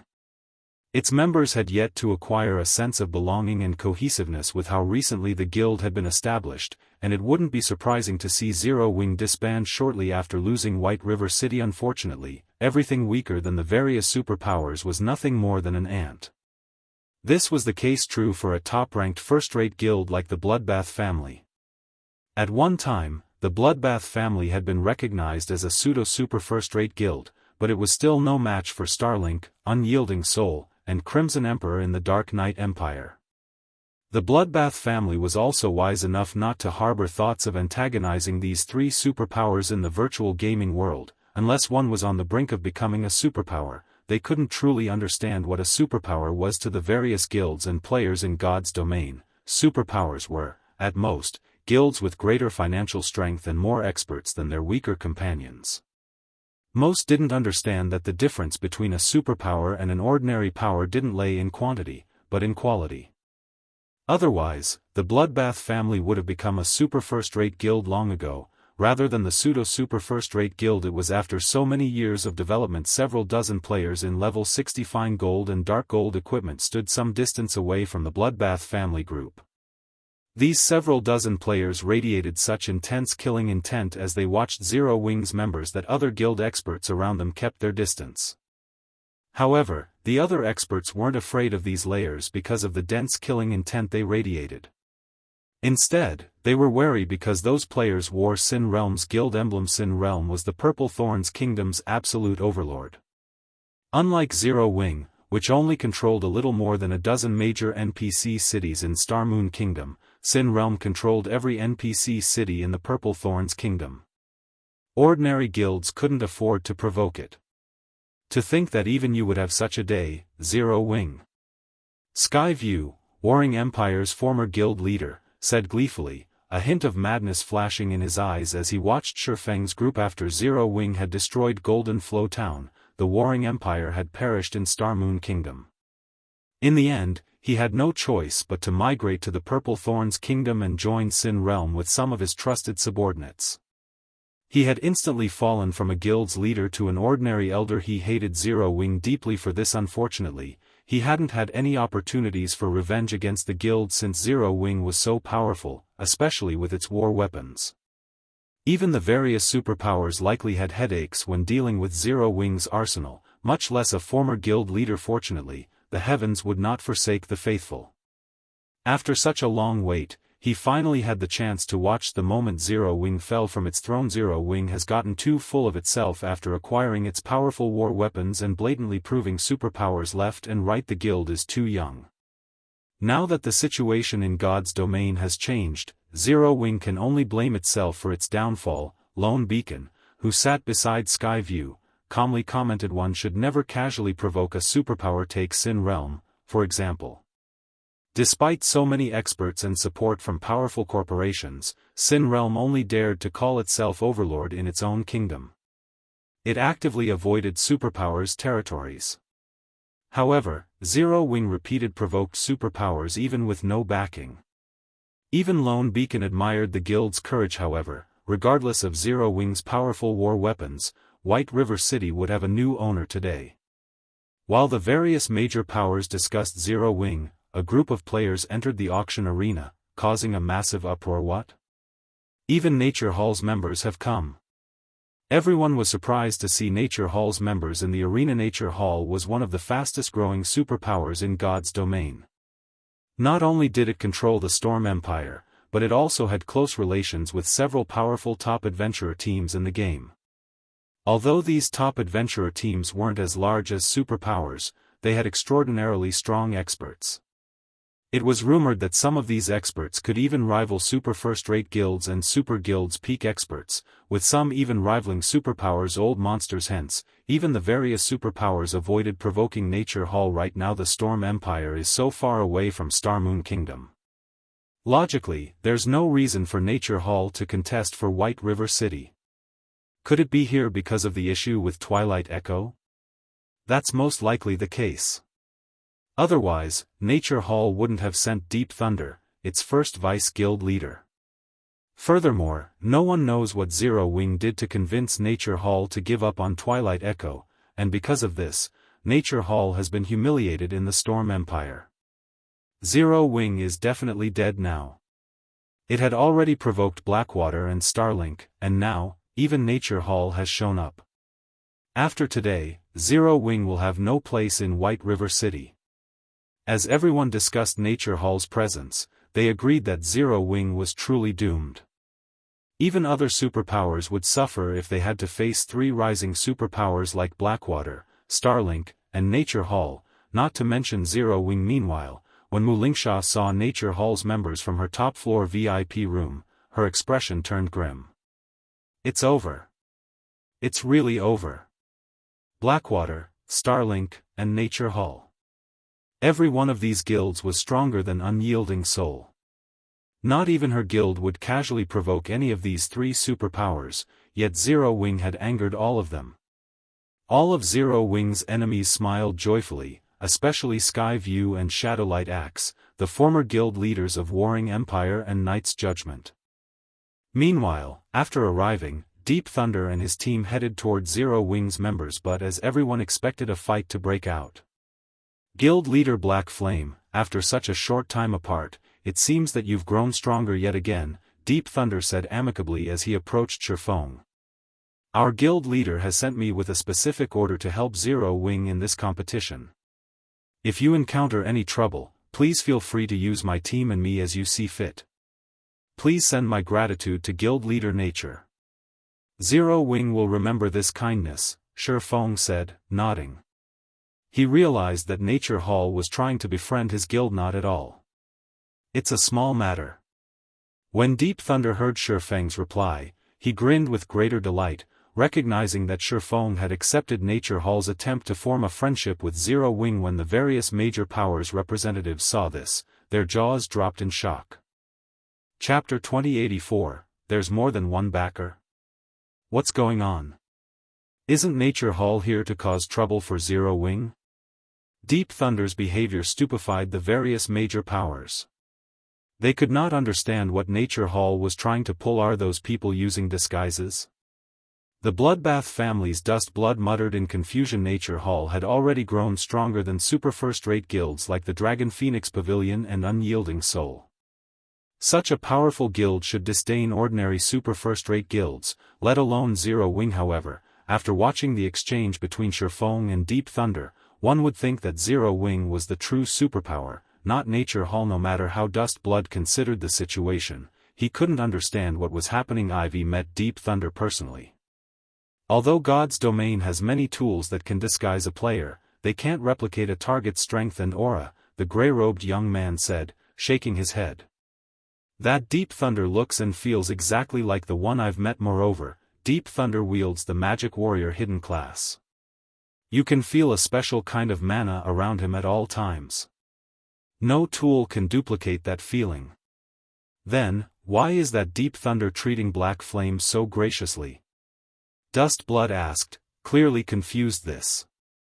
I don't know. Maybe Nature Hall has some secret deal with Black Flame, the young man said. He was just as confused and didn't know how to answer his companion's question. With Nature Hall's strength and development speed, not even the secret pavilion would be able to stop it from targeting Zero Wing without tremendous compensation. The gray-robed young man had no idea what ability Zero Wing possessed to warrant Nature Hall's goodwill. Moreover, Nature Hall seemed to be desperate for Zero Wing's approval. The only explanation he could think of involved some private deal between Black Flame and Nature Hall's core upper echelons, convincing the larger guild to give up on Twilight Echo and support Zero Wing. No wonder why Zero Wing's members seem so fearless. It turns out they actually have Nature Hall's support, Dust Blood said, sneering. However, a trace of envy and admiration could be seen in his gaze. Although the Bloodbath family was a top-ranked first-rate guild and only a short distance from becoming an actual superpower, it could not afford to provoke some of the small guilds in its territory. Most of those small guilds were backed by superpowers. Even if Zero Wing lost White River City today, it could slowly recuperate its strength. It still wasn't an existence that ordinary powers could afford to provoke. As for Black Flame's private deal with Nature Hall, this was likely the case. After all, Black Flame possessed extraordinary individual strength. It wasn't surprising to find someone so powerful connected to certain influential individuals. In fact, the more Dust Blood thought about it, the more it seemed plausible. It certainly explained why Zero Wing dared to provoke Blackwater and Starlink openly. Dust Blood wasn't the only one with such thoughts. The various major powers' upper echelons had reached the same conclusion. One should not underestimate Nature Hall just because its territory was smaller than Blackwater and Starlink's. Nature Hall's Storm Empire was an Ore country, far more valuable than the Steel Empire or Dark Knight Empire. Nature Hall had no reason to fear Blackwater or Starlink. Meanwhile, in another corner, Sin Realm's members were silent. The killing intent they radiated had also lessened. None of them had thought that Zero Wing had any backers, but in truth, it seemed that a titan stood behind the smaller guild. With Nature Hall's assistance, Zero Wing might actually hold White River City and solidify its position as Star Moon Kingdom's overlord. Zero Wing has an alliance with Nature Hall? Glaring hatefully at Sherfong, Skyview hissed, so what if you have Nature Hall's support? Nature Hall might not fear Blackwater and Starlink, but it is only one superpower. There are more than 2 superpowers for White River City. I refuse to believe Nature Hall can defeat them all. Sin Realms members nodded in agreement. This competition for the auction house was unique, and even if Nature Hall helped Zero Wing defeat the participating superpowers, there were others in God's domain. Zero Wing would not change its fate of losing White River City. However, while the crowd discussed the relationship between Nature Hall and Zero Wing, 2 players, one young and one old, approached Sherfong. These 2 were none other than Mu Lingsha and unknown King Guild leader Black Flame. I am Mu Cheng. My granddaughter, Lingsha, has recently been in your care. If Zero Wing encounters any trouble, please feel free to request my help. Although I have withdrawn from the front lines, I dare say that I am still a capable fighter, Unknown King said, chuckling as he glanced at the various major powers in the auction arena. Sin Realm and the other superpowers that were so eager to watch Zero Wing's downfall were stupefied after watching Mu Cheng and Mu Lingsha speak with Sherfong. What? Why is Thousand Hands doing here? What relationship does Zero Wing have with Unyielding Soul to warrant a personal visit from its former guild leader? The auction arena stirred at Mu Cheng's appearance. The various major powers weren't the only ones surprised by this old man's arrival. Many independent players were just as shocked to see Mu Cheng. Mu Cheng was one of the older generation's experts. He had been a big shot in the virtual gaming world when Unyielding Soul had been at its peak, and when he had still been active, everyone had known his nickname, Thousand Hands. He had been known as one of the top 3 assassins in the virtual gaming world. If his physical deterioration hadn't forced him away from the front lines, Unyielding Soul wouldn't have fallen to its current state. Why wouldn't everyone be shocked to see such a big shot greet Zero Wing and offer its help? Deep Thunder, who stood a short distance away, was also surprised to see this old man.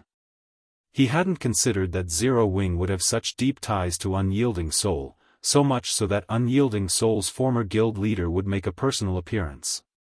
Deep Thunder immediately raised his evaluation of Zero Wing. Who is this Black Flame? 2 superpowers have actually shown up to support him. Dust Blood's eyes nearly fell from their sockets when he saw Mu Cheng talk to Sherfong. Although Mu Cheng had retired and was no longer at his peak strength, he could display a significant portion of his abilities with the latest virtual reality technology in God's domain. He definitely shouldn't be underestimated. If Mu Cheng really lent Zero Wing a helping hand, the outcome of this competition would be uncertain. Damn it. Why? This has to be a trick. Skyview was utterly flabbergasted. First, Nature Hall had offered its support, and now, so did Unyielding Soul. He simply couldn't keep up. Unlike the players in the auction arena, the spectating crowd outside grew excited with the sudden development. No one had believed that Zero Wing had any backers, and despite its hopes of becoming a super first-rate guild, its chances were actually quite slim. However, they now realized that they had been mistaken. Not only did Zero Wing have 2 backers, but both were also true superpowers. Factoring in Zero Wing's development speed, the likelihood of it becoming a super first-rate guild was extremely high. Nature Hall and Unyielding Soul? Galaxy Past, who sat in one of the spectator rooms on the 2nd floor, couldn't help his bitter smile as he watched Deep Thunder and Mu Cheng. He had thought that Star Alliance had significantly shortened the gap between it and Zero Wing. He hadn't expected that Zero Wing had hidden so much power. He had watched Zero Wing grow from nothing, and he had assumed that he had seen everything the guild had to offer. Unfortunately, it seemed that he still underestimated Zero Wing's strength. Meanwhile, Purple Eye watched Aqua Rose and Gentle Snow, who stood beside their guild leader, in envy. She had thought of the 2 women as rivals, but now, they were utterly out of her reach. Now that Zero Wing had the support of 2 superpowers, it could definitely ascend to the upper levels of God's domain in the future. While everyone talked about Zero Wing, a commotion erupted outside of the arena. Shortly after, a group of 400-plus players entered. Even the lowest level player among this group was level 64, with their weakest piece of equipment being level 60 fine gold rank. They all wore Starlink's guild emblem, and the dozen or so players in the lead possessed several epic weapons and equipment, wearing no less than level 60 dark gold items. A faint glow enveloped these dozen or so players as if they were the incarnations of gods. Mu Lingsha was stunned. Not even Unyielding Soul's main force was likely a match for these players. Sure enough, they've come. Mu Cheng's expression gradually became serious as he watched the leaders of Starlink's force. Chapter 2085, Glory. There were many experts in the magnificent auction arena. Some among them even served as pillars in their large guilds, and there were quite a few peak experts from the various superpowers. However, when Starlink's members entered the arena, everyone gasped as they felt the intense pressure emitting from these players. Starlink's members didn't feel like players, but great lords. The crowd subconsciously submitted as those players' aura washed over them. Even peak experts felt the threat of death from the dozen or so Starlink members in the lead. Why are they here? Deep Thunder's expression similarly changed when he saw Starlink's members, surprise and fear flashing in his eyes. Grandpa, who are those people? Why do even superpowers peak experts seem afraid of them?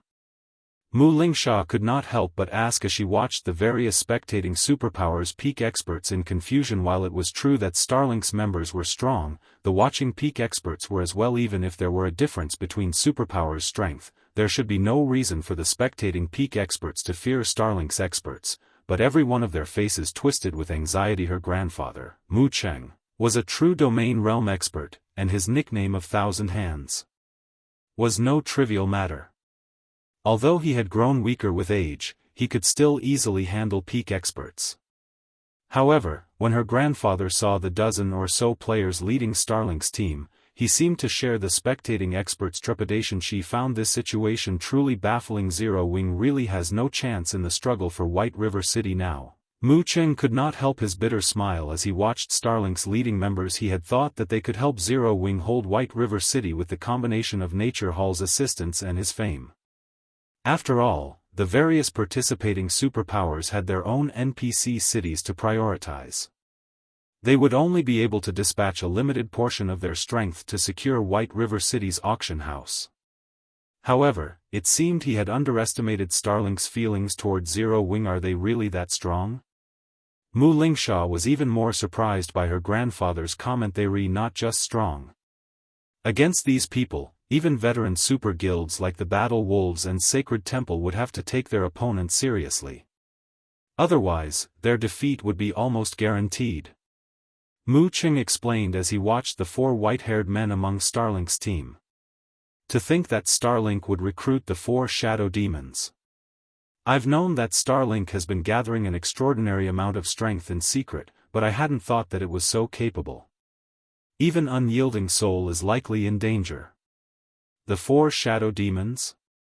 After giving the name some thought, Mu Lingsha asked in surprise, are they the four lunatics that shook up the various superpowers years ago? The four shadow demons had been very well known more than a decade ago, but unlike the name suggested, these four didn't operate as a group. They hadn't even known each other. Acting independently, these four people had earned the nickname for shadow demons because of how much trouble they had caused the various superpowers, killing countless experts and peak experts. Not even Unyielding Soul had been spared from the four shadow demons' mischief. All four of these players were madmen. Moreover, they were independent players, and as a result, the various superpowers had a very difficult time tracking them down and dealing with them during the height of their troublemaking. These four had been a hot topic among the general populace, so the secret pavilion had named them the Four Shadow Demons, a nickname that had spread across the virtual gaming world. The various superpowers had the greatest headache trying to deal with players like the Four Shadow Demons. Not only were they extremely powerful, but they were also insufferable lunatics. With all four of these madmen here, it was easy to imagine how frightening this competition would be. Meanwhile, hundreds of players wearing Blackwater's guild emblems sat quietly in one of the top-floor VIP rooms. The inflexible, middle-aged man who led the group looked down at Feng, watching the swordsman with a smug grin. If Feng were there, he would have recognized the middle-aged man as Jianghu, the Blackwater representative that had visited Zero Wing's main headquarters not long ago. Sure enough, Vice Guild leader was right. Starlink has secretly recruited those four old ghosts, Jianghu said, smiling. I doubt even Zero Wing would have thought this could happen. Then, should we take action now? Snow Scar asked as he glanced at Shifeng. No. It is too soon. Let's wait until the competition officially begins before we teach Zero Wing the meaning of despair. Even if we say nothing, Zero Wing will beg us to take their combat puppets, Jianghu said, laughing. The arena's atmosphere had drastically changed when the 4 shadow demons had appeared. Everyone had been optimistic about Zero Wing's success in the competition.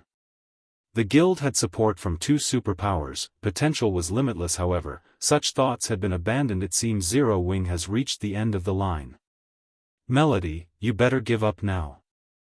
Zero Wing can no longer back 9th Heaven. Only setting sun can ensure 9th Heaven's glory in Forest City, now, a young, handsome male half-elf said. Zero Wing might have been able to deal with the Death God workshop, but now that it's on the brink of destruction, how could it possibly afford to help your guild? Don't think that Starlink only has the 4 shadow demons. The dozen or so experts around them aren't ordinary either. Take that blue-armored swordsman, for example. He has earned the nickname Illusion Swordsman, and his combat standards are on par with Miracle Dragons. There's also that tall shield warrior. He's called Mountain Horn and can rival Cuttlefish, the Iron Wall from Crimson Emperor. Every one of those people is an absolute peak expert. Moreover, Starlink has given all of them epic weapons and equipment. Just these people's strength is more than enough to make a super first-rate guild like Unyielding Souls suffer in a bitter battle, not to mention a guild like Zero Wing. Could Zero Wing really be doomed? Melody wondered as she looked at Shifeng. She had no rebuttal for the half-elf man. He had only spoken the truth. Even with 2 supporting superpowers, Zero Wing wasn't a match for the full force of another superpower. Unlike Melody's despair, Skyview was overjoyed. So what if you have 2 superpowers to support you, Black Flame? It can't change the fact that you will watch as someone takes White River City from you. Skyview threw his head back and laughed when he had watched one big shot after another stand up for Zero Wing. He had sighed at his own weakness, but who would have thought that the situation would change so drastically in the blink of an eye? Zero Wing had enjoyed endless glory in the auction arena since it arrived, but in the end, it was still an ant on the chessboard of God's domain. The guild was still easy prey for superpowers. As everyone chatted amongst themselves, a bell abruptly rang, echoing throughout White River City as it signaled the start of the auction arena's competition. Chapter 2086, Expert Foundations. White River City fell silent as the sound of the starting bell echoed throughout its streets. Almost everyone's breathing quickened in anticipation as they stared intently at the magic mirrors lining the business district, afraid to miss a single moment of the upcoming struggle. Many players outside of White River City had pulled up Star Moon Kingdom's official forums to watch the live streams for a moment. This competition had rendered the entire kingdom silent. The spectators in the auction arena itself tensed as they quietly watched the massive globe of water that had appeared above the arena. The gigantic globe displayed the qualifying rounds rules, which were unlike those of any competition previously held in the auction arena. The previous competitions had been fighting tournaments or betting matches between players. The rewards had been subpar, and very few players had been interested in taking part, although any player could join these competitions. However, since this competition involved the management rights to White River City's auction house, the system had set up a qualifying round before the official matches. Only those who passed the qualifiers could join the official struggle. If one failed to meet the requirements, all of the resources in the world couldn't help them. It's just a qualifying round, yet the participation fee is so high. The spectating players gasped when they saw the participation cost of one epic material. Epic materials were still incredibly rare among the various large guilds. An ordinary large guild would be fortunate to accumulate around 30 epic materials. Such items even had an extremely low drop rate in 100-man, hard-mode team dungeons. Moreover, the main god system had reduced the drop rate to 0 for players that exceeded the dungeon's level limit to prevent players from abusing low-level team dungeons. Sending low-level members to grind these team dungeons was also useless for a guild. These players wouldn't be able to raid the dungeons even if their guilds gave them top-tier equipment. Team dungeons tested players' combat standards as well as their equipment standards, and it would be extremely foolish for a guild to have its members with high combat standards maintain low levels. As players reached higher levels in God's domain, they'd encounter more fortuitous opportunities. Instructing experts to remain at a lower level would ruin the guild and the player's development. Because of this, the various major powers had stockpiled very few epic materials, yet the auction arena charged 1 epic material per participant, and every participating power had brought at least several dozen members. However, despite the crowd sentiments, more than 100 powers paid the participation fee. Starlink, in particular, paid for more than 400 participants. When they saw this, the spectators couldn't help but shudder. Even the independent players watching from outside of the auction house couldn't help but gape in shock. Everyone had known before this that the various superpowers shouldn't be provoked and possessed wealth that far surpassed first-rate guilds, but they were still blown away when they saw how many members the various superpowers had dispatched for this competition. Moreover, this was only for one city. Many of these superpowers were contesting for multiple cities. Superpowers could truly kill people with wealth alone. So, this is a superpower?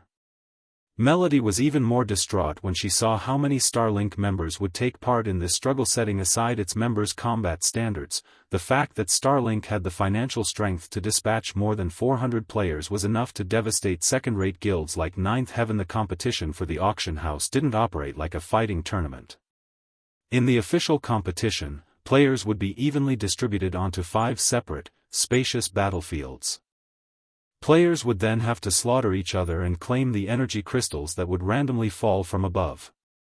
Whichever power had the most energy crystals at the end of the competition would secure the auction house's management rights. However, not only were players prohibited from using tools on the battlefield, but they were also banned from using large-scale spells. The main god system truly was intent on testing the participating powers' comprehensive strength. It didn't allow any trickery whatsoever. Although Zero Wing had dispatched 112 players to this competition, even more than top-ranked first-rate guilds like the Bloodbath family and Holy Reincarnation, it paled in comparison to Starlink's 400-plus members. Moreover, King's Return had sent 300-plus members, Blackwater had dispatched 200-plus, and Pantheon had arrived with 200-plus members. None of these superpowers should be underestimated. The other superpowers were mostly here to watch, not planning to compete for White River City.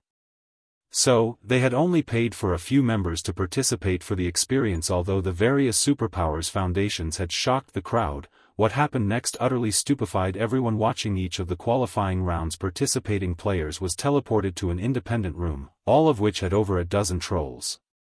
The weakest of these trolls was a lord, while the strongest was a great lord, and each room had a total of 3 great lords.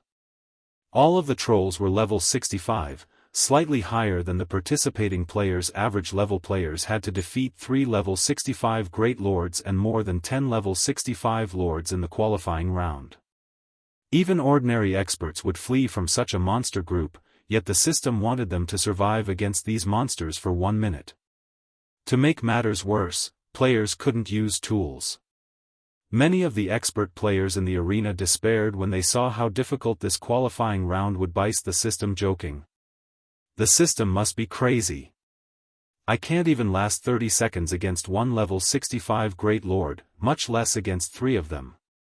At first, many of the watching experts had hated themselves for not having any epic materials and losing out on the perfect opportunity to make a name for themselves, but after seeing the qualifying round's challenge, they were relieved. If they had paid to participate, they would have wasted an epic material for nothing, as expected of the auction house's struggle. This is amazing. The qualifying round already has such high standards. This trip here was definitely worth it. The standards are indeed quite high. I'm afraid that most of the participants will be disqualified during this round. Only those superpowers will have a significant number of experts make it to the true competition. The small guilds that are trying to make a name for themselves will likely be disappointed. Although, aside from those superpowers, I'm fairly certain that the Dark Knight Empire's Bloodbath family, the Glory Empire's Holy Reincarnation, and the Purple Thorns Kingdom's Sin Realm will have quite a few members past the qualifying round. That's probably true. Not only are those guilds supported by powerful corporations, but they also have plenty of expert members. Zero Wing really is unlucky. It should have had a fighting chance since it dispatched 40 or so more players than the participating first-rate guilds, but after this round, Zero Wing will likely have far fewer members in the official competition than the first-rate guilds. That's right. Although Zero Wing has been developing wonderfully recently, it hasn't had enough time to develop to a sufficient level. Its foundation simply cannot compare to veteran first-rate guilds. If Zero Wing had accepted some major company or corporation's investments, it would have likely been a match for guilds like the Bloodbath family and Sin Realm. Everyone talked about the competition's qualifying round. They all had guesses about how many players from the participating guilds would make it to the competition after this round. However, nobody questioned the various superpowers' performances. Comparing the first-rate guilds' abilities instead. 1 minute passed quickly, and excited, everyone shifted their attention to the massive water globe hovering over the auction arena. They couldn't wait to see how the participating powers would perform. Thousand Light family, 9 people past Blast Adventurer team, 5 people past Bloodbath family, 32 people past Star Alliance, 17 people past Sin Realm, 26 people past Holy Reincarnation, 35 people past King's Return, 237 people past Pantheon, 175 people past Blackwater, 204 people past Starlink, 339 people past Zero Wing, 107 people past. Chapter 2087, Passing Rate? What's going on? I thought Zero Wing only sent 112 members.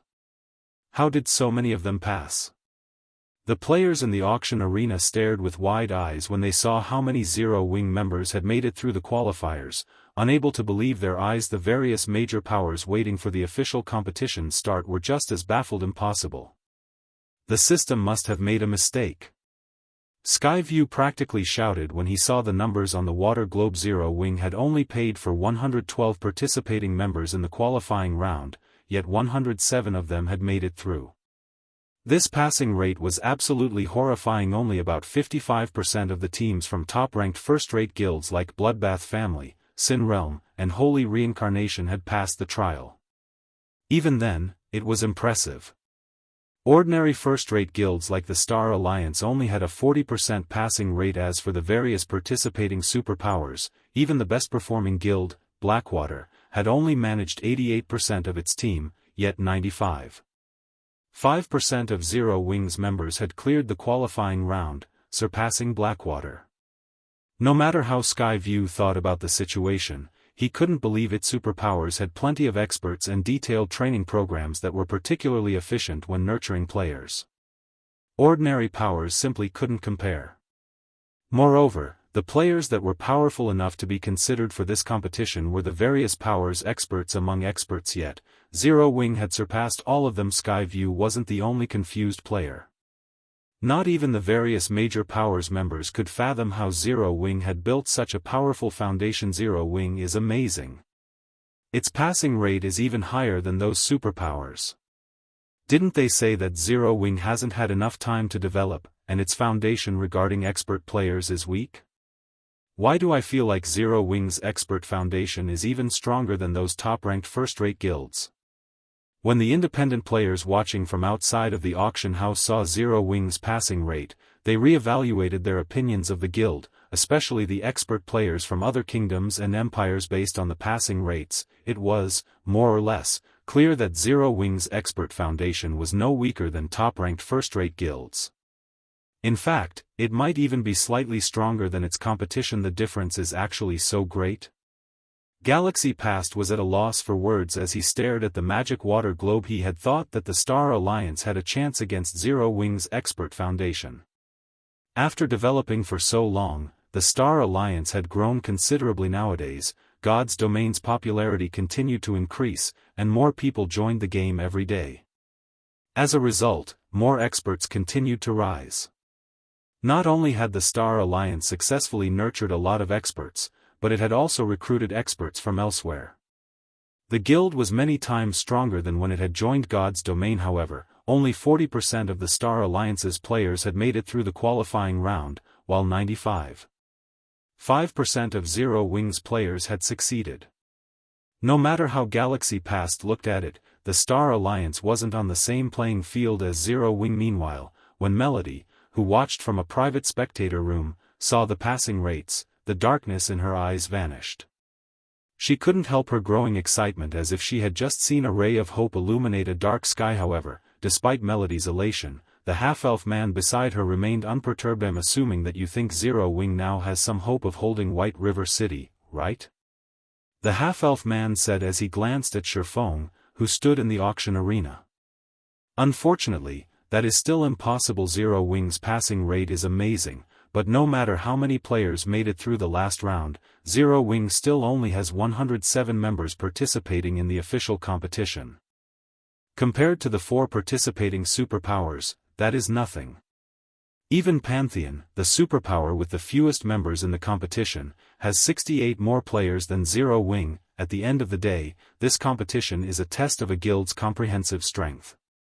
Zero Wing might be able to deal with top-ranking first-rate guilds like the Bloodbath family and Holy Reincarnation, but it doesn't have the power to contend with superpowers.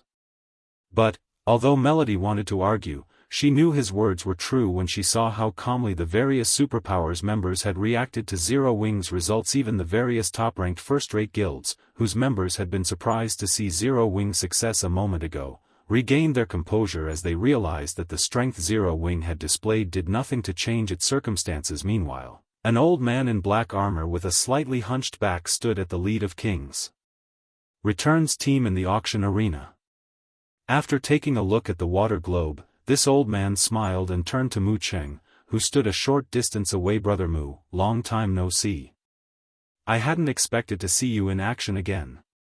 I certainly didn't expect to find you here, the hunchbacked man said, smiling. You're here as well, so what's so strange about my presence? Mu Cheng asked the old man. Although his tone was disdainful, vigilance filled his gaze as he addressed the hunchbacked old man. He was vigilant because this man was one of King's Return's old monsters. He had risen to fame more than 3 decades ago, earning the nickname Blind Man. While his nickname sounded demeaning, the older generation's expert players knew it was by no means an insult.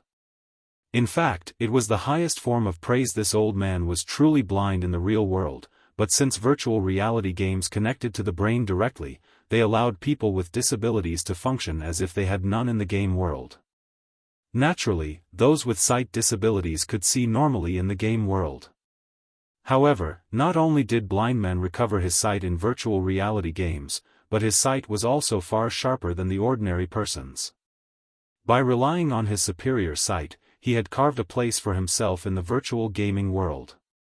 The secret pavilion had even called him the all-seeing sword saint. Even when Mu Cheng had been at his peak, he had only been able to win 4 out of 10 fights with Blind Man. I've heard that you have a close relationship with Zero Wing, is that true? Unfortunately, our King's Return has a little enmity with one of that guild's little fellows. How about this? If you don't help Zero Wing, we won't target the guild, Blind Man asked, chuckling. Blind Man's suggestion rendered Mu Cheng speechless. It seemed that Zero Wing wasn't satisfied with provoking superpowers like Starlink and Blackwater, but it had provoked King's Return as well. However, when Mu Cheng saw that more than 200 people standing behind Blind Man and compared them to the dozen or so subordinates behind himself, he could not help but nod helplessly, replying, "Fine, it's a deal." Mu Cheng then turned to look at the distant Shifeng and muttered to himself, "This is the most I can do to help you." When the various major powers members overheard the old men's conversation, they couldn't help but send Zero Wing sneers and looks of pity. Zero Wing is always so arrogant, provoking so many superpowers. Now, these superpowers want retribution. Ha ha ha. So what if more than 100 players from Zero Wing made it through the qualifiers? In the end, its efforts mean nothing. Now that Zero Wing had lost one of its capable supporters, its chances of holding White River City had fallen even further. Time passed quickly. After another 2 minutes, the qualifying players were distributed across 5 different battlefields. Each battlefield was the size of a small leveling map, easily accommodating tens of thousands of players. The rules for this competition were quite simple. The competition had a 3-hour time limit, and throughout its duration, energy crystals would randomly fall into the battlefield. The power that secured the most energy crystals after 3 hours would be crowned as the victor when the bell rang throughout the 5 battlefields. The official competition began as every player in Star Moon Kingdom watched everyone. Listen up. Prioritize Zero Wings members above all others. When the competition began, the various major powers issued commands to target Zero Wing to curry favor with the various superpowers. I found some of Zero Wing's members here. Good. Get rid of them first. We'll fight for the energy crystals later. As soon as the major powers members discovered Zero Wings, they charged toward them. Zero Wing? Die. Skyview sneered when he saw the beauty observing her surroundings. He immediately charged at the woman from Zero Wing alongside a dozen or so of his subordinates. Chapter 2088, Suppressing Enemies with One Move. As the official competition began, Zero Wing spectating members paled. The auction arena's competition should have been a free-for-all between the various participating superpowers, but now, almost every player targeted Zero Wing. These superpowers moved as if they had already made an agreement. How can this be? Melody, who watched the competition through a magic mirror, was utterly devastated as she watched the various powers experts work together against Zero Wing's members. Dealing with several superpowers in this competition was one thing. After all, the auction arena had 5 independent battlefields, and players would be randomly distributed across them. Combined, these hostile superpowers only had around 1,000 members in total, and after being split between 5 battlefields, their numbers thinned. Locating Zero Wing's members across such a large map wouldn't be easy with so few players. Moreover, victory in the auction arena didn't depend on the number of kills one had. Players simply needed to contest for the energy crystals that would appear. As long as Zero Wing avoided confrontation with these several superpowers and focused on securing energy crystals, it definitely had hope of securing White River City's auction house. However, that hope was dashed if those superpowers worked together. While the various powers might not have as many participating members as the various superpowers, when combined, they easily outnumbered the more powerful guilds by 3 or 4 times. Even if the battlefields were quite large, locating Zero Wing's members wouldn't be a challenge if all of these powers cooperated. I told you long ago that the various superpowers in God's domain are not as simple as you. Zero Wing has severely underestimated its enemies since the very beginning, as well. Zero Wing doesn't have the slightest chance of winning this competition, the half-elf man said calmly. This competition is simply Zero Wing's execution. Rather than military strength, the various superpowers' influence over lesser guilds was truly frightening. The various participating powers understood that they would reach greater heights instantly if they could curry favor with a superpower. This was also why the various powers had become jealous when they had learned that 2 superpowers backed Zero Wing.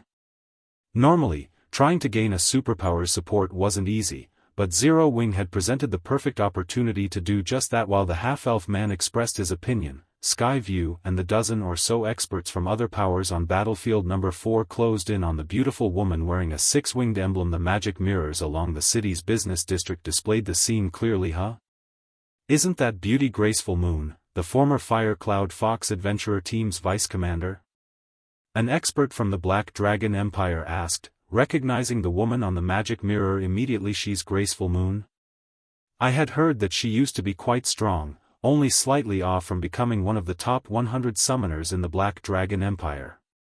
Many first-rate guilds had tried to recruit her. I had never thought that she would join Zero Wing. But she's not very lucky. A group of enemies spotted her right off the bat. She'll likely be the first person to disqualify from the competition, a level 63 male ranger said, sighing as he gazed at Graceful Moon's beauty. She's not just unlucky, she's extremely unlucky.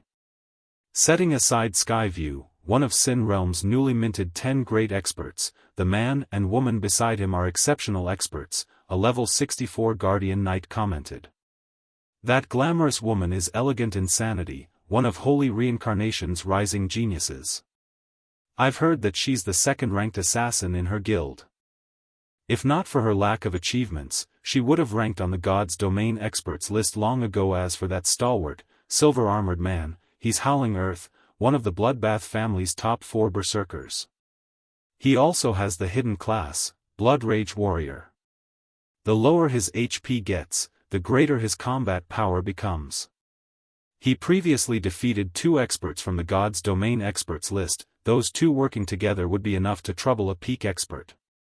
Include the other powers experts, even a peak expert would have to flee.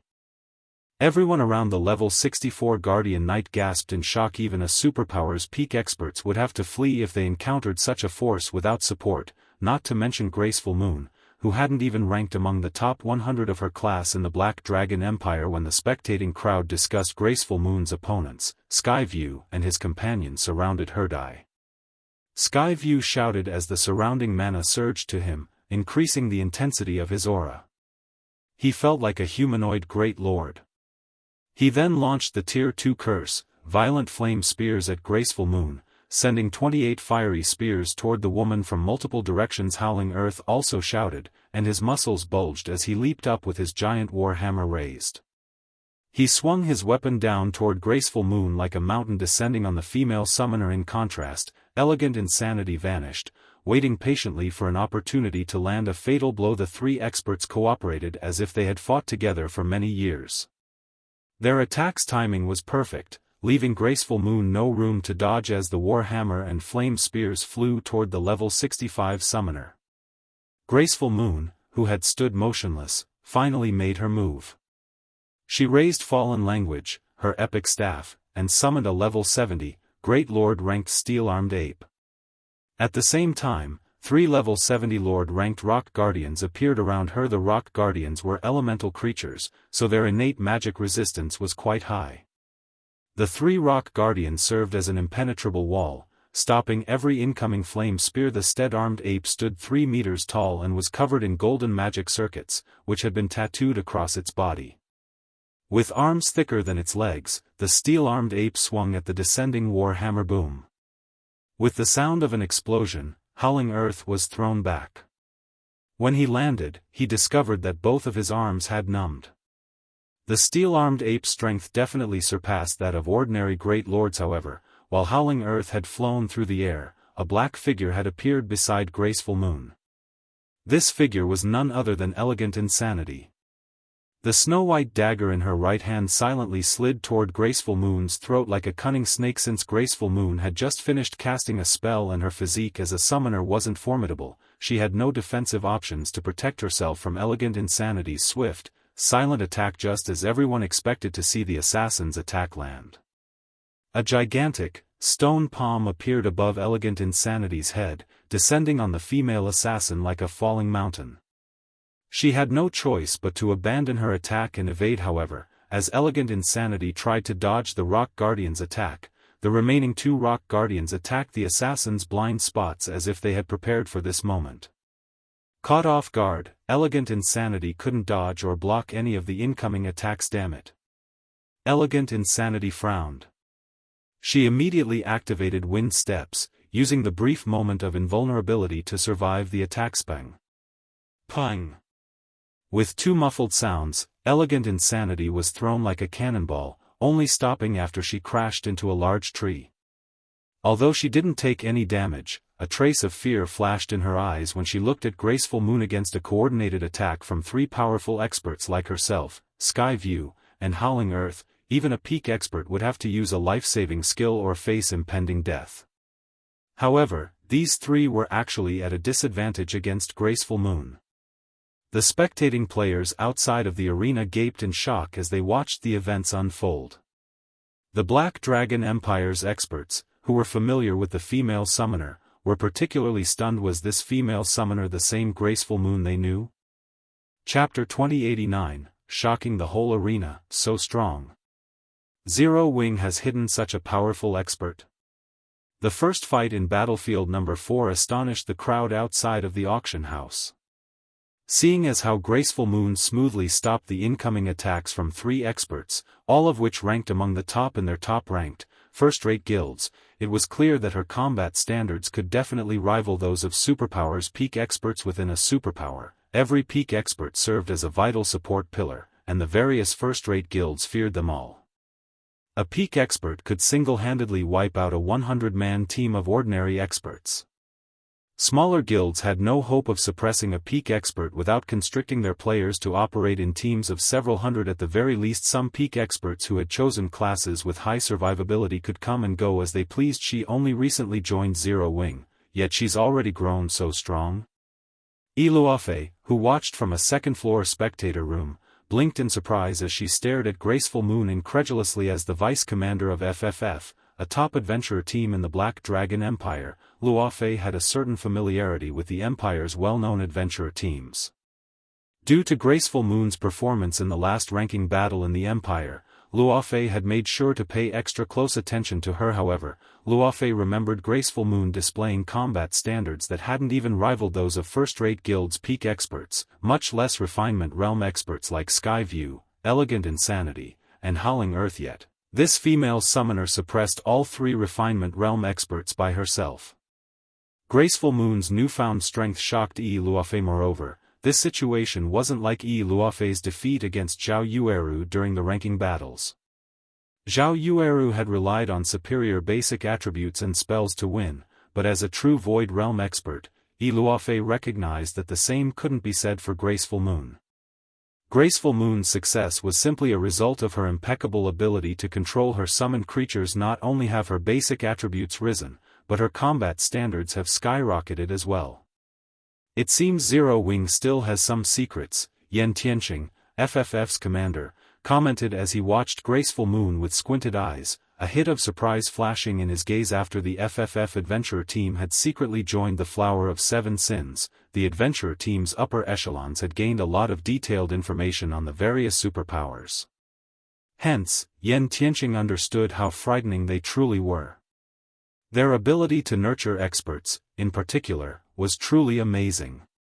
Other powers simply couldn't compete. As a peak expert that had risen to fame in the virtual gaming world many years ago and was only a short distance away from reaching the domain realm, Yan Tianqing recognized that Graceful Moon's current combat standards were quite powerful. Only, her strength was atypical.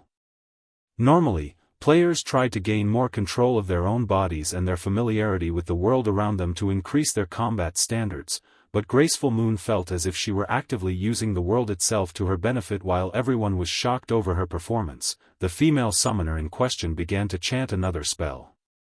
As she did, her staff started to glow with a dazzling, purple light. Tier 2 Curse, Life Link. This curse linked the player with their summoned creatures, sharing their senses. Although the curse lowered the player's basic attributes by 50%, it increased the linked summoned creature's basic attributes by 20% of the player's normal attributes. Suddenly, golden magic circuits flashed on the steel-armed ape and rock guardians as their auras became even more intense.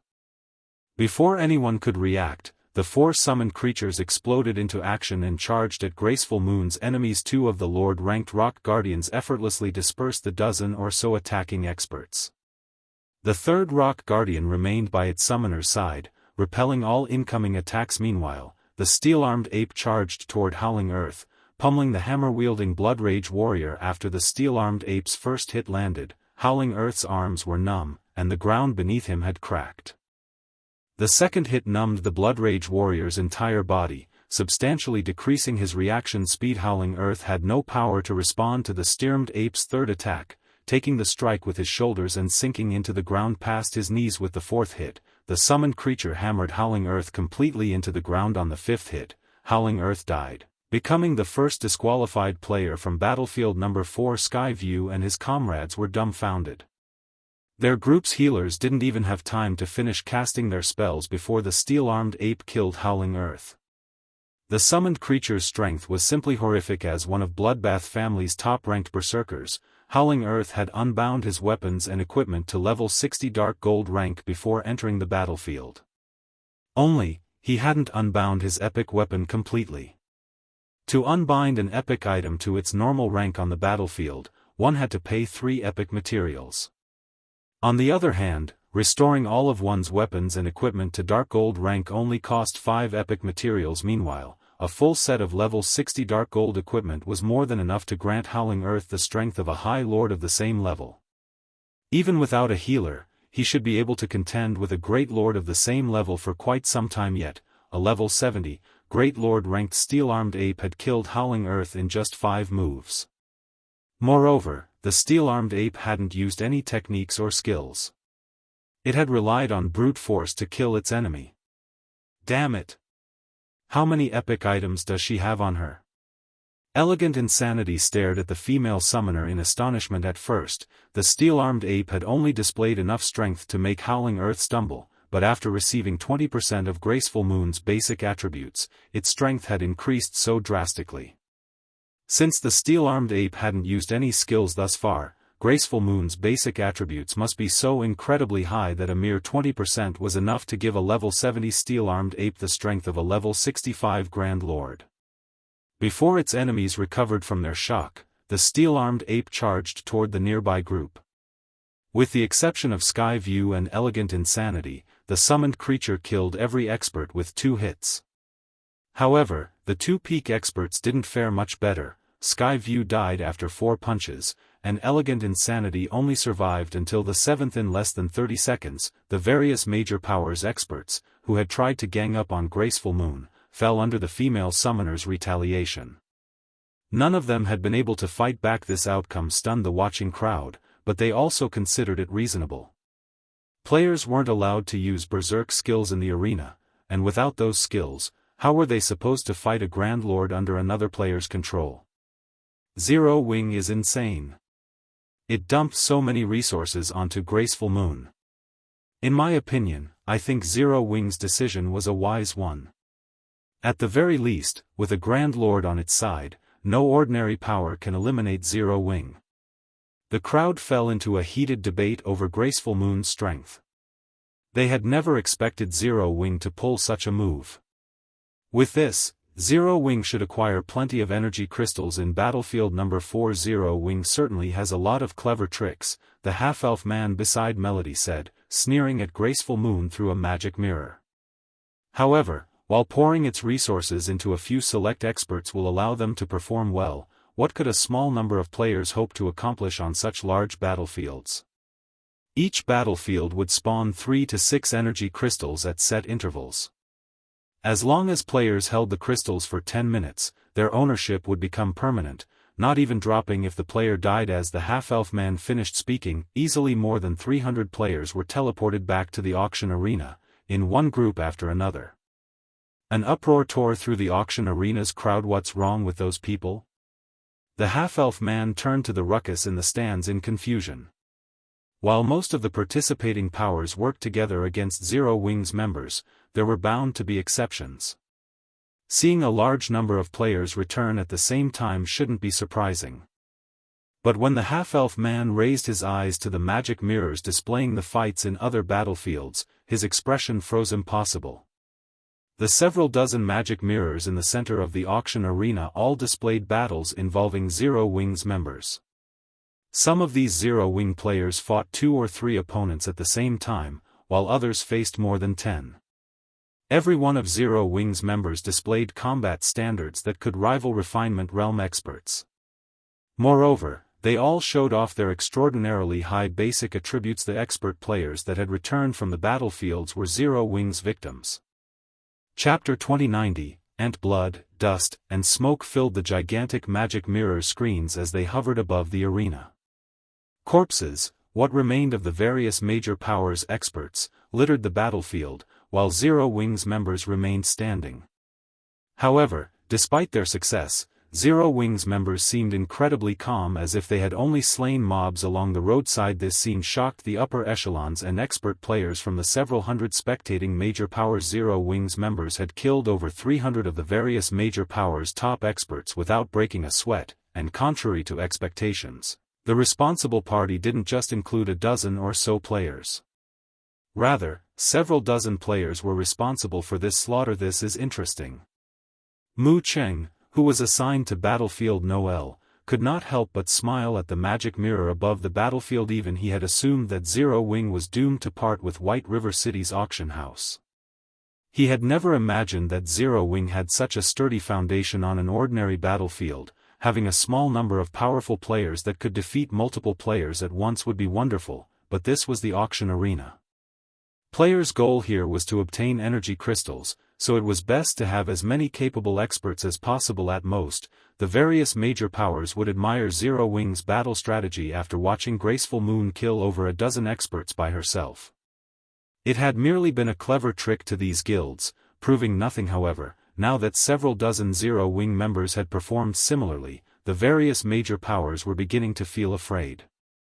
The fact that Zero Wing could dispatch several dozen extremely powerful experts was proof of the guild's solid foundations. If Zero Wing had so many powerful experts, annihilating any of their guilds would likely be a piece of cake. Furthermore, so many experts meant that Zero Wing had the strength to fight the various superpowers for White River City's auction house. If Zero Wing held this auction house and eventually grew into a superpower, the powers that had opposed the guild today would suffer. How can a guild that only established after God's Domain's launch have so many powerful experts and epic resources? Dust Blood, who had been assigned to Battlefield Number 3, glowered as he watched 8 of his guildmates return to the auction arena. Outsiders might not know these 8 players, but he, as the leader of Bloodbath family's team for this competition, did to prepare for this auction house competition. The guild had invested over half of its epic material stock to allow 32 participants to restore their weapons and equipment to Dark Gold rank. However, not only had Zero Wing dispatched more than twice as many players to the official competition, but every participant had unbound their weapons and equipment to Dark Gold rank at the very least. Based on what Dust Blood could see, quite a few Zero Wing members had even restored their equipment to epic rank. Not even the Bloodbath family and Holy Reincarnation could afford such an expenditure. Among the 8 slain Bloodbath family members, 2 were even bona fide refinement realm experts. Even in a superpower, these players would be treated as core members, but despite working with other powers in this competition, Zero Wing's players had defeated them. Moreover, the Zero Wing members responsible weren't even the guild's famous experts. Rather, they were just some of Zero Wing's main force members. Dust Blood couldn't believe it. Meanwhile, after watching more than 300 of their experts die, the various major powers dismissed the notion of targeting Zero Wing. They had only gone after the guild's members to curry favor with the various superpowers watching, but not only hadn't they defeated Zero Wing, but their actions might have also provoked a future superpower. Continuing to single out Zero Wing's members would be foolish. They had only spent so many resources to participate in the auction arena to prepare for the competitions in their own territories. Once their auction houses were promoted, order quickly returned to the 5 battlefields as players began to clash with each other, competing for the descending energy crystals. Unless an energy crystal was at stake, the various major powers experts avoided Zero Wing's members as much as possible. For a time, Zero Wing's members moved across their battlefields with ease. The spectating crowd fell silent as they recognized this turn of events.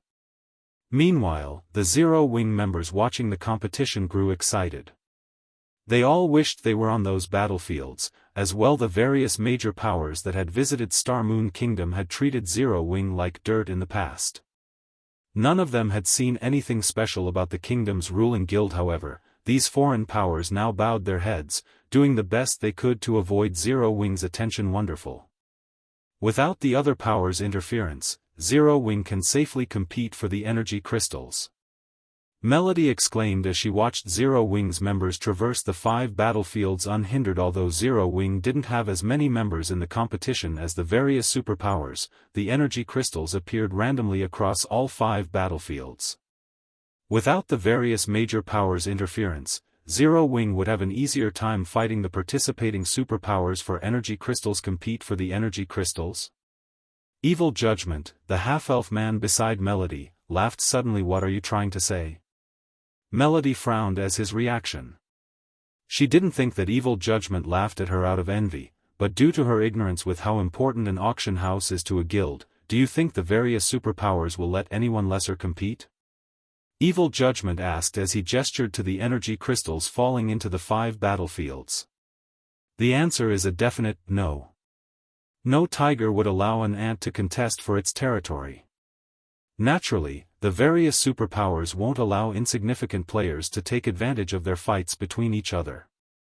Melody turned back to the magic mirrors displaying the battlefields, and what she saw darkened her expression. The 4 participating superpowers, which despised Zero Wing, had surrounded the first 5 energy crystals on each of the 5 battlefields. Each superpower had reserved 3 to 5 players to guard the energy crystals, working together to prevent other powers from approaching. How can this be? Melody was stunned. If only one superpower stood in their way, the various major powers wouldn't likely consider it much of a threat. When combined, they had an overwhelming numerical advantage. If they worked together, a lone superpower couldn't stop them. However, for superpowers were working together. Although each had only dispatched a small number of players to protect the energy crystals, these experts were extraordinarily powerful. Even working together, the various major powers had little hope of breaking past that blockade. The various major powers only outnumbered the 4 superpowers by 3 or 4 times. Such a small advantage wasn't enough to defeat the 4 cooperating superpowers. Moreover, if they annoyed these superpowers, they might set aside their competition and focus on the interfering players. If the 4 superpowers got serious, they could end these major powers. Knowing that such an outcome was possible, the various major powers wouldn't dare attack the superpowers. However, if the major powers did not act, Zero Wing wouldn't have any opportunities to take advantage of. I want to see just how you intend to hold White River City now, Zero Wing. Skyview roared with laughter when he saw the 4 superpowers cooperate with them working together. One of these superpowers was guaranteed to win this auction arena competition. The other powers could only watch from the sidelines or declare themselves these superpowers' enemy. But who would dare attracted 4 superpowers' wrath? Yet, when everyone thought that no one would dare attack these 4 superpowers' blockade, several figures on battlefield number 1 dashed past the various major powers' players and straight toward one of the energy crystals so fast. Who are those people? Have they lost their minds? I thought I saw them wearing a 6-winged emblem. A 6-winged emblem? Isn't that Zero Wing's emblem? Chapter 2091, What If I Refuse? The crowd. The various major powers experts had formed some distance away from the energy crystal shuddered when they realized that the 5 new arrivals were from Zero Wing. The players watching from outside of the arena gaped in shock. Unlike the experts on the battlefield, they had a clear view of Zero Wing's 5 members rapidly approaching the fallen energy crystal. I sent that black flame? That can't be, can it? 4 superpowers are working together to guard that crystal. How could Black Flame dare to attack them? Has Black Flame lost his mind? He's charging in with only 4 companions. That's not enough to face a single superpower, much less 4. Does Black Flame really treat superpowers experts like ordinary experts from other guilds? Maybe this is his final stand. White River City is Zero Wing's main headquarters, and without it, at least half of Zero Wing's operations will be crippled. Zero Wing's behavior baffled everyone watching. No one had ever thought that Zero would make such a bold move. However, before Shifeng's group could get within 100 yards of the crystal, 17 figures appeared in their path. These 17 players gave off a soul-shuddering aura, and every one of them felt like a humanoid great lord. Even the major powers experts who stood some distance away felt stifled as these players' intense killing intent washed over them. These 17 players wore a mix of level 60 and level 65 dark gold equipment. Some among them even bore level 60 dark gold set equipment and weapons. Moreover, they had fully restored these items' ranks. Am I dreaming? Isn't that the level 60 Eternal Night set for assassins? Amazing! That Berserker is wearing the Passionate set. I've heard that even Holy Reincarnation has only collected 3 pieces of that set. So, this is a superpowers foundation? The watching independent and guild players watching gasped when they saw the 4 superpowers members that hadn't bothered to hide their weapons and equipment's glow effect. Most of the game's large guilds hadn't even collected a complete level 60 fine gold set equipment thus far. Only top-ranked first-rate guilds would have a few sets. As for a complete level 60 dark gold set equipment, that was utterly beyond the various large guilds' reach. Level 60 dark gold set equipment could only be obtained by raiding 100-man hell mode team dungeons or super large scale hard mode team dungeons. Moreover, the drop rate in these dungeons was only around 3%. Super large scale hell mode team dungeons had a slightly higher drop rate, but it still wasn't higher than 7%. Most first-rate guilds at this stage of their game hit their limit with level 60, 100-man Hell Mode team dungeons. They simply didn't have the power to raid super large-scale Hell Mode team dungeons to the various large guilds. Level 60 Dark Gold set equipment was godly right now yet. These 4 superpowers had more than one such set equipment. Why wouldn't this revelation be shocking? Anyone who takes another step forward dies, the level 65 male berserker in the passionate set slowly stated, word by word, as he watched Shifeng's group without joy or despair. This berserker sounded like an emotionless robot. As soon as this berserker spoke, the surrounding temperature dropped as an intense killing intent suppressed the space around him. It felt as if the gates to hell had just opened, and if any of these players took another step, they'd descend into hell itself. The distant experts shuddered as they felt the abrupt change. Is he really human? His killing intent is so powerful. Melody's expression darkened as she stared at the imposing berserker. Unlike the spectating players in the stands or outside of the auction house, those in spectator rooms could alter their room's environment to match that of the battlefields, allowing them to experience the battlefields to a certain extent. Melody had encountered plenty of experts in the fairy country, including quite a few that made her feel utterly powerless. However, none of these experts exuded as much killing intent as that berserker. Human? You can't consider him human anymore, Evil Judgment answered from beside Melody, shaking his head. Chuckling, he continued, I had never imagined that Starlink would successfully recruit that cold-blooded monster. With him, Zero Wing doesn't have a snowball's chance in hell of securing the energy crystal. Is he really that strong? Black Flame earned his title as the Sword King from the secret pavilion. Melody countered. Sword King?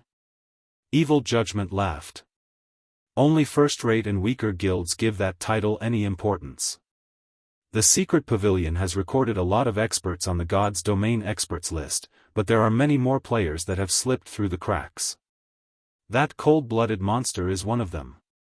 He's called Tengu, the Warring Ghost. Although Tengu hasn't reached the Domain realm yet, his brain doesn't work like everyone else's. You could say that his brain is particularly well developed, granting him a similar sixth sense to wild beasts. He can easily predict his opponent's movements. There's also his beast-like combat method to contend with. He is no weaker than Domain realm monsters. He's already killed more than 10,000 experts in God's Domain, including many peak experts from superpowers. However, due to his strange and violent nature, none of the superpowers have tried to recruit him. He's killed more than 10,000 experts? Melody was slightly stunned. She had only defeated several hundred experts since joining God's Domain. Even so, those fights had earned her plenty of combat experience, but the Warring Ghost had slain more than 10,000, and many of them had been superpowers peak experts. He was truly a monster. To make matters worse, this monster wore the Passionate set, one of the best sets available in the game right now. When the various superpowers members saw Warring Ghost intercept Shifeng's small group, they began to chat about the upcoming fight. Brother Mu, it seems Zero Wing has no hope of success in Battlefield Number 1, Blindman commented as he glanced at Mu Cheng, who stood a short distance away. He had heard much about the Warring Ghost, Tengu. If that man continued to grow stronger, he would undoubtedly reach the 4 Shadow Demons level. Although Black Flame was quite strong as well, the Swordsman's strength should, at most, rival Tengu's. However, there were 4 other Zero Wing members present, while Tengu had a total of 17 allies. Zero Wing had no chance of reaching the energy crystal, much less claiming it. Starlink has truly invested a lot of its resources in this competition. Mu Cheng shook his head and sighed when he saw these players. Even Mu Cheng would struggle in a fight with Tengu. The weakest piece Tengu wore was level 65 Dark Gold rank, and he carried 2 pieces of epic equipment and an epic weapon. The Berserker's equipment was likely some of the very best God's Domain had to offer right now. Zero Wing's Black Flame? A beautiful woman in dark purple robes and wearing King's Returns Guild emblem muttered as she observed Shifeng. Smiling, she continued, although it is impressive that you've ranked so highly on the God's Domain experts list, this isn't a realm Zero Wing can reach. It'd be best if you left.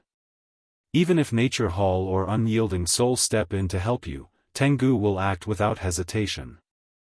The major powers experts watching from nearby nodded in agreement with this woman's warning. Although Zero Wing had surprised everyone with its strength, proving that it was even more powerful than a top-ranked first-rate guild, it couldn't compare to a superpower. If Zero Wing hadn't had Nature Hall and Unyielding Soul support, the 4 allied superpowers would have likely attacked by now. You Zero Wing players should know what's good for you.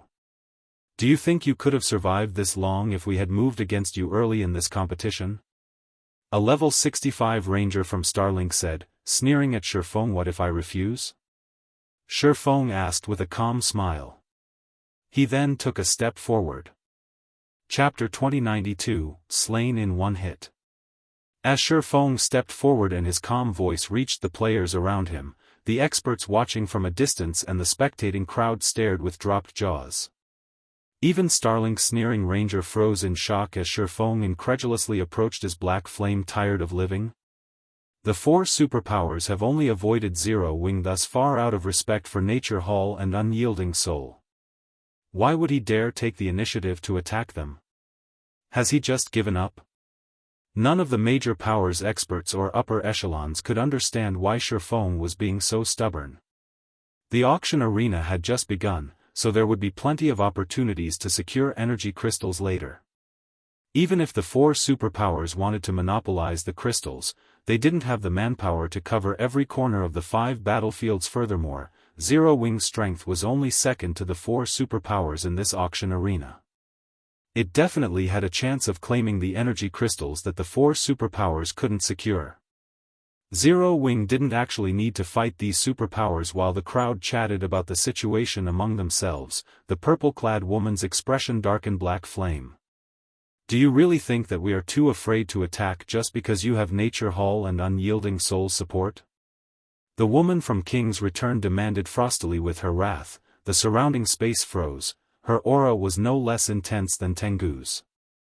The ambient mana rampaged in tandem with the woman's anger. The players within this violent mana storm began to lose their temper as well. The various major powers experts gasped as they felt the sudden change. Even Melody, who experienced the altered environment from her spectator room, paled. How is she so powerful? A simple mood change has affected the surrounding mana so drastically. Melody watched the purple-clad beauty with a grim expression. As a half-elf, she had a very high affinity with elemental mana. Even so, she couldn't easily trigger mana without casting a spell, yet this purple-clad woman could. While this feat might not seem impressive, Melody recognized how frightening it truly was and what it represented. As a magical class expert, when casting a spell, a player uses incantations and runes to trigger the ambient mana and gather it to a single point. Only then could a caster use the gathered mana to form the necessary magic arrays. If one could command the mana around them without incantations or runes, they could cast a spell in a fraction of the normally required time. In God's domain, magical class players' glaring weaknesses were their casting times and mana capacity. If a magical class player could reduce their casting time, they could substantially increase their combat power, especially against other players. This was especially true when it came to combat against players. This is only natural. She is, after all, King's Return's favored prodigy, Wilting Netherworld. She has also earned the nickname Lightning Witch. Purely comparing battle records, she's even more impressive than the Warring Ghost. If not for King's Return hadn't come to an agreement with the Secret Pavilion, Wilting Netherworld would have long since ranked among the top 50 players on the God's Domain experts list, Evil Judgment said as he watched the purple-clad woman in fascination. Now that Black Flame has angered Wilting Netherworld, she and Tengu are more than enough to disqualify every Zero Wing member on Battlefield Number 1. Very few people knew of Wilting Netherworld's battle records. Most likely, only the various superpowers knew about her. Furthermore, Wilting Netherworld's activities were usually only related to the various superpowers. First-rate guilds experts had no chance of encountering her. Evil Judgment had witnessed Wilting Netherworld's fearsome power personally. A total of 8 superpowers had gathered to contest for a mysterious legacy. Setting Sun had been one of them. To win the mysterious legacy, the various superpowers had dispatched quite a few old monsters, but during the battle, an unknown woman had pinned down one of Setting Sun's old monsters by herself, which had ultimately enabled King's return to claim the legacy superpowers old monsters had risen to fame at least a decade ago, with some maintaining their fame for several decades. They were all experts with rich combat experience, and their combat standards far exceeded human limits. However, wilting Netherworld, a girl even younger than Evil Judgment, had successfully pinned one of these old monsters down without any help. Moreover, she had stopped Evil Judgment, who had fought alongside his guild's old monsters for some time. While doing so, her strength was absurd. Evil Judgment was sure that she would have killed him in 3 or 4 attacks if that old monster from his guild hadn't demanded most of wilting Netherworld's attention during that fight. Meanwhile, the 4 superpowers experts around the energy crystal turned to watch Shifeng. Everyone knew of Black Flame's reputation for being stubborn. Otherwise, the man wouldn't have provoked so many superpowers. But they had never thought that he'd dare to show such arrogance before 4 cooperating superpowers. Brother Mu, Vice Guild Leader Thunder, you cannot blame us for our lack of respect toward you. This kid simply doesn't know what's good for him. If we don't teach him a lesson, I'm afraid that he'll cause even more trouble for your 2 guilds in the future, Blind Man said as he turned to Mu Cheng and Deep Thunder. Ha! Do whatever you want. Mu Cheng watched Shifeng with disappointment, thinking the boy was too stubborn and beyond salvation. Only he and Deep Thunder were in this location, but against the combined might of 4 superpowers, they wouldn't accomplish anything even if they had their guild's main force members. None of the 4 superpowers were any weaker than Unyielding Soul or Nature Hall. Hence, neither he nor Deep Thunder had the strength to break these 4 superpowers' rules. Wait! Deep Thunder shouted suddenly. This is Zero Wing's home turf. Isn't it a little much to shove the guild out of this contest? Furthermore, Zero Wing is one of Nature Hall's firm allies. Nature Hall can't just sit by and watch you bully Zero Wing. Deep Thunder's abrupt attitude change stunned the various superpowers members. They couldn't fathom what trick he was trying to pull, since when were Zero Wing and Nature Hall firm allies? To add to their confusion, Deep Thunder seemed intent on fighting alongside Zero Wing. The situation even confused Mu Cheng. He hadn't expected Deep Thunder to be so committed to helping Zero Wing. Vice Guild Leader Thunder is so affectionate. Unfortunately, Zero Wing has already enraged Starlink's members. I'm afraid that it's too late to stop them, an old man from Starlink wearing silvery gray leather armor said as he glanced at Tengu, who had already begun to move. With a smile, he continued, moreover, rules are rules. If we superpowers don't show off our power, no one will fear or respect us. Everyone nodded in agreement with this old man's sentiments. They all felt that Deep Thunder was being too foolish. Even in such a desperate situation, he still insisted on protecting Zero Wing. Did he really think that their superpowers feared Nature Hall? While the superpowers members expressed their agreement, Tengu arrived before Shifeng, his greatsword blazing with fire. With a swing, his 20-meter-long flaming blade descended on Shifeng Dai. The surrounding temperature rose due to the raging flames, and everyone within range felt the increasing gravitational force pulling them toward the ground, making movement difficult. Tier 2 taboo skill, Inferno Blade. Even the various superpowers experts wore grim expressions as they watched Tengu's display of power. They hadn't expected the warring ghost to wield such strength after restoring his equipment's ranks. This attack definitely had the strength to rival a Grand Lord's of the same level. Even a peak Tier 2 metric tons would likely struggle to block this attack, much less a Tier 2 swordsman. Without a berserk skill, Shifeng's HP would likely drop to a critical level after a single hit. Just before the flaming blade devoured Shifeng, he unsheathed Killing Ray and swung to intercept the attack. Lightning Slash.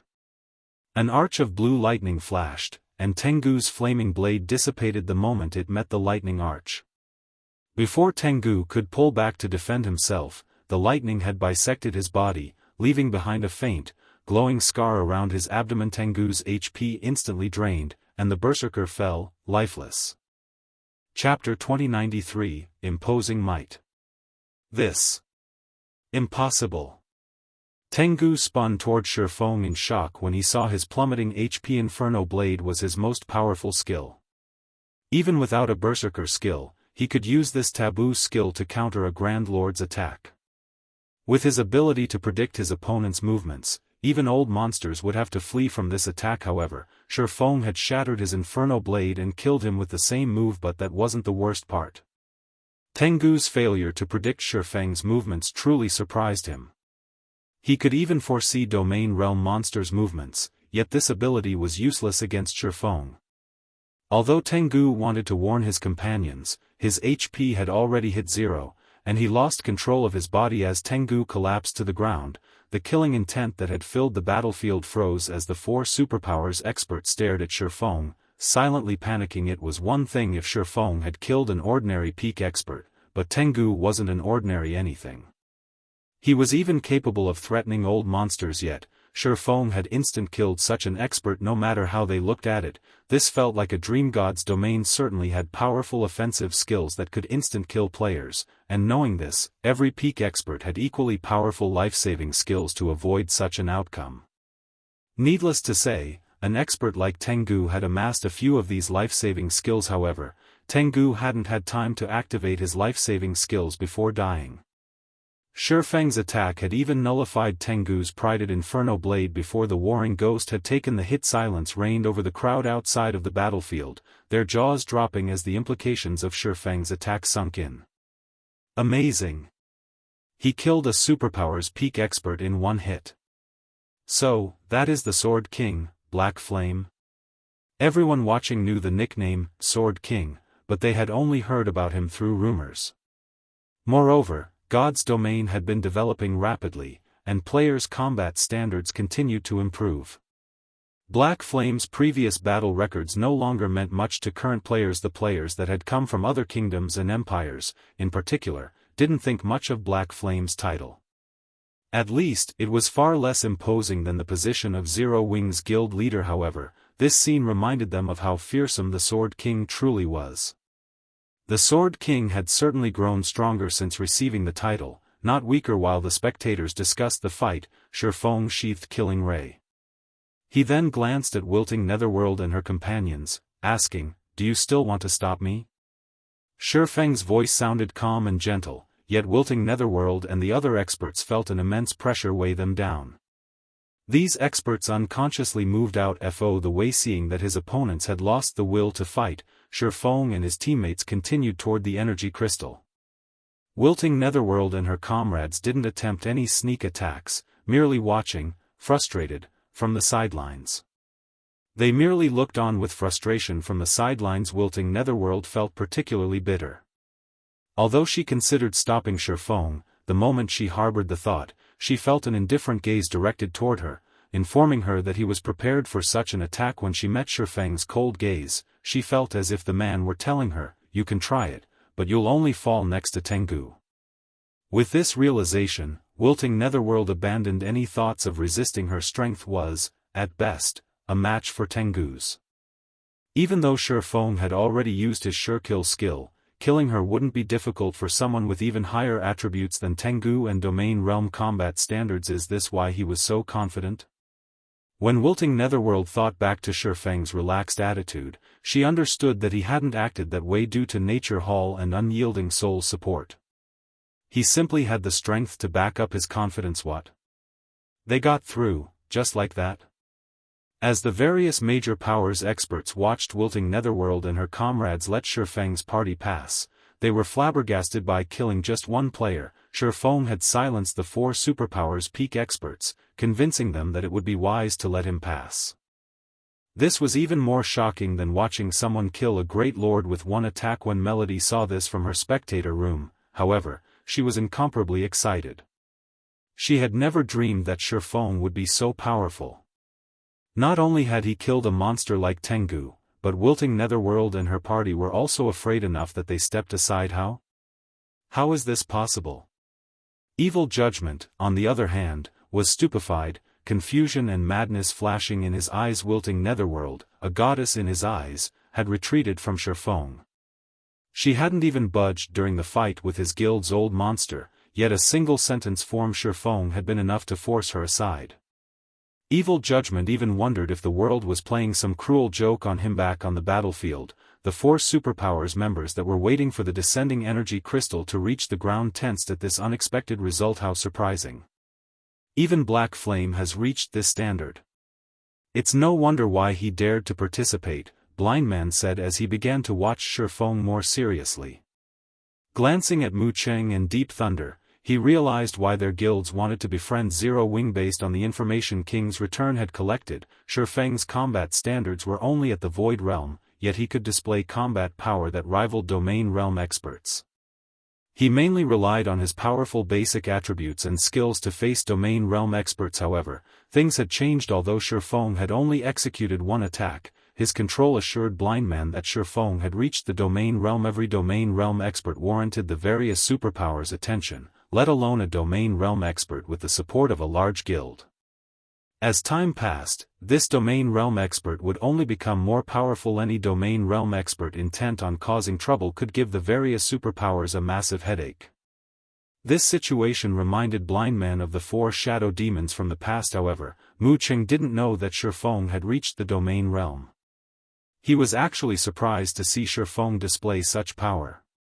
This revelation would certainly affect the competition. Meanwhile, Jianghu, one of Blackwater's upper echelons, currently wore a dark expression. Brother Jing, Zero Wing is stronger than we expected. We'll likely find it difficult to execute our original plan, Snow Scar whispered to Xianxia. Domain Realm expert wasn't an easy opponent. At the very least, it meant that Zero Wing qualified to compete for the energy crystals in Battlefield Number 1. It's true that Black Flame is stronger than we suspected, but slaying Tengu will cause Zero Wing some trouble, Jianghu said as he watched Starlink's members approach Shifeng. Smiling, he continued, it seems Starlink can no longer sit still. Of the 5 battlefields in this competition, Battlefield Number 1 was a gathering of monsters.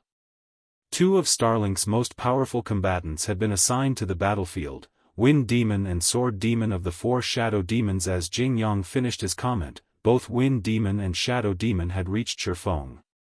The 2 elderly men smiled at their opponent as if they were just 2 friendly old men from the neighborhood instead of the combat veterans they truly were. These old men's auras were nothing like Tengu's.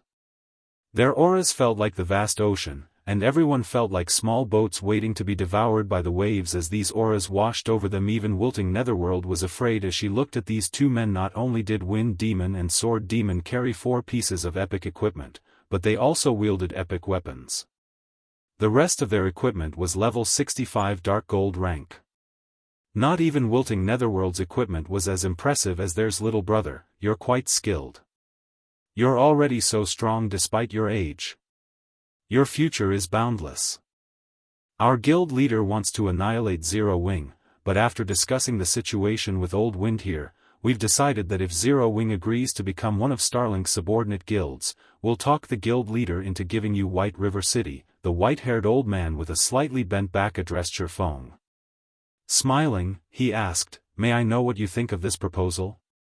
Everyone was dumbfounded when they heard the old man's words, especially the various major powers' upper echelons. They all stared at Shifeng in envy. No one had considered that not only would Starlink willingly abandon its vengeance against Zero Wing, but it would also offer to protect the guild.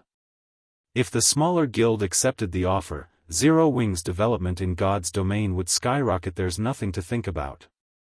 Scram. Shifeng's response was cold as he eyed Wind Demon and Sword Demon. Chapter 2094, with just you?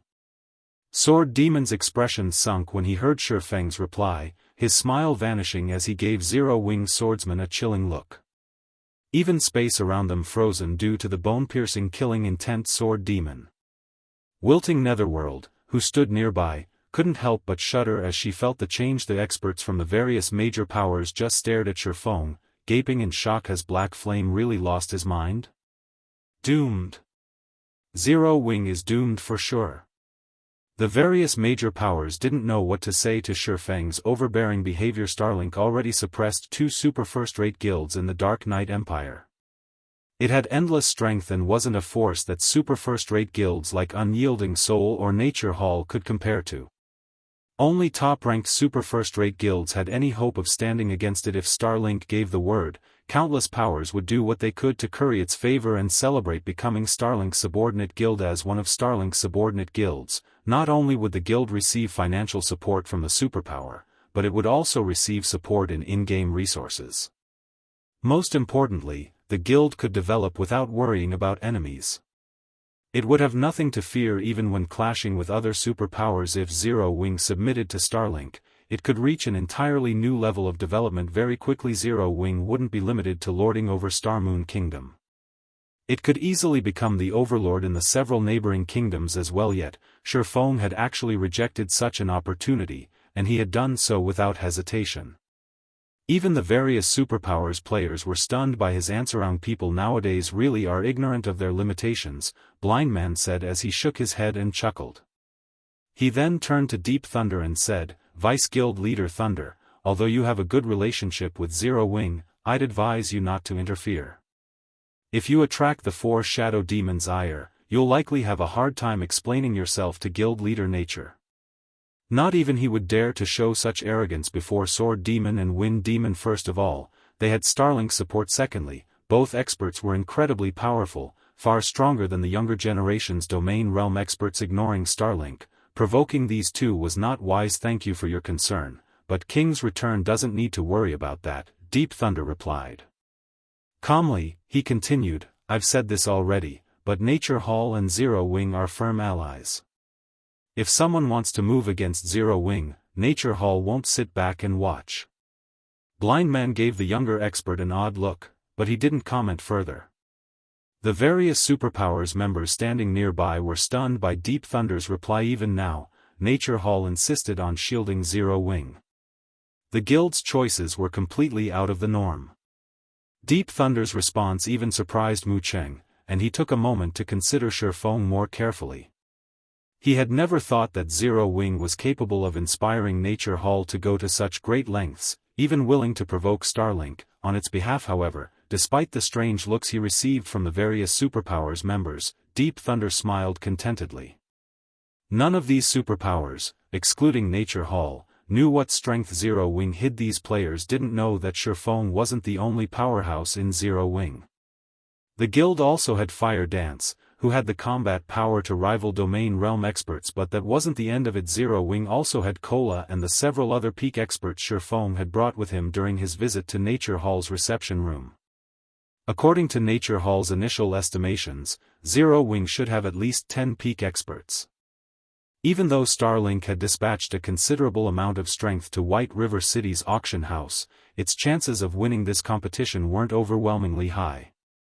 Rather, it only had a 50-50 chance. Zero Wing had invested every resource it had in White River City, and every participating Zero Wing player had likely fully restored all of their weapons and equipment, allowing them to fight in peak condition. However, the same couldn't be said for Starlink's members. Only a fraction of Starlink's force had unbound all of their equipment. Even though Starlink had the numerical advantage, Zero Wing's overall combat power was on par with the superpowers rather than side with the 4 superpowers and standing to gain insignificant benefits. Gambling on Zero Wing and potentially winning the lottery was a wiser move for Nature Hall. Old Sword, it seems this brat doesn't appreciate your goodwill. Wind Demon could not help but chuckle at Sword Demon. There's no need to waste words on them, Elder Sword. Let's just follow the guild leader's orders and eliminate them. A middle-aged man wielding an ancient, crystal bow said as he glared at Shifeng. Sword Demon was the strongest of the 4 shadow demons in melee combat. Even Lu Xinglua, Starlink's guild leader, had to treat him with respect. Sword Demon also had a great appreciation for talented individuals, especially those that used the sword. Of course, the main reason for his appreciation was his desire for strong opponents in the future. To grow stronger, one needed to face stronger combatants. After all, this was also why Sword Demon had suggested recruiting Zero Wing. Otherwise, Sword Demon would have killed Shifeng after watching the swordsman kill Tengu. Little brat, it seems that you think you can ignore us old fellows now that you've reached the Domain Realm. Unfortunately, you are still naive. Since you aren't backed by a superpower, you've failed to understand that reaching the Domain Realm is only the first step toward the apex, Sword Demon said as he heaved a deep sigh. His gaze then sharpened as he said, I will teach you that even among domain realm experts, there can be a massive difference in strength. Sword Demon's aura abruptly shifted, releasing a tremendous amount of pressure to bear down on Shifeng. Although Sword Demon's aura targeted Shifeng, wilting Netherworld couldn't help but tremble, struggling to breathe, even though she stood some distance behind Shifeng. How is he so strong? Fire Dance, Alluring Summer, Flying Shadow, and Shadow Sword prepared for battle from behind Shifeng. They had never expected this player's aura to be so strong before anyone could react. Sword Demon's Crimson Greatsword transformed into a rotating sword light. He then vanished, reappearing before Shifeng in an instant. Like nimble snakes, 12 crimson sword lights spread out and converged on Shifeng, altering their attack trajectories and becoming nearly impossible to predict. Moreover, the attacks were so fast that the naked eye couldn't keep up. Tier 2 skill, 12 heavenly rotations. Sure enough, he's reached this level after so long. Blindman's expression tensed when he saw the 12 sword lights. Wilting Netherworld, on the other hand, was utterly dumbfounded. Despite her keen perception, she couldn't follow the 12 sword lights' speed and transformations. It looked as if 12 different people commanded the sword lights, like each attack had a will of its own. The 12 sword lights didn't even interfere with each other's trajectories. Although each attack only carried a great lord strength of the same level, she doubted that she'd be able to dodge or block this assault. An ordinary skill like 12 heavenly rotations had gained a life of its own in Sword Demon's hands. His combat standards were unlike anything she had seen from the domain realm experts she had fought before alone. I'm afraid you're not qualified. With a snort, Shifeng unsheathed Killing Ray and Twilight Blade, greeting the 12 sword lights in battle. Swords Transmigration. Chapter 2095, So confident with so many fighters? As the 12 crimson sword lights were about to bite into Shifeng, Killing Ray and Twilight Blade cut 6 of them down. The counterattack forcibly altered these sword lights' trajectories, and rather than threatening Shifeng's life, they became shields that protected him as they clashed with the remaining 6 sword lights. Dang! Dang! Dang! As the 12 sword lights collided, they disintegrated into particles of light. Meanwhile, Shifeng remained unharmed. He blocked all of those attacks. Wilting Netherworld stared at the fading light particles with wide eyes. Sword Demon's use of this skill had reached the peak of God's domain. She was sure that even King's Return's old monsters would be forced to use a life-saving skill or powerful offensive skill to nullify the attack, yet Shifeng had done so with a few simple slashes. Moreover, Shifeng had neutralized the attack so effortlessly. Wilting Netherworld couldn't believe her eyes. Similarly, the various major powers watching experts gaped at the scene. Amazing. This is simply amazing. So, this is an apex expert strength? Shock and excitement overwhelmed everyone after witnessing the brief clash between Shifeng and Sword Demon. Although they all knew that the various superpowers' old monsters were extraordinarily powerful, they had never seen one in action before. At most, they had watched a few of those old monsters' battle videos. However, they now watched one of these old monsters fight an equally strong opponent. Moreover, they only stood 200 yards away from the fight. For Tier 2 players, watching from this distance was like watching a fight from 50 yards away. For Tier 1 players, Black Flame really can't be underestimated. No wonder why he dismissed Sword Demon's offer so quickly. Blindman was also slightly surprised to see Shifeng unharmed at Sword Demon's skill level. One could command their skills or spells as if they were subordinates, using them in such a way that they were beyond 100% effective. Ordinary domain realm experts had no hope against Sword Demon. After all, experts that had just reached the domain realm could only use their skills and spells at 100% efficiency. There was a qualitative difference between the two. While everyone discussed Sword Demon and Shifeng's initial exchange, Shifeng moved, appearing before Sword Demon instantly.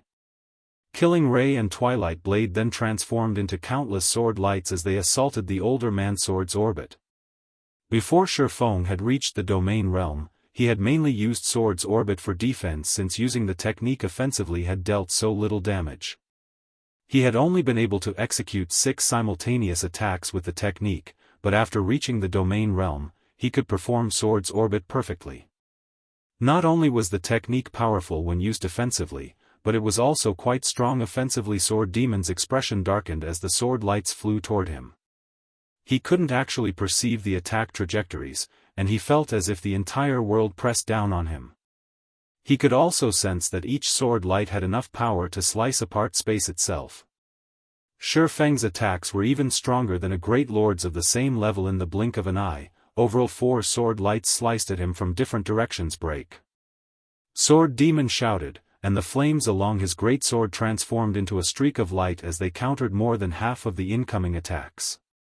He then left behind multiple afterimages as he dodged the remaining attacks. He elusively thrust his great sword at Shifeng, his attack carrying as much strength as a Grand Lord of the same level. However, Shifeng's sword orbit was normally a defensive combat technique. Although Sword Demon's attacks were stronger this time and stronger than Shifeng's, the galaxy of stars that surrounded the younger swordsman deflected every strike. None of Sword Demon's attacks touched Shifeng for a time. Sword Demon and Shifeng continued to trade attacks, their HPs falling bit by bit. Neither swordsman was able to secure an advantage over the other. Very few of the watching experts nearby could keep up with Sword Demon's elusive attacks and movement techniques. When these experts tried to put themselves in Shifeng's position, they realized that Sword Demon would easily slaughter them. As for Shifeng's combat technique, he was so fast that they couldn't register his movements. They had only realized that he had swung his sword after the fact. When they imagined being on the receiving end of his attacks, they recognized that they wouldn't block a single swing and would be slaughtered helplessly. Amazing! Melody could not believe her eyes as she watched the exchange between Shifeng and Sword Demon, excitement welling within her heart. Even the various superpowers feared Sword Demon, and he currently carried 6 epic weapons and equipment pieces. His equipment standards undoubtedly ranked among the very top in God's domain right now. Yet, Shifeng fought Sword Demon to a standstill. So, this is his true strength? Mu Cheng, who watched the battle from the battlefield, was just as shocked as Shifeng held this play out from the side. Blind Man said calmly. Damned blind man. Mu Cheng inwardly cursed. Watching from the sidelines and staying its hand was the best option for King's return. It wasn't from the Dark Knight Empire, and it had no reason to clash with Starlink. However, King's return would prefer to watch Starlink grow stronger, rather than Zero Wing, which would indirectly help Unyielding Soul. If Starlink succeeded, it could keep both Unyielding Soul and Crimson Emperor in check. After Allah's for Zero Wing's other members and Deep Thunder, they were no threat to Starlink's 2 old monsters. While Sword Demon and Shifeng fought, a black figure appeared behind the younger swordsman.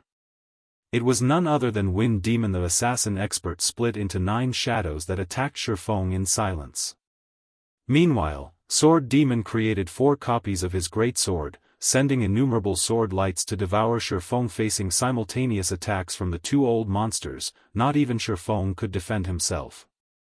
He immediately activated Void Shield to block the incoming attacks. A single round of attacks was enough to deplete 1/6 of the Void Shield's energy reserves. These attacks' power could easily rival that of Grand Lords of the same level. What a powerful life-saving skill. Wind Demon was slightly surprised to see the magic barrier that had appeared around Shifeng. Unfortunately, that won't save you. With Old Sword and I working together, you have no chance of winning this fight. You're not wrong, but that would require that you two can cooperate, Shifeng calmly replied, glancing at Wind Demon. You still have such confidence even in the face of death? Wind Demon could not help but laugh at Shifeng. However, Wind Demon's laughter stopped abruptly as his expression changed, and he activated his life-saving skill, Wind Steps. Without warning, a crimson figure had appeared beside the old assassin, thrusting a short sword toward Wind Demon's heart.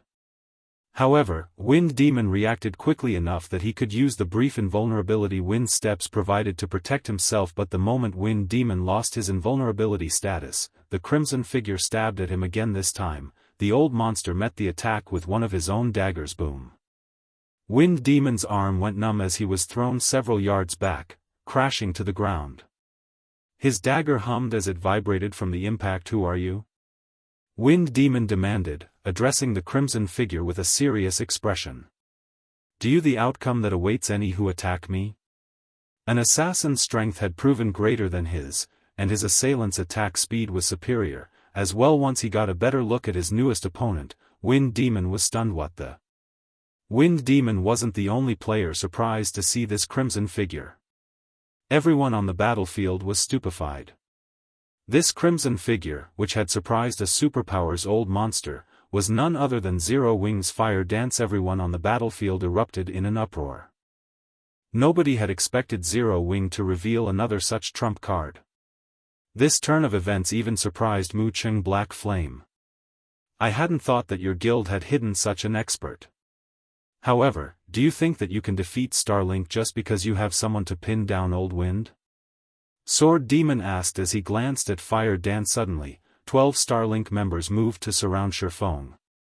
Although Fire Dance's combat power was unexpected, Zero Wing's party was still outnumbered. Moreover, 4 of Starlink's 12 members were peak experts. Do you think you're powerful just because you have more people? Shifeng countered, eyeing Starlink's players around him. He then activated Twilight's Shadow and Twilight of the God. Suddenly, 8 copies of Shifeng joined the battlefield, every one of these doppelgangers radiating an intensely frightening aura that was no weaker than Shifeng's. Alright, let the second round begin. Chapter 2096, Vicious Black Flame. The confident Starlink's members had displayed vanished as Shifeng's 8 doppelgangers joined the fray. At the same time, fear surfaced in their eyes as Starlink's members looked at Shifeng's doppelgangers. The nearby spectators' eyes nearly fell from their sockets when they saw this crap. Is this real? Cheating. He is definitely cheating. Many experts watching from a distance couldn't help but shout in indignation. The Zero Wing members watching from outside of the battlefield, however, began to cheer. All hail the guild leader. Zero Wing for the win. No one had held a favorable view of Zero Wing when this competition had begun. Some had even been certain that Zero Wing would perish after this, and everyone had mocked the guild. Now, however, would anyone dare question Zero Wing's superiority? A special doppelganger skill? Sword Demon's expression twisted as he observed Shifeng's doppelgangers. He had already struggled against Shifeng alone. After all, the younger swordsman's basic attributes were higher than his. If not for the significant strength and speed boost his special weapon provided, Shifeng would have already defeated him. Yet, now, he had to face 9 identical copies of this troublesome swordsman. He might not have been worried if these copes had been ordinary doppelgangers. If that were the case, their basic attributes would be far lower than the originals. At most, these doppelgangers might have slowed him down a little, which would be annoying, but from what Sword Demon could sense, these doppelgangers' attributes rivaled his own. Sword Demon felt an intense pressure from each clone, which meant that Shifeng had just gained 8 more monster-level experts. Of course, this was the best-case scenario for Shifeng. If Sword Demon actually continued this fight, it would be a different story. After all, everyone's attention span was limited. Even if Shifeng were a domain realm expert, he couldn't perfectly control all 8 doppelgangers and fight. Controlling a doppelganger was far more complex than controlling one's body. Controlling a single doppelganger perfectly was the limit for a domain realm expert. Controlling more would affect the doppelganger's performance. However, even if Shifeng couldn't control all 8 doppelgangers perfectly, he shouldn't have a problem exhibiting flowing water realm combat standards with them. With his ridiculously high basic attributes, each of his doppelgangers could face a peak expert of the same level. In other words, Zero Wing's party had suddenly gained another 8 peak experts. Unfortunately, Starlink only had a total of 5 peak experts on battlefield number 1, and the strongest of them, Tengu, had already been killed. This left Starlink with only 4 peak experts, and the remaining members were only Refinement Realm and Flowing Water Realm experts. Overall, Starlink was now at a massive disadvantage. Even Wind Demon gulped nervously as he watched Shifeng. Who is this kid? Wind Demon wondered as he stared at the young swordsman in confusion. Not only had Shifeng successfully reached the domain realm at such a young age, but he had also amassed absurdly high basic attributes. Now, he had revealed a doppelganger skill that defied common sense. No matter how Wind Demon considered the situation, he couldn't believe it. No individual player could easily obtain Shifeng's weapons, equipment, or skills. Acquiring any of these required an astronomical amount of resources and manpower. The 4 shadow demons had only even secured their current weapons, equipment, and skills thanks to Starlink's help. However, Shifeng had collected such items by relying on a guild that only controlled one kingdom. Amazing! With this, Starlink is finished in Battlefield No. 1.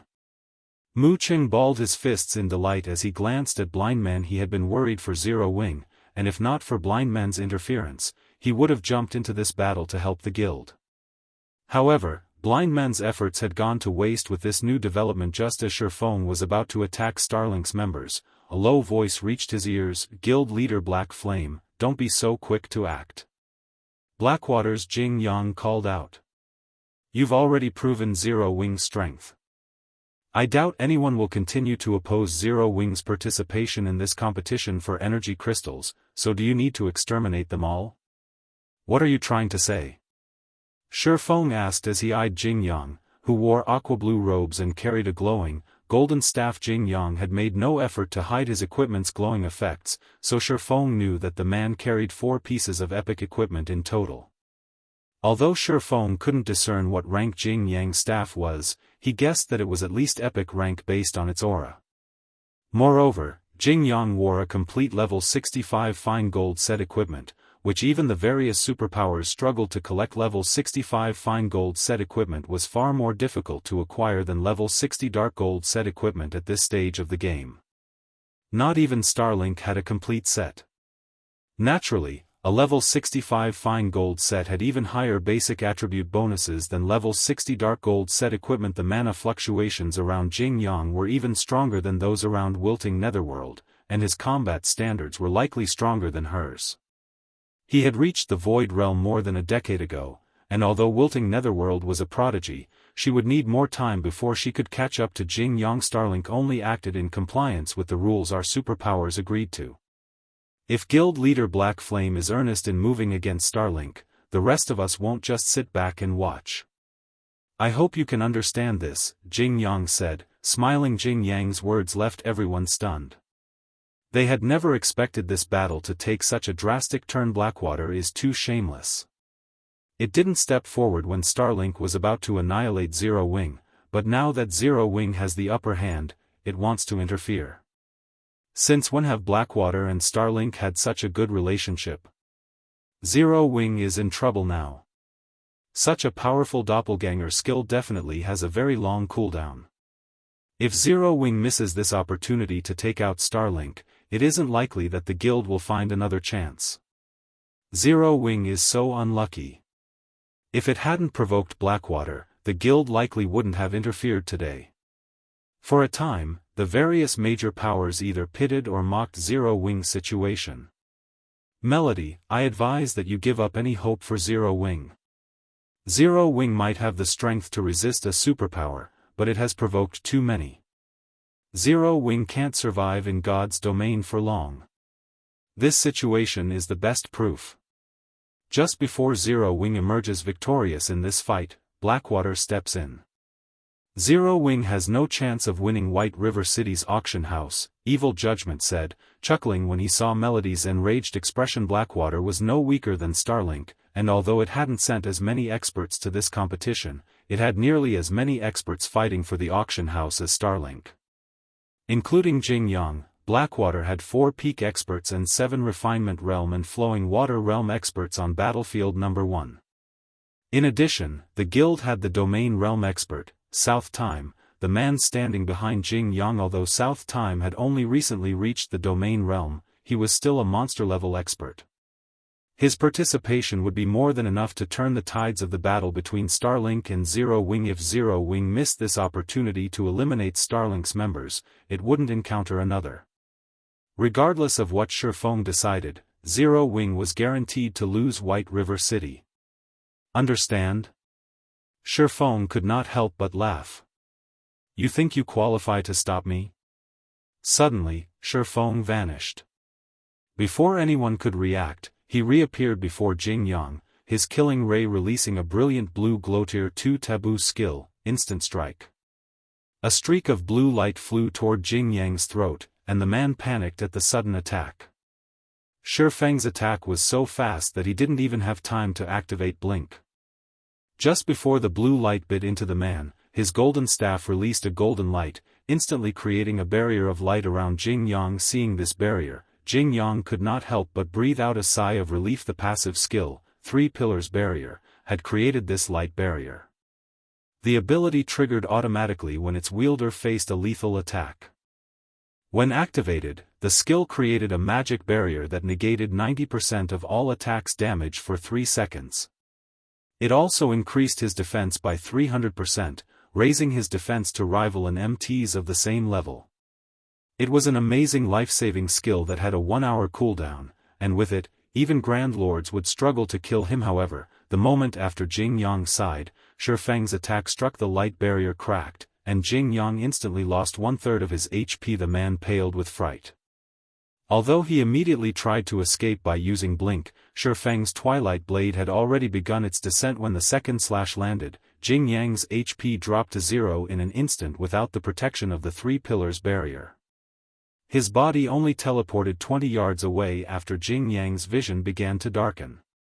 He then collapsed and disintegrated into countless particles of light. Chapter 2097, Suppressing a Guild Alone. Shi Feng had slain Jing Yang so quickly that no one had time to react. He had simply disappeared and reappeared before Jing Yang, and in the next moment, the Blackwater member's corpse had appeared 20 yards away. The entire process had happened in the blink of an eye. Even Snow Scar, who had stood beside Jing Yang, hadn't had time to react. Snow Scar had only been able to watch as Shi Feng killed Jing Yang before his eyes and casually sheathed his killing ray and Twilight Blade. The various major powers experts watching from the sidelines gasped when they saw Jing Yang's dead body. Horrifying. Vicious. These words no longer had the impact to describe Shi Feng. Blackwater was a superpower with the strength to rival Starlink, yet Shi Feng had so effortlessly killed Jing Yang, the leader of Blackwater's team in this competition. Without hesitation, they couldn't fathom how Shi Feng found the courage to provoke 2 superpowers simultaneously. Has Black Flame lost his mind? Why did he attack Blackwater? He probably has. With Blackwater's interference, Zero Wing is dead either way. Rather than sit back and wait for his execution, Black Flame might have decided to make a last stand. Only, his attack against that Blackwater representative had been vicious. It didn't look like something a human would be capable of. That wasn't wise. Does Black Flame think that he can turn things around by retaliating against Blackwater? With Blackwater in the fight, Zero Wing's performance will suffer on all of the battlefields, not just battlefield number 1. Everyone was more surprised by Shi Feng's decisiveness than they were over Jing Yang's instant death. Although Shi Feng's doppelganger skill had significantly increased his team's overall strength, Starlink and Blackwater would have more peak experts than Zero Wing if they worked together. Blackwater even had its own apex expert. Black Flame. Snow Scar, who served as Blackwater's vice team leader, bellowed Blackwater might not suffer any major losses to its combat power due to Jing Yang's death, but he was the guild's representative. Killing him was a slap in the face to Blackwater.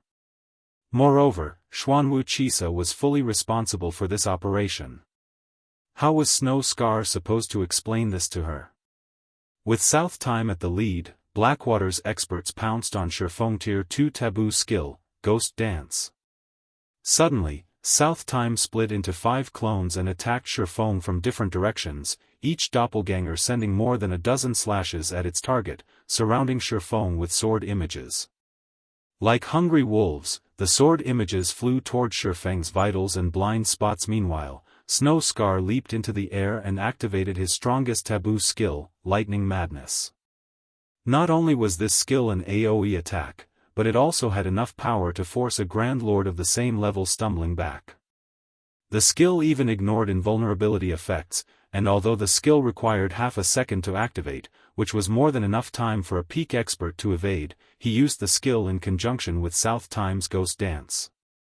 Against this joint attack, even a Domain Realm expert would fall. What an amazing 2-part attack. Sword Demon couldn't help but admire South Time and Snow Scar's coordinated assault. Even he would be concerned if he were on that attack's receiving end. South Time's Ghost Dance, in particular, perfectly eliminated the target's chances to evade. The target would be forced to face these skills head-on. However, not even Sword Demon was confident of surviving 60+ simultaneous attacks. He would have no choice but to activate a life-saving skill before dealing with Snow Scar's final blow. However, Shifeng didn't activate a life-saving skill despite so many incoming attacks. Instead, he simply brandished Killing Ray, countering South Time Strike's Shadow Blade. 10 Shadow Blades flew away from Shifeng in all directions, crashing into the incoming sword images. He then executed Sword's Orbit, manifesting a galaxy of stars around himself like dominoes. The sword images the Shadow Blade struck crashed into each other.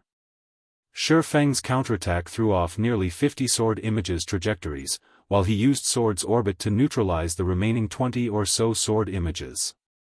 South Time was stunned to see Shifeng so easily nullify his ghost dance, but Snow Scar had already swung his hammer of lightning, slamming the gigantic weapon down on Shifeng with astonishing speed. Unfortunately, Shifeng no longer had the energy to block this lightning-fast attack, but just as the lightning hammer was about to smash into Shifeng, the swordsman spun around and shouted, "Scram!"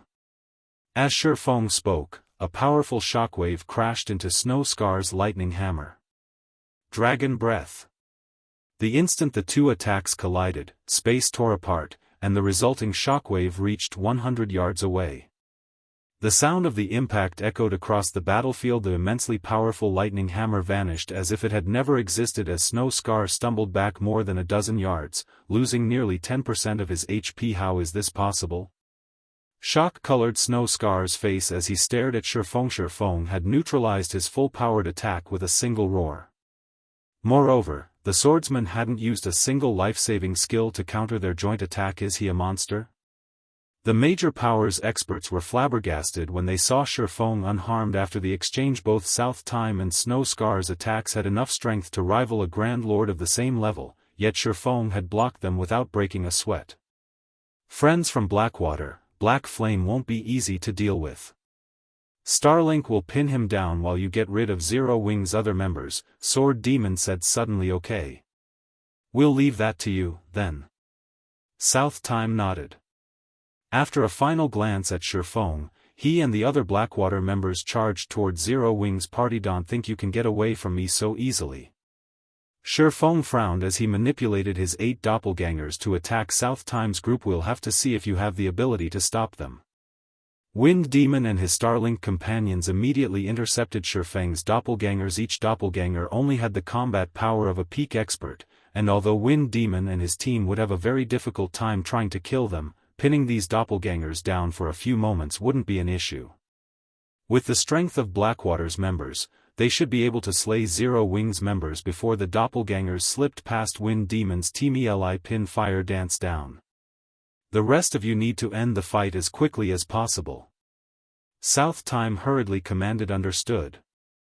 Blackwater's dozen or so members immediately split into 3 groups, each under the lead of a peak expert. These 3 groups would be more than enough to deal with Zero Wing's 3 remaining members for a time. Chaos ruled over the battlefield. South Time kept Fire Dance busy while alluring Summer, Shadow Sword, and Flying Shadow had their hands full with Blackwater's peak experts. With the help of Blackwater's other players, this battle was particularly bitter due to interference from 2 Refinement Realm magical class experts. Shifeng wasn't able to shake off Sword Demon. Likewise, Wind Demon and his assassin team kept Shifeng's doppelgangers occupied as they watched. The experts from the various major powers couldn't help but admire Shifeng.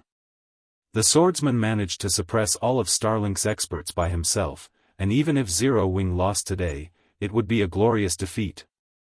What a pity, Black Flame.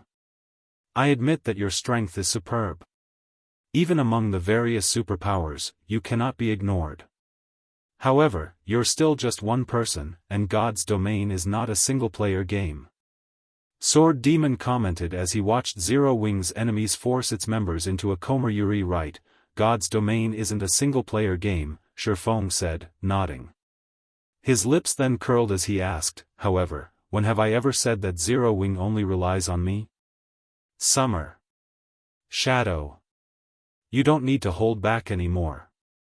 Activate the secret law and show these people what the consequences are for provoking Zero Wing.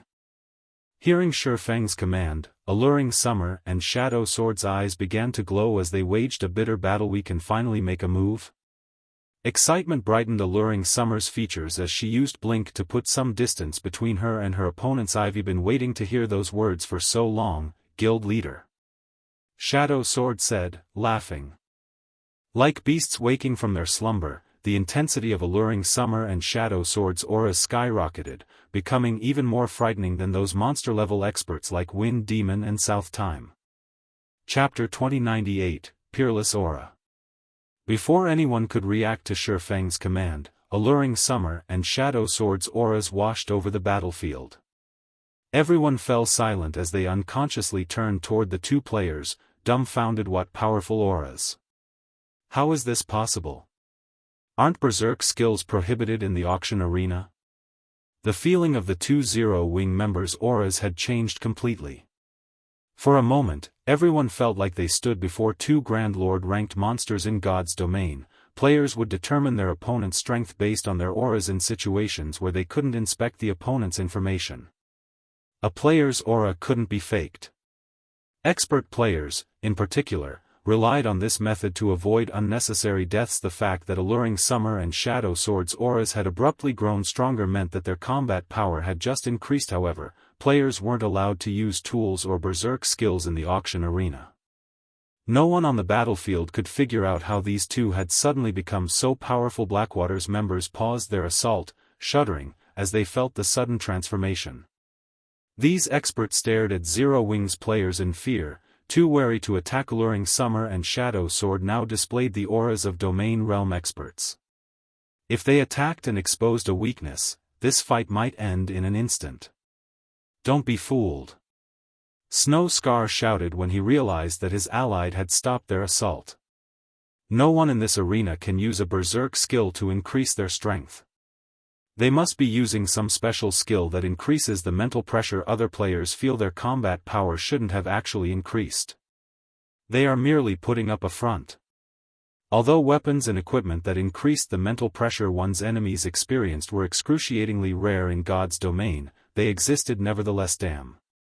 That really spooked me. I almost thought that Zero Wing had two more monsters. Black Flame nearly fooled me, too. It really would be heaven-defying if Zero Wing had another two monster-level experts. I will admit, though, that Zero Wing is pretty impressive to get its hands on such weapons and equipment. That's right. I've only heard of such items before today. I've never actually seen one. Although such items won't improve one's combat power, a stronger aura can affect an opponent's mental state and slow their reactions. Such items would be incredibly useful in PvP. When they heard Snow Scar's comment, realization dawned on the various major powers experts watching from a distance. They all agreed with his reasoning. It would simply be too horrific if Zero Wing had truly revealed more monster-level experts' weapons and equipment that strengthen auras. Sword Demon muttered to himself as he glanced at Alluring Summer and Shadow Sword. He then shook his head and smiled at Shi Feng. And here I thought you were going to reveal another powerful trump card. It seems you're at your wit's end. Although such weapons and equipment would be awesomely effective in PvP, I'm afraid mere gimmicks are useless against experts who have experienced countless battles. At best, they might delay your player's fate. Is that so? Shi Feng replied with a calm smile. Suddenly, the atmosphere around Shi Feng changed.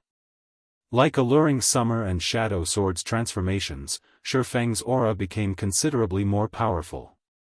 Space around him even began to blur. Sensing this change, Sword Demon's expression darkened. If Shi Feng's aura had resembled a great ocean that could even stifle peak experts, those who bathed in it now felt as if they had been submerged in mercury.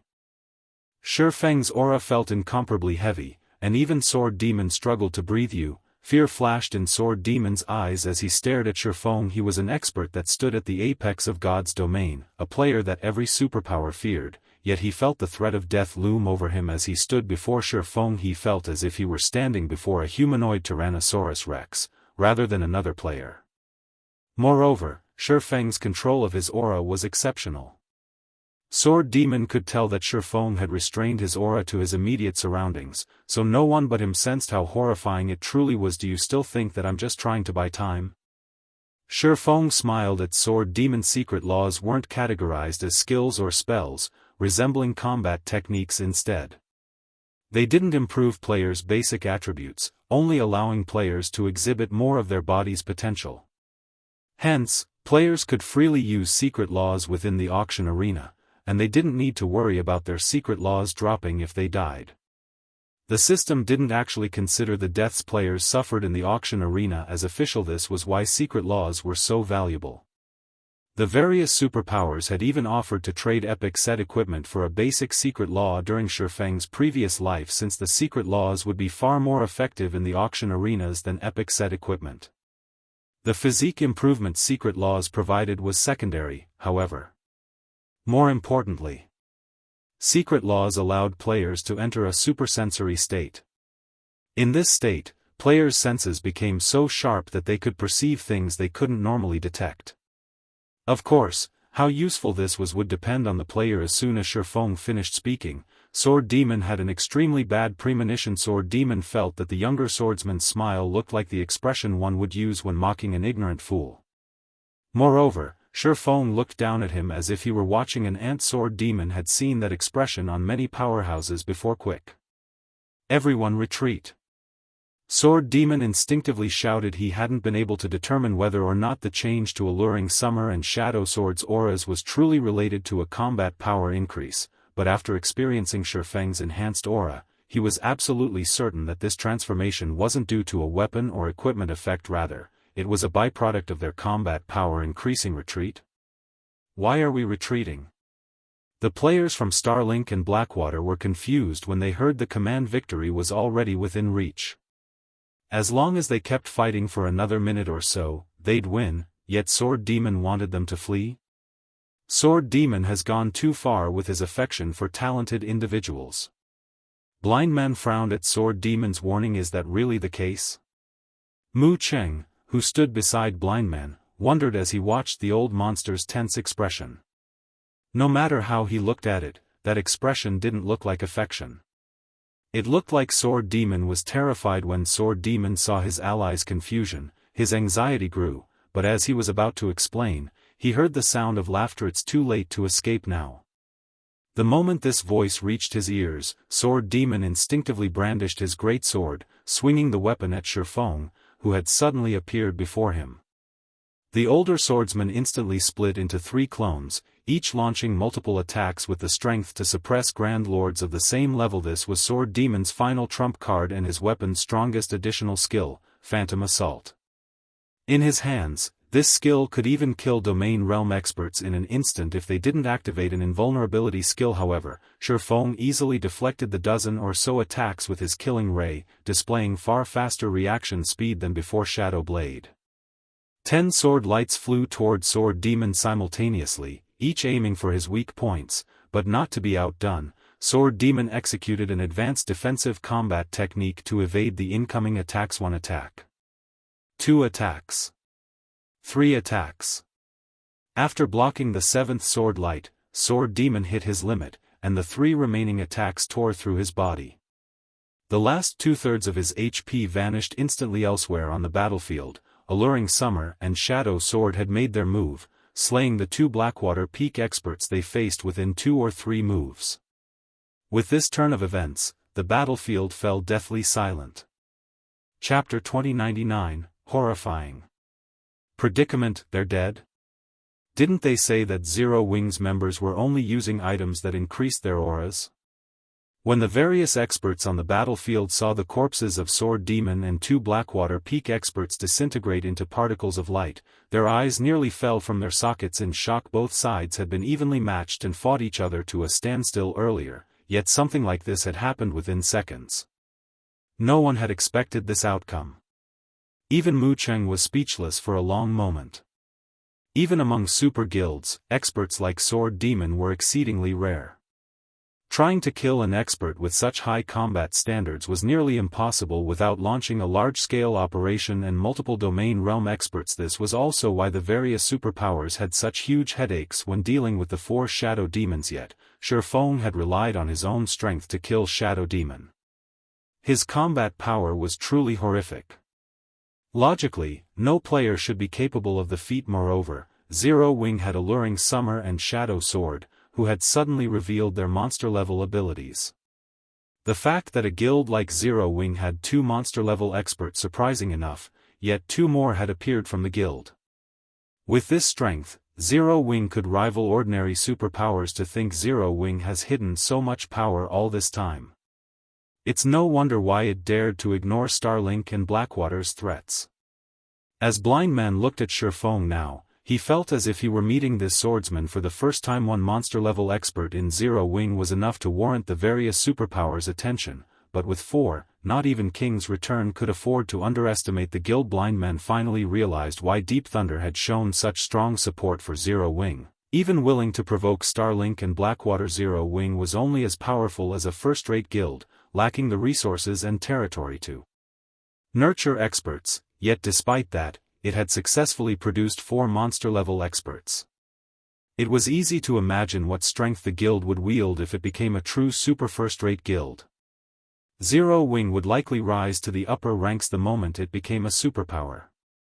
It would become as powerful as guilds like Miracle, and even the various super guilds would fear its wrath. Miracle currently occupied 2 empires, and both were on different continents, the East and West continents.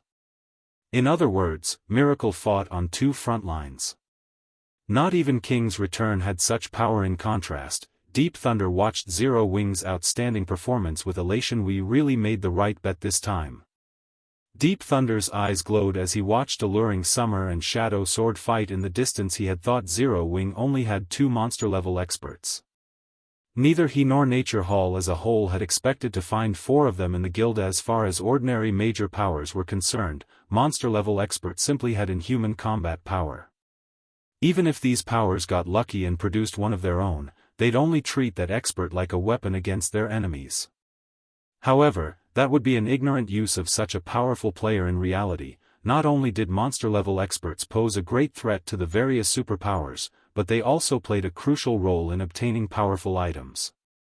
Based on the various superpowers research, one needed strength, as well as luck, to secure certain powerful tools. As guilds procured more powerful items, they'd grow stronger overall. One could say that monster-level experts were responsible for finding 70% of the powerful items the various superpowers had collected. Since Nature Hall had only recently become a superpower, it had far fewer monster-level experts in its midst than other super first-rate guilds. The fact had troubled the guild for some time now, yet, as luck would have it, many of God's domain super high-ranked quests required more than one person to complete. They needed the strength of a team. But how rare were monster-level experts? Even in veteran superpowers, one could count the number of monster-level experts present on one hand. If Nature Hall wanted to complete super high-ranked quests, it would need to work with other superpowers, but if it chose that option, it would gain far less. However, it would be a different story if Nature Hall worked with Zero Wing. Zero Wing was still only a first-rate guild. To develop further, it would need an astronomical amount of resources, not powerful items. As it so happened, Nature Hall had plenty of resources. Nature Hall would benefit more by partnering with Zero Wing than it would if it worked with other superpowers. Both guilds would be able to complement each other's deficiencies. This was why Nature Manifestation had sent Deep Thunder to befriend Zero Wing. While everyone was shocked over the strength Zero Wing's members had displayed, Feng, Alluring Summer, and Shadow Sword busied themselves by slaughtering Starlink and Blackwater's Olar experts. Although Deep Sea Meditation was only a basic secret law, maintaining it placed an immense burden on players. Players couldn't even keep it active as long as a berserk skill. Fortunately, the difference between both sides' strength was massive. Feng and his companions only need a few moves to dispatch each of their opponents in less than 10 seconds. Blackwater's members had been annihilated. Even South Time, Blackwater's domain realm expert, hadn't survived the combined assault from Alluring Summer and Shadow Sword. As for Starlink, only Wind Demon remained alive. The battle was utterly one-sided as he faced Shifeng's relentless pursuit. Wind Demon continued to lose HP 80%. 50%. 20%. However, despite his rapidly depleting HP, Wind Demon didn't panic. Instead, he turned his mocking gaze on Shifeng and said, "I have really underestimated you people from Zero Wing. But so what if you defeat us? At the end of the day, this is only one of 5 battlefields. Starlink and Blackwater still have plenty of experts on the other 4. On the other hand, all of Zero Wing's top fighters are stuck on this battlefield." Zero Wing had certainly proven stronger than they had expected, but the results of one battlefield wouldn't decide this competition's victor. Although Zero Wing had indeed defeated their 2 guilds here, with its peak combatants isolated to battlefield number 1, it would suffer on the other 4 battlefields. In the end, Zero Wing would still lose. White River City. Wind Demon had spoken loudly enough to ensure that the major powers experts, who stood several hundred yards away, had heard him. Those experts couldn't help but watch Shifeng with pitying looks. "In the end, Zero Wing will lose," one of the spectating experts mumbled. Although Zero Wing had won the battle, it had lost the competition. Black Flame. "You asked for this. Since you rejected my offer, you'll pay for your foolishness for the rest of your life." Jianghu, who had resurrected in the arena, bellowed as he glared at Shifeng through the magic mirror. He then commanded his people through the team chat, "Everyone, heed my command. Work with Starlink's members to eliminate Zero Wing." He had planned to give Zero Wing one more chance to hand over the guardian puppets. If Zero Wing agreed and behaved itself, Blackwater would give up its aggression against the guild. However, he abandoned the thought. His desire to see Shifeng despair was far stronger than his desire to complete the task Wuxia had given him. Chapter 2100, Divine Appearance.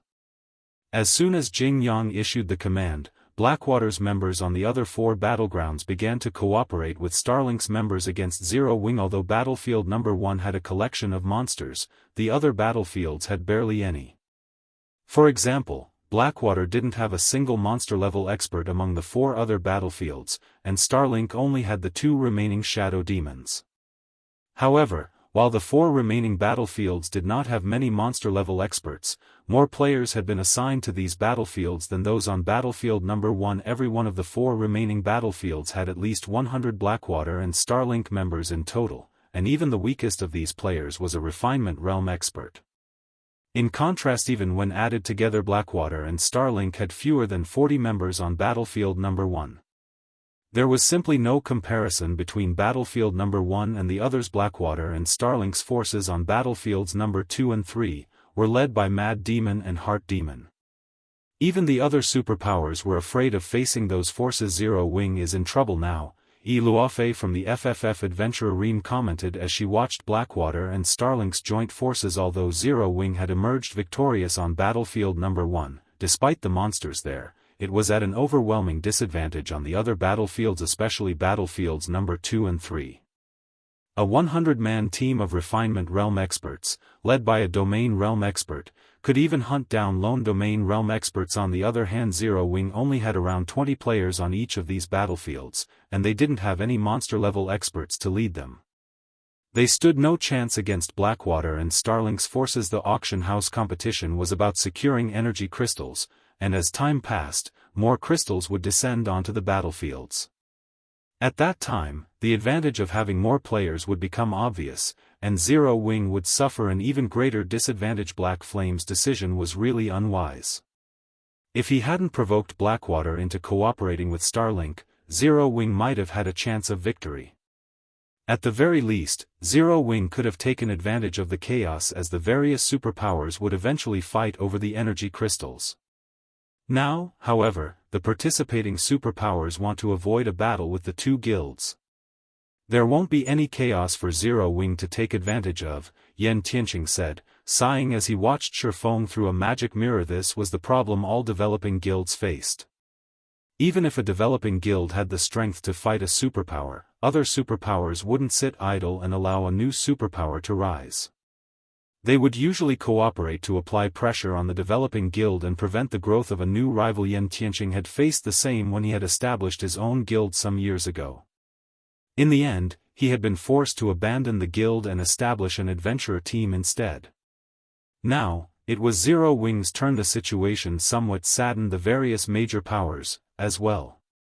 They had thought that they'd get to witness a guild with no background become a new superpower, but it seemed that opportunity was gone. First and second-rate guilds dreamed of becoming superpowers, titans in the virtual gaming world, but the road to becoming a superpower was an arduous one. Without a powerful background and the support of major corporations, reaching such heights was nearly impossible. The fact that Zero Wing had become so powerful despite its lack of support or a background had shown these major powers a ray of hope. Now, however, that hope was about to be extinguished. Despite such a powerful monster like Horrifying in its midst, Zero Wing would suffer in the end. Needless to say, ordinary first and second-rate guilds wouldn't fare any better. Ha ha ha. Black Flame, I'll finally have my retribution. Singular Burial, who currently wore Blackwater's guild emblem, laughed maniacally as he watched the magic mirror hovering above battlefield number 3. He had waited for this day for a long time now. He should have been Star Moon Kingdom's overlord, becoming a titan in the virtual gaming world, but Zero Wing had foiled his plans and in the end he was nothing more than a commander in Blackwater. His hatred for Zero Wing was endless. Due to this he had thought he had lost his chance to see Zero Wing perish, so he was overwhelmingly delighted at the moment. Without White River City's auction house, Zero Wing would lose the city. Without the headquarters it had painstakingly developed, Zero Wing's development would suffer.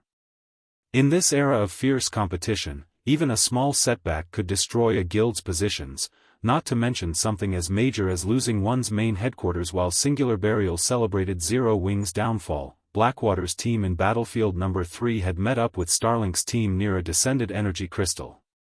Starlink's Heart Demon then took command of the joint team. The other superpowers, who had been waiting for the energy crystal to drop, promptly moved aside. The nearby major powers experts gasped when they saw this. So, this is Blackwater and Starlink's joint force? Dust Blood from Bloodbath family felt his scalp tingle when he saw the gathered expert players below the descending crystal. The team consisted of more than 120 Starlink and Blackwater members, and every one of these players felt incredibly dangerous to Dust Blood. There were also 6 specific players that Dust Blood couldn't even bring himself to look at. Each of these 6 wore at least 2 or 3 epic weapons or equipment pieces. However, these 6 players paled in comparison to Heart Demon, the hunchbacked old man that led the team and truly instilled fear in Dust Blood's heart. Even though Dust Blood was not a magical class player, he could see the mana circling Heart Demon's body. Meanwhile, Heart Demon wore a total of 5 pieces of epic equipment. Although Dust Blood could not tell what rank the old man's staff was, the weapon radiated a soul-shuddering pressure. As far as Dust Blood was concerned, these 120-plus experts from Starlink and Blackwater could even destroy a top-ranked first-rate guild like Bloodbath family if given enough time. Sure enough, guilds like ours cannot afford to provoke superpowers. Morning Sun, the female elementalist leading Holy Reincarnation's team in battlefield number 3, sighed when she saw the gathered force. This was superpowers' strength. Non-superpowers like the Bloodbath family and Holy Reincarnation simply couldn't compete. Setting aside monster-level experts, Blackwater and Starlink had even more combat power on battlefield number 3 than on battlefield number 1. Despite the great lengths Zero Wing had gone to defeat the 2 guilds on battlefield number 1, these superpowers had immediately formed another formidable team on another battlefield. Moreover, they had 3 more teams on the other battlefields. While the various major powers were awestruck over Blackwater and Starlink's strength, a team of 20-plus players made its presence known. Everyone made a ruckus when they saw this team. Why are Zero Wing's members here? Don't they know that Blackwater and Starlink will attack them the moment they show themselves? The various major powers experts shot the team incredulous looks. They couldn't believe that Zero Wing's members would be so daring. Unlike the team on battlefield number 1, this team didn't have any monster-level experts like Horrifying, Fire Dance, Alluring Summer, and Shadow Sword. Very good. And here I thought you would only act after a significant number of energy crystals had dropped. This will save me the trouble of looking for you. Heart Demon watched Zero Wing's team approach through narrowed eyes. With a wave of his hand, he said, "I'm not like Old Wind and Old Sword. I prefer to settle troublesome matters as soon as possible. Everyone, attack. Do not let any of them get away." Blackwater and Starlink's experts swarmed toward Zero Wing's team under Heart Demon's command. However, once these experts got within 20 yards of Zero Wing's ream, a silver-armored woman wielding a golden greatsword emerged from the group. This woman brandished her greatsword at Blackwater and Starlink's many experts. 1 slash. 2 slashes. 3 slashes. The silver-armored woman executed 5 consecutive attacks, sending 5 sword lights flying at her opponents. Wherever the sword lights passed, they left behind a pitch-black spatial tear, following which the 5 golden lights enveloped the advancing players. When the light finally faded, Blackwater and Starlink had less than 20 players on their team. The rest had transformed into countless particles of light and vanished suddenly. The battlefield was eerily silent. Chapter 2101, Monster Galore. The dissipating particles of light looked like fading fireworks on battlefield number 3. Gentle Snow, who stood among the fading particles, looked like a war goddess that had just descended onto the battlefield, her silver armor and golden greatsword only adding to her sacred, majestic beauty. However, the only thing the watching players felt when they looked at her was panic. How? Dust Blood could not believe his eyes. Gentle Snow had just slain more than 100 experts from Starlink and Blackwater. Every one of those experts had even posed a threat to him, yet they had been nothing more than pests before Gentle Snow. With 5 slashes, she had wiped out 80% of the 2 superpowers joint team, and those that had survived had less than 50% of their HP remaining. Is she really a player? Spatial tears? Can current players even be this strong? The various major powers exerts nearby couldn't help but watch Gentle Snow in fear. If she had used some sort of dazzling technique or powerful skill to defeat those experts, they'd, at most, be amazed. After all, that strength would have been on par with monster-level experts. However, that was clearly not the case here. Gentle Snow hadn't used a superb combat technique or skill at all. She had simply relied on brute force. With her extraordinary speed and strength, she had stomped on more than 100 refinement realm experts as if she were stomping on an anthill. This was 10 times more shocking than if she had defeated her opponents with a combat technique or skill. The system prohibited players from using tools or berserk skills in the auction arena, yet Gentle Snow had displayed strength that defied common sense. Only Tier 4 attacks and above could cause spatial tears. Even God's Domain's current monster-level experts could, at most, exhibit the strength of upper-rank Tier 3. Although the difference between Tier 4 and upper-rank Tier 3 didn't seem major, it was actually massive.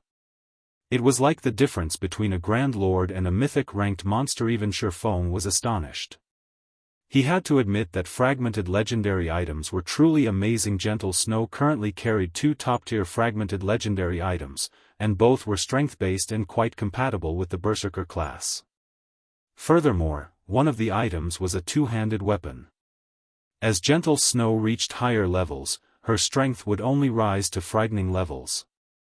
Purely comparing their strengths, Gentle Snow's was even higher than Sherfang's, and her physique rivaled his. When Gentle Snow had been questing, she had miraculously discovered a bloodline called the Great Earth Bloodline.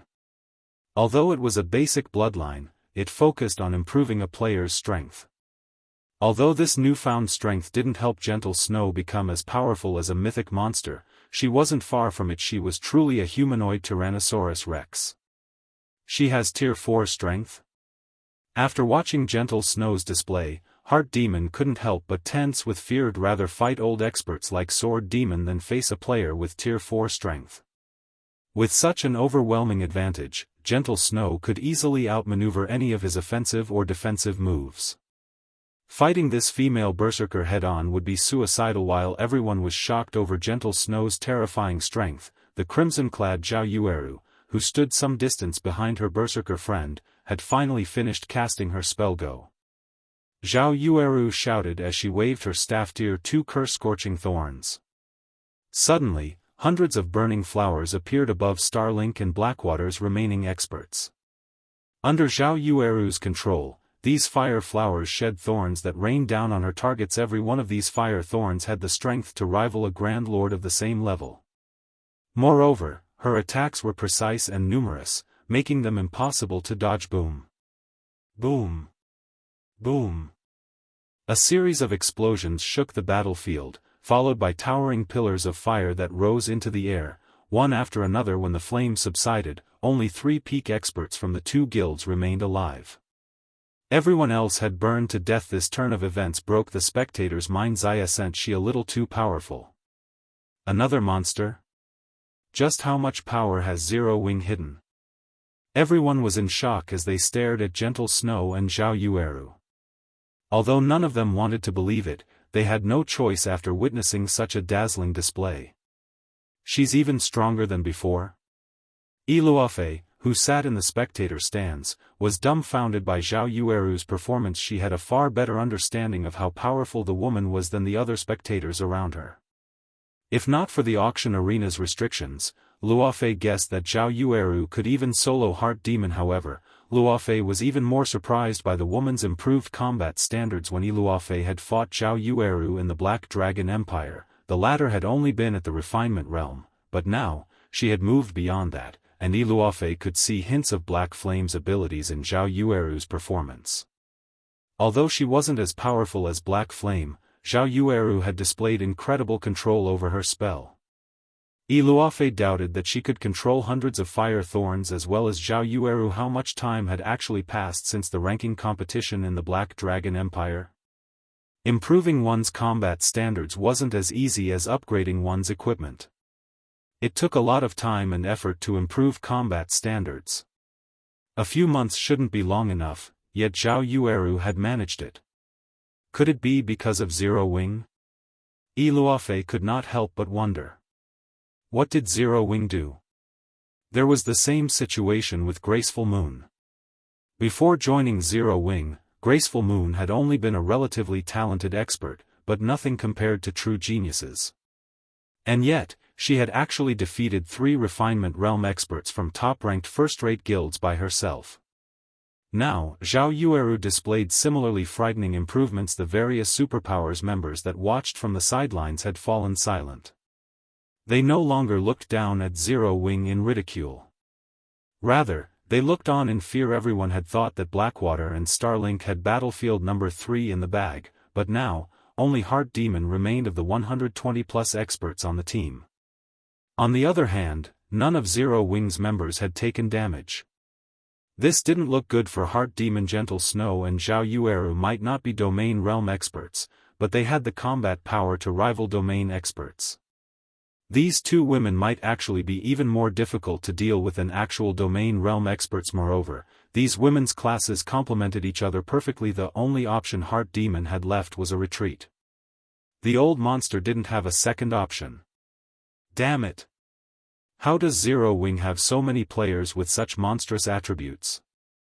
Jianghu, who watched via one of the gigantic, hovering magic mirrors, paled when he saw the one-sided battle. The fact that Zero Wing had monsters like Fire Dance, Alluring Summer, and Shadow Sword was already unbelievable, but now, 2 more monsters stepped out of the shadows. For a moment Jianghu even wondered if Zero Wing had found a way to cheat. However, he very quickly recovered his composure. Although Zero Wing now held an overwhelming advantage in 2 of the 5 battlefields, there were still 3 other battlefields. As long as Blackwater and Starlink dealt with the smaller guild on these battlefields, Zero Wing might still lose this competition. Only, the hope didn't last long as the other magic mirrors displayed more scenes that shattered Jianghu's fantasies. In battlefield number 2, Zero Wing's Violet Cloud fought Mad Demon to a standstill. Moreover, Cola and Blackie trampled over Starlink and Blackwater's experts alongside her. In the end, Zero Wing secured an overwhelming victory in this battlefield. As well, in battlefield number 4, Aqua Rose and Turtledove worked together, displaying absurdly high combat power and holding their advantage over Blackwater and Starlink's experts. Wearing the Crystal Light set, Silent Blade, Remnant Cloud, and 7 Light easily overwhelmed the 2 superpowers peak experts in battlefield number 5 with their superior basic attributes. For a time, an uproar shook the auction arena. Nobody had dreamed that Zero Wing was actually so powerful.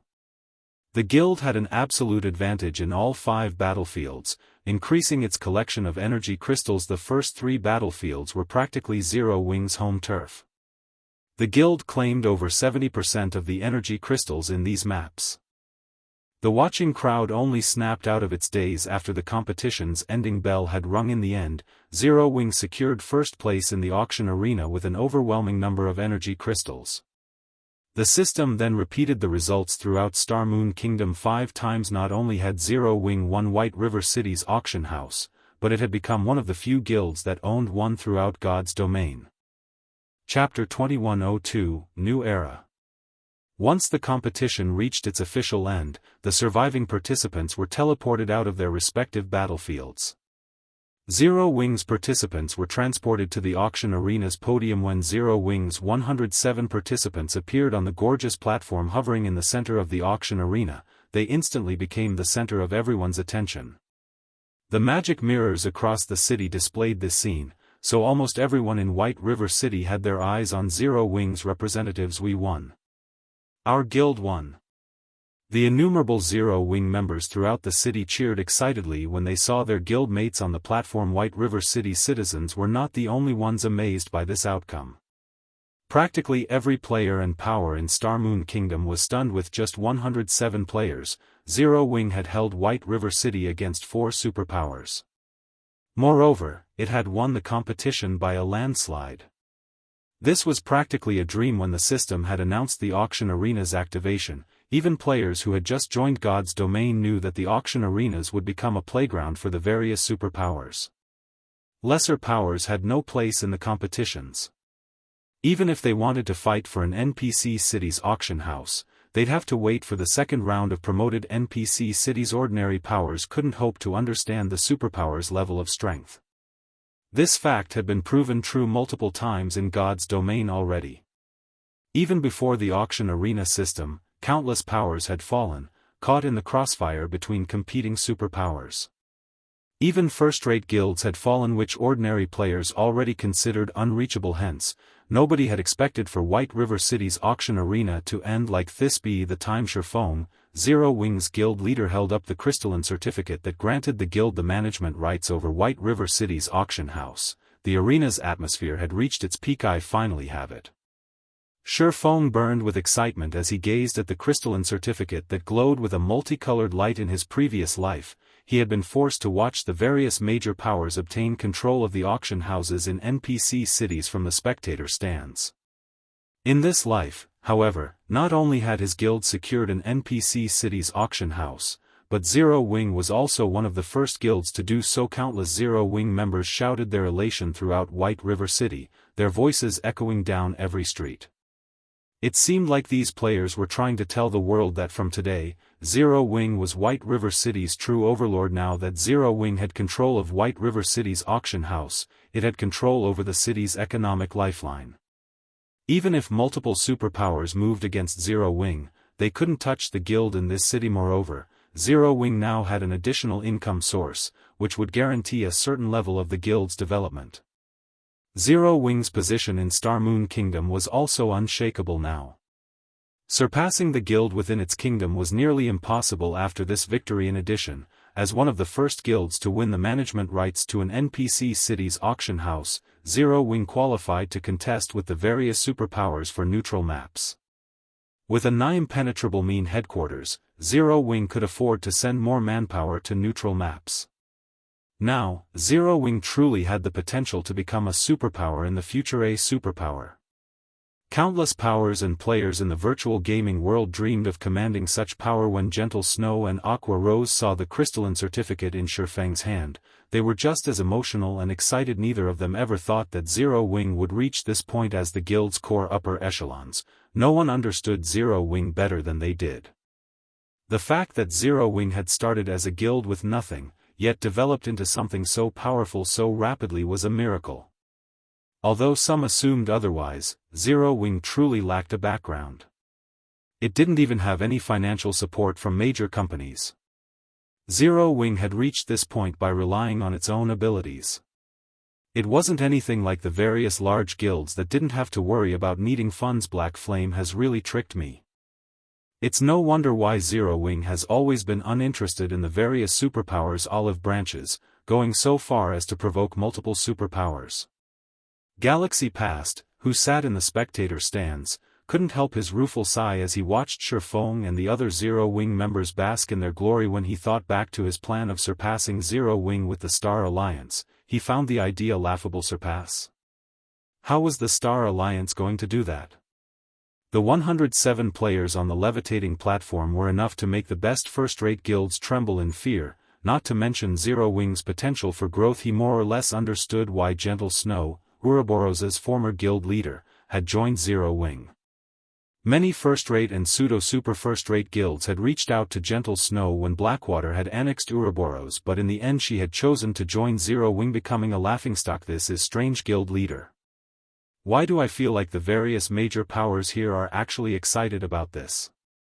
Purple, I asked strangely as she looked around her. Zero Wing had won this competition. The various major powers present shouldn't have anything to do with this victory, yet they acted as if Zero Wing had won this auction arena for them. It's only natural, Galaxy Past said, chuckling. Zero Wing broke the superpower's undefeatable curse and birthed a new era, so of course, the various major powers are excited. A new era? Realization dawned on Purple. Jade superpowers had always been undefeatable in God's domain. Only other superpowers could contend with a superpower. In fact, this was common sense in the virtual gaming world. Although there had been instances of a non-superpower defeating some of God's domain superpowers, these fights had been mere squabbles. They proved nothing. Moreover, these victors had relied on super-powerful items with limited effective periods. These items only allowed non-superpowers to shine for a limited time, and there was no relation between these items and a power's true strength. At most, these powers had attracted others' attention and envy. However, the auction arena tested the participating powers' comprehensive strength. No external items were allowed in the competition. Moreover, the various participating superpowers took this competition very seriously. Thus, Zero Wing was the first non-superpower to achieve true victory over multiple superpowers. This victory also proved that superpowers could be defeated. Interesting. The superpowers actually lost. It seems the era of superpowers' rule over God's domain has finally come to an end. After today, this is the era of new powers like us. In one of White River City's crowded advanced bars, upper echelons from powers that had been operated in secret began to grow restless after witnessing the auction house competition's outcome. Meanwhile, like the plague, news of Zero Wing's victory in White River City's auction arena spread throughout God's domain, reaching every major power and superpower on the continent. Chapter 2103, Uproar in Star Moon Kingdom. After Zero Wing won White River City's auction house, the various superpowers received the surprising news in less than 10 minutes. Although White River City was not an important NPC city, it was one of the first cities to have an active auction arena system. Naturally, the various superpowers wouldn't let it slip through their grasp yet, despite 4 superpowers fighting to secure the auction house. A non-superpower, Zero Wing, had won the competition. No matter how the various superpowers considered the news, it was unbelievable. The unexpected development made the superpowers suspicious. They all suspected that Zero Wing had support from a super guild or a major corporation. However, regardless of their assumptions, Zero Wing's name had made it onto their lists, becoming a target to pay close attention to. After all, now that Zero Wing had secured an NPC city's auction house, it had gained a tremendous amount of financial strength. Moreover, this new income source was stable and beyond other powers' influence. With this, Zero Wing was one step closer to becoming a true superpower. Zero Wing succeeded? Phoenix Rain could not help but be surprised when she read the report from her subordinate before the auction arena competition. She had expressed her willingness to dispatch a portion of her strength to assist Zero Wing with Shifeng, but he had rejected her offer. She had later learned that 4 superpowers had intended to fight for White River City. Even she would struggle to win White River City's auction house with so many powerful opponents, yet the latest report stated that Zero Wing had emerged victorious. Moreover, its victory had been overwhelming. No matter how she looked at it, the situation didn't seem realistic. She had watched Zero Wing rise from the ground up personally, but she didn't understand how Zero Wing had become so powerful. For a moment, she even wondered if her subordinate had mistyped the victor's name to Zero Wing. Big Sis Rain, we've just received a message from the Great Pavilion Master. He wants to hold an elder meeting and requests your attendance. He says that it's related to Zero Wing, Blue Phoenix excitedly announced as she rushed into the room. I got it. Phoenix Rain could not help her bitter smile when she heard the message. She had wanted to help Zero Wing. She hadn't thought that it would help her instead. Or Empire, Crimson Flame Fortress. After a long period of development, the Crimson Flame Fortress's operations could rival that of a small NPC city. Including the NPC soldiers that guarded the fortress, it had become one of the safest rest areas in the Ore Empire, and it was very close to the Ore capital city. By using the fortress's teleportation function, players could reach the regional dungeon very quickly. As a result, the fortress had become exceptionally popular among players. However, tension dominated Blackwater's residence in the Crimson Flame Fortress. Jianghu, who stood in the Vice Guild leader's office, was drenched in sweat. Zero Wing sure has a lot of experts. Wuxia wore a faint smile as she finished reading Jing Yang's report. Neither joy nor sadness filled Wuxia's voice, yet those who heard it would feel an extraordinarily frightening pressure. Even South Time, who stood behind Jing, felt his legs wobble for a moment. Vice Guild leader, Zero Wing's strength has truly exceeded our expectations. Do we still intend to put pressure on the guild after this? A blue-clad, elderly man, who radiated a much stronger aura than South Time's, asked. Zero Wing had enough apex experts to rival an ordinary superpower. Superpowers would have a very difficult time harassing the guild with their own apex experts. Zero Wing now had the strength to surround and defeat apex experts. On the off chance that its experts killed Blackwaters, the consequences would be severe. Apex experts were incredibly important assets to a superpower, and a single death could be dire for a superpower's development. Moreover, with the strength Shifeng had displayed thus far, Zero Wing wouldn't likely need to launch a large-scale offensive to deal with hostile apex experts. Shifeng alone would be more than enough to get the job done. The only option Blackwater had left involved mobilizing all of its apex combatants to wage a war of attrition against Zero Wing. However, doing so would not benefit either side. Blackwater's development would stagnate, and it would fall behind other superpowers. They had to avoid that method unless absolutely necessary. This was why the various superpowers rarely mobilized their apex experts to resolve conflicts with other superpowers, dispatching peak exerts, at most, to fight. Apex experts played a crucial role in acquiring powerful items, and superpowers couldn't afford any hindrances to their development. Normally, superpowers also had the option of an economic war, but now that Zero Wing had White River City's auction house, its financial prowess was likely unshakable. Of course, we are continuing, Wuxia said as she eyed the blue-clad elder beside her. This is merely the start of Zero Wing's tragedy. Starlink has won auction houses in 3 NPC cities, including Dark Knight cities. This has substantially increased the guild's overall strength. With the Starline Corporation's support, Starlink will only grow stronger. Although it failed to take White River City from Zero Wing, it won't let the smaller guild off the hook so easily. Understood. I'll make the necessary arrangements. The blue-clad elder bowed and left the room. After the blue-clad elder, Jianghu, and the others left, Wuxia restarted the battle video of the competition for White River City's auction arena. At one point, she began to smile. Black Flame, huh? Wuxia's eyes narrowed as she focused on the moment Shifeng had killed Sword Demon. Laughing, she said, how interesting. The fact that you have grown your guild from nothing is truly amazing. It seems you have quite a few secrets, but turning a guild into a titan in God's domain isn't such an easy task. Show me how much you can grow. Meanwhile, joy dominated White River City streets. Zero Wing's members celebrated throughout the city like it was New Year's Eve. Now that Zero Wing had control of the city's auction house, its position as Star Moon Kingdom's overlord was stable. Any power that picked a fight with the guild in Star Moon Kingdom would simply be asking for an early death. Although Zero Wing had only secured the management rights to White River City's auction house, White River City had the highest player population of any city in the kingdom. Merchant and lifestyle players frequently gathered here, and various products flowed through the city every day.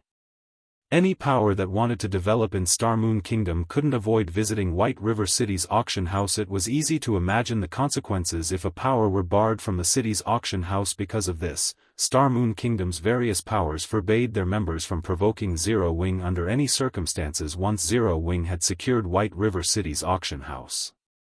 Any player that ignored the order would be instantly banished from the organization, and no power in Star Moon Kingdom would accept the banished player. Even the kingdom's dark players were a little intimidated by Zero Wing before this turn of events. They had been able to move about the kingdom without fear, but as time passed, the merchandise in White River City began to have greater influence on their daily lives in God's domain.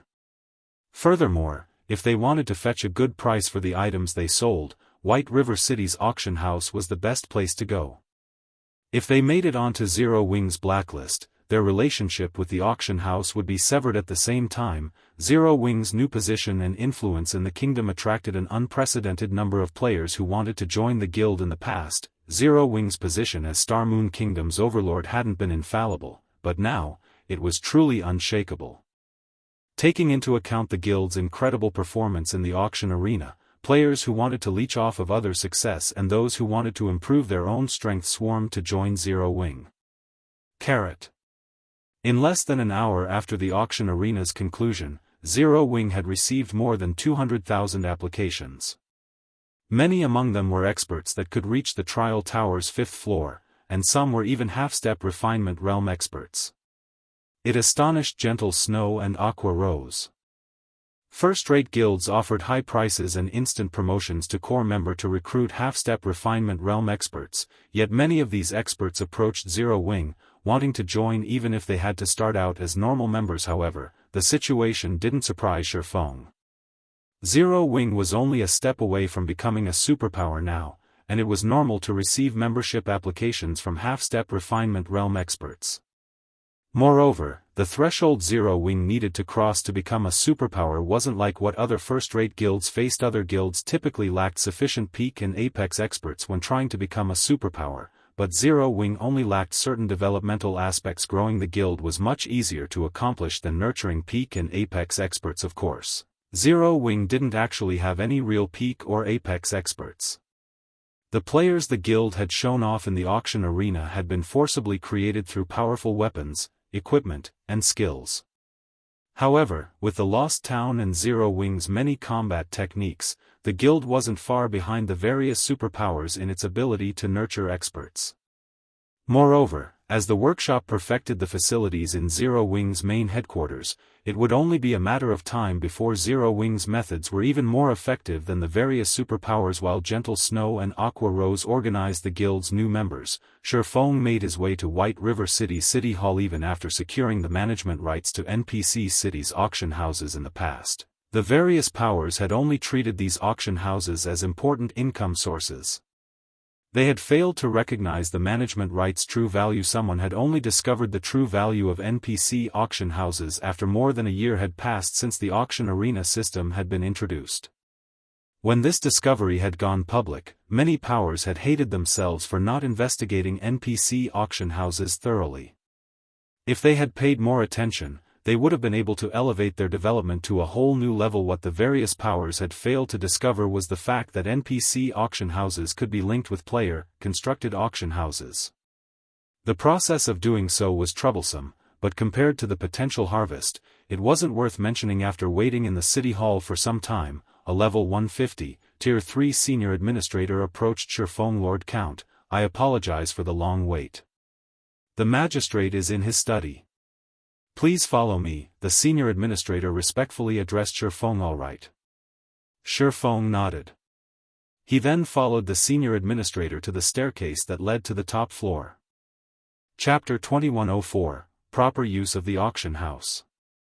Under the senior administrator's lead, Shifeng arrived at a quiet and elegant study. The study was not particularly large.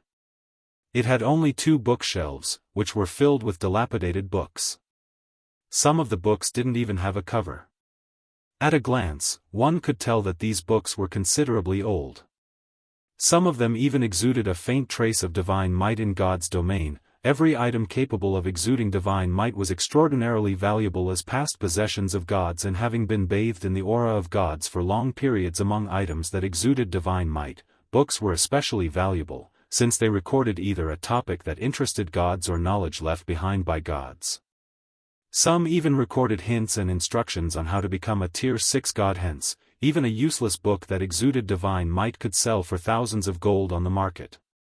Their value easily rivaled an ordinary piece of epic equipment. Meanwhile, more than 50 of such books were sitting on the 2 bookshelves. So, this is the study of White River City's City Hall? Shifeng was astonished as he gazed at the 2 bookshelves. From an ordinary player's perspective, there was nothing special about a magistrate meeting a player in his study. After all, the magistrate would not always remain in one location inside the city hall. However, what most people didn't know was that magistrates normally wouldn't ever meet with players in their studies. Only the manager of an NPC city's auction house would be allowed to visit the study of the respective city's city hall. One could say that this was a special privilege of auction house managers. Any other player would most likely never set foot in a city hall study. Tier 6 god-ranked players were no exception. One could also say that a city hall study was the most fortified location inside an NPC city. This wasn't because the study was protected by amazing magic arrays, but because it was located in a special space. Like an otherworld, unless one gained permission to access it, even Tier 6 gods wouldn't be able to enter the study at this time. Magistrate Weissman was sitting behind an office desk and reading a book made of pure gold under the sunlight shining through the window behind him. Compared to the previous time Shifeng met Weissman, the current Weissman was already a level 200. Tier 5 Grand Wizard. This could be considered one of the benefits of White River City being one of the first NPC cities to get promoted in God's domain. With a Tier 5 NPC guarding White River City, even Tier 4 players would not dare act rampantly inside the city. The security level of the city was on an entirely different level compared to that of ordinary NPC cities. Players could develop themselves here without worrying about small incidents ruining all their investments in the city. Yuri here. Do you have some business with me? Weissman asked as he looked at Shifeng with a friendly smile. Due to his promotion in tiers, Weissman's intellect had received further improvement. The NPC was now capable of acting much more like an ordinary human being. He even perfectly suppressed his aura. If one did not use an identification skill on Weissman, they would most likely treat him as an ordinary old man. Lord Magistrate, I wish to make the city more prosperous, so I want to link White River City's auction house with the auction house of another city. I hope I can gain your permission to do so. Shifeng answered. An auction house was an important economic pillar for a city. An auction house's development was a city's development, and the prosperity of an auction house was a city's prosperity. In the past, the powers merely treated the NPC auction houses they acquired as an ATM and the key to controlling an NPC city. They failed to understand that NPC auction houses were actually a tool for hastening the development of guild towns. This function had only been discovered more than a year after the auction arena system's introduction into the game. A year. With the popularity and income that an NPC auction house brought, 1 year was more than enough to elevate a guild town into an advanced city. However, as the various powers failed to discover this function, even more than 2 years after God's domain's launch in the past, there hadn't been a single advanced guild city in the game. Even the existing intermediate cities back then had still been far from becoming advanced cities. Without the help of an NPC auction house, even 3 to 5 years of development wouldn't be enough to elevate an intermediate city to an advanced city. Guild towns and cities were a guild's foundation for development in God's domain. Meanwhile, there was an enormous difference between guild towns and cities of different ranks, especially when an intermediate city was promoted into an advanced city. Although the change was mostly quantitative, the difference was massive. Moreover, some special constructions that assisted players in their development could be constructed only in advanced cities. Hence, when the various powers received news about this function, they had all been filled with regret. Had they known about this function early on, they would have been able to elevate their guild's development speed and the standard of players in their territory to a whole new level. This was particularly true for the standard of players. As players reached higher levels, the maps inside kingdoms and empires would become inadequate for players seeking to improve themselves. This improvement wasn't limited to levels, it referred to clearing the Tier 3 promotion quest as well. Level 100 was a massive turning point for players in God's domain. Not only were level 100 monsters much more difficult to handle than level 99 monsters, but it was also the minimum level at which players could get promoted to Tier 3. Meanwhile, the precondition for promotion to Tier 3 was development in neutral maps.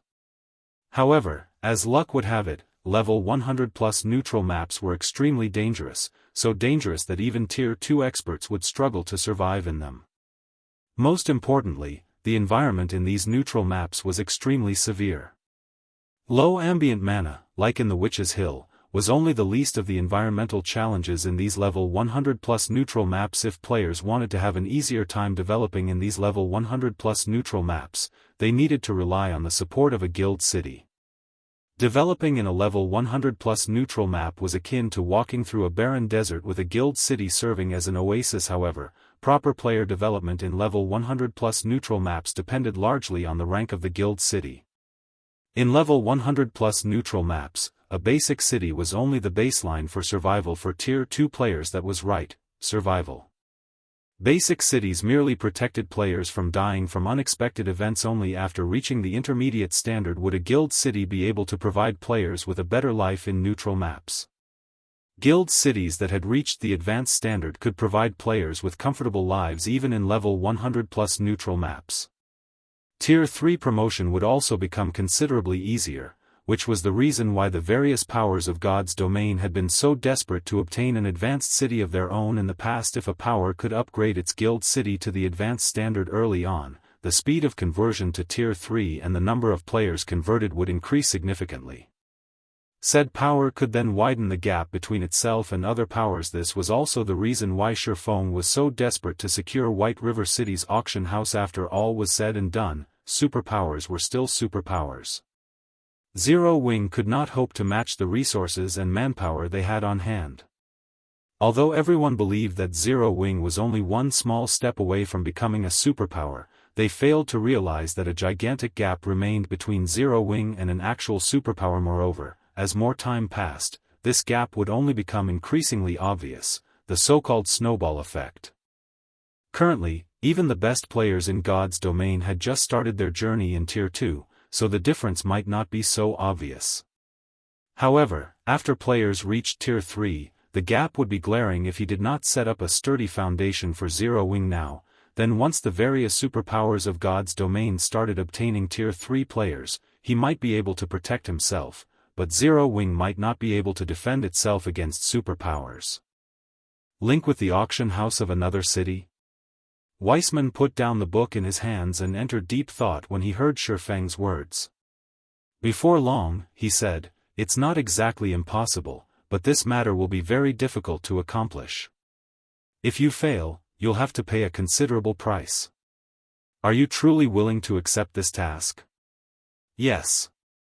Horrifying nodded seriously. He had long since known about this point, as he wouldn't have visited Weissman without preparation. Which town or city would you choose? Weissman asked. Stone Forest Town. Horrifying replied. The Witch's Hill Zero Wing City was built in was a precious leveling ground. He couldn't possibly move Zero Wing City to a neutral map. Stone Forest Town, however, was a different story. The Stoneclaw Mountains the town was built in was already starting to lose popularity among players. Moreover, Stone Forest Town was already an advanced town and only a step away from becoming a basic city. He naturally had to prioritize its development. Although linking an NPC auction house with a guild town's auction house was slightly more difficult than doing so for a guild city's auction house, the difficulty was only on the standard of an epic team quest. To Horrifying's current self, completing such a quest would be no problem at all. Alright, as White River City's magistrate, I will grant you this authority. Here are the tasks you need to complete.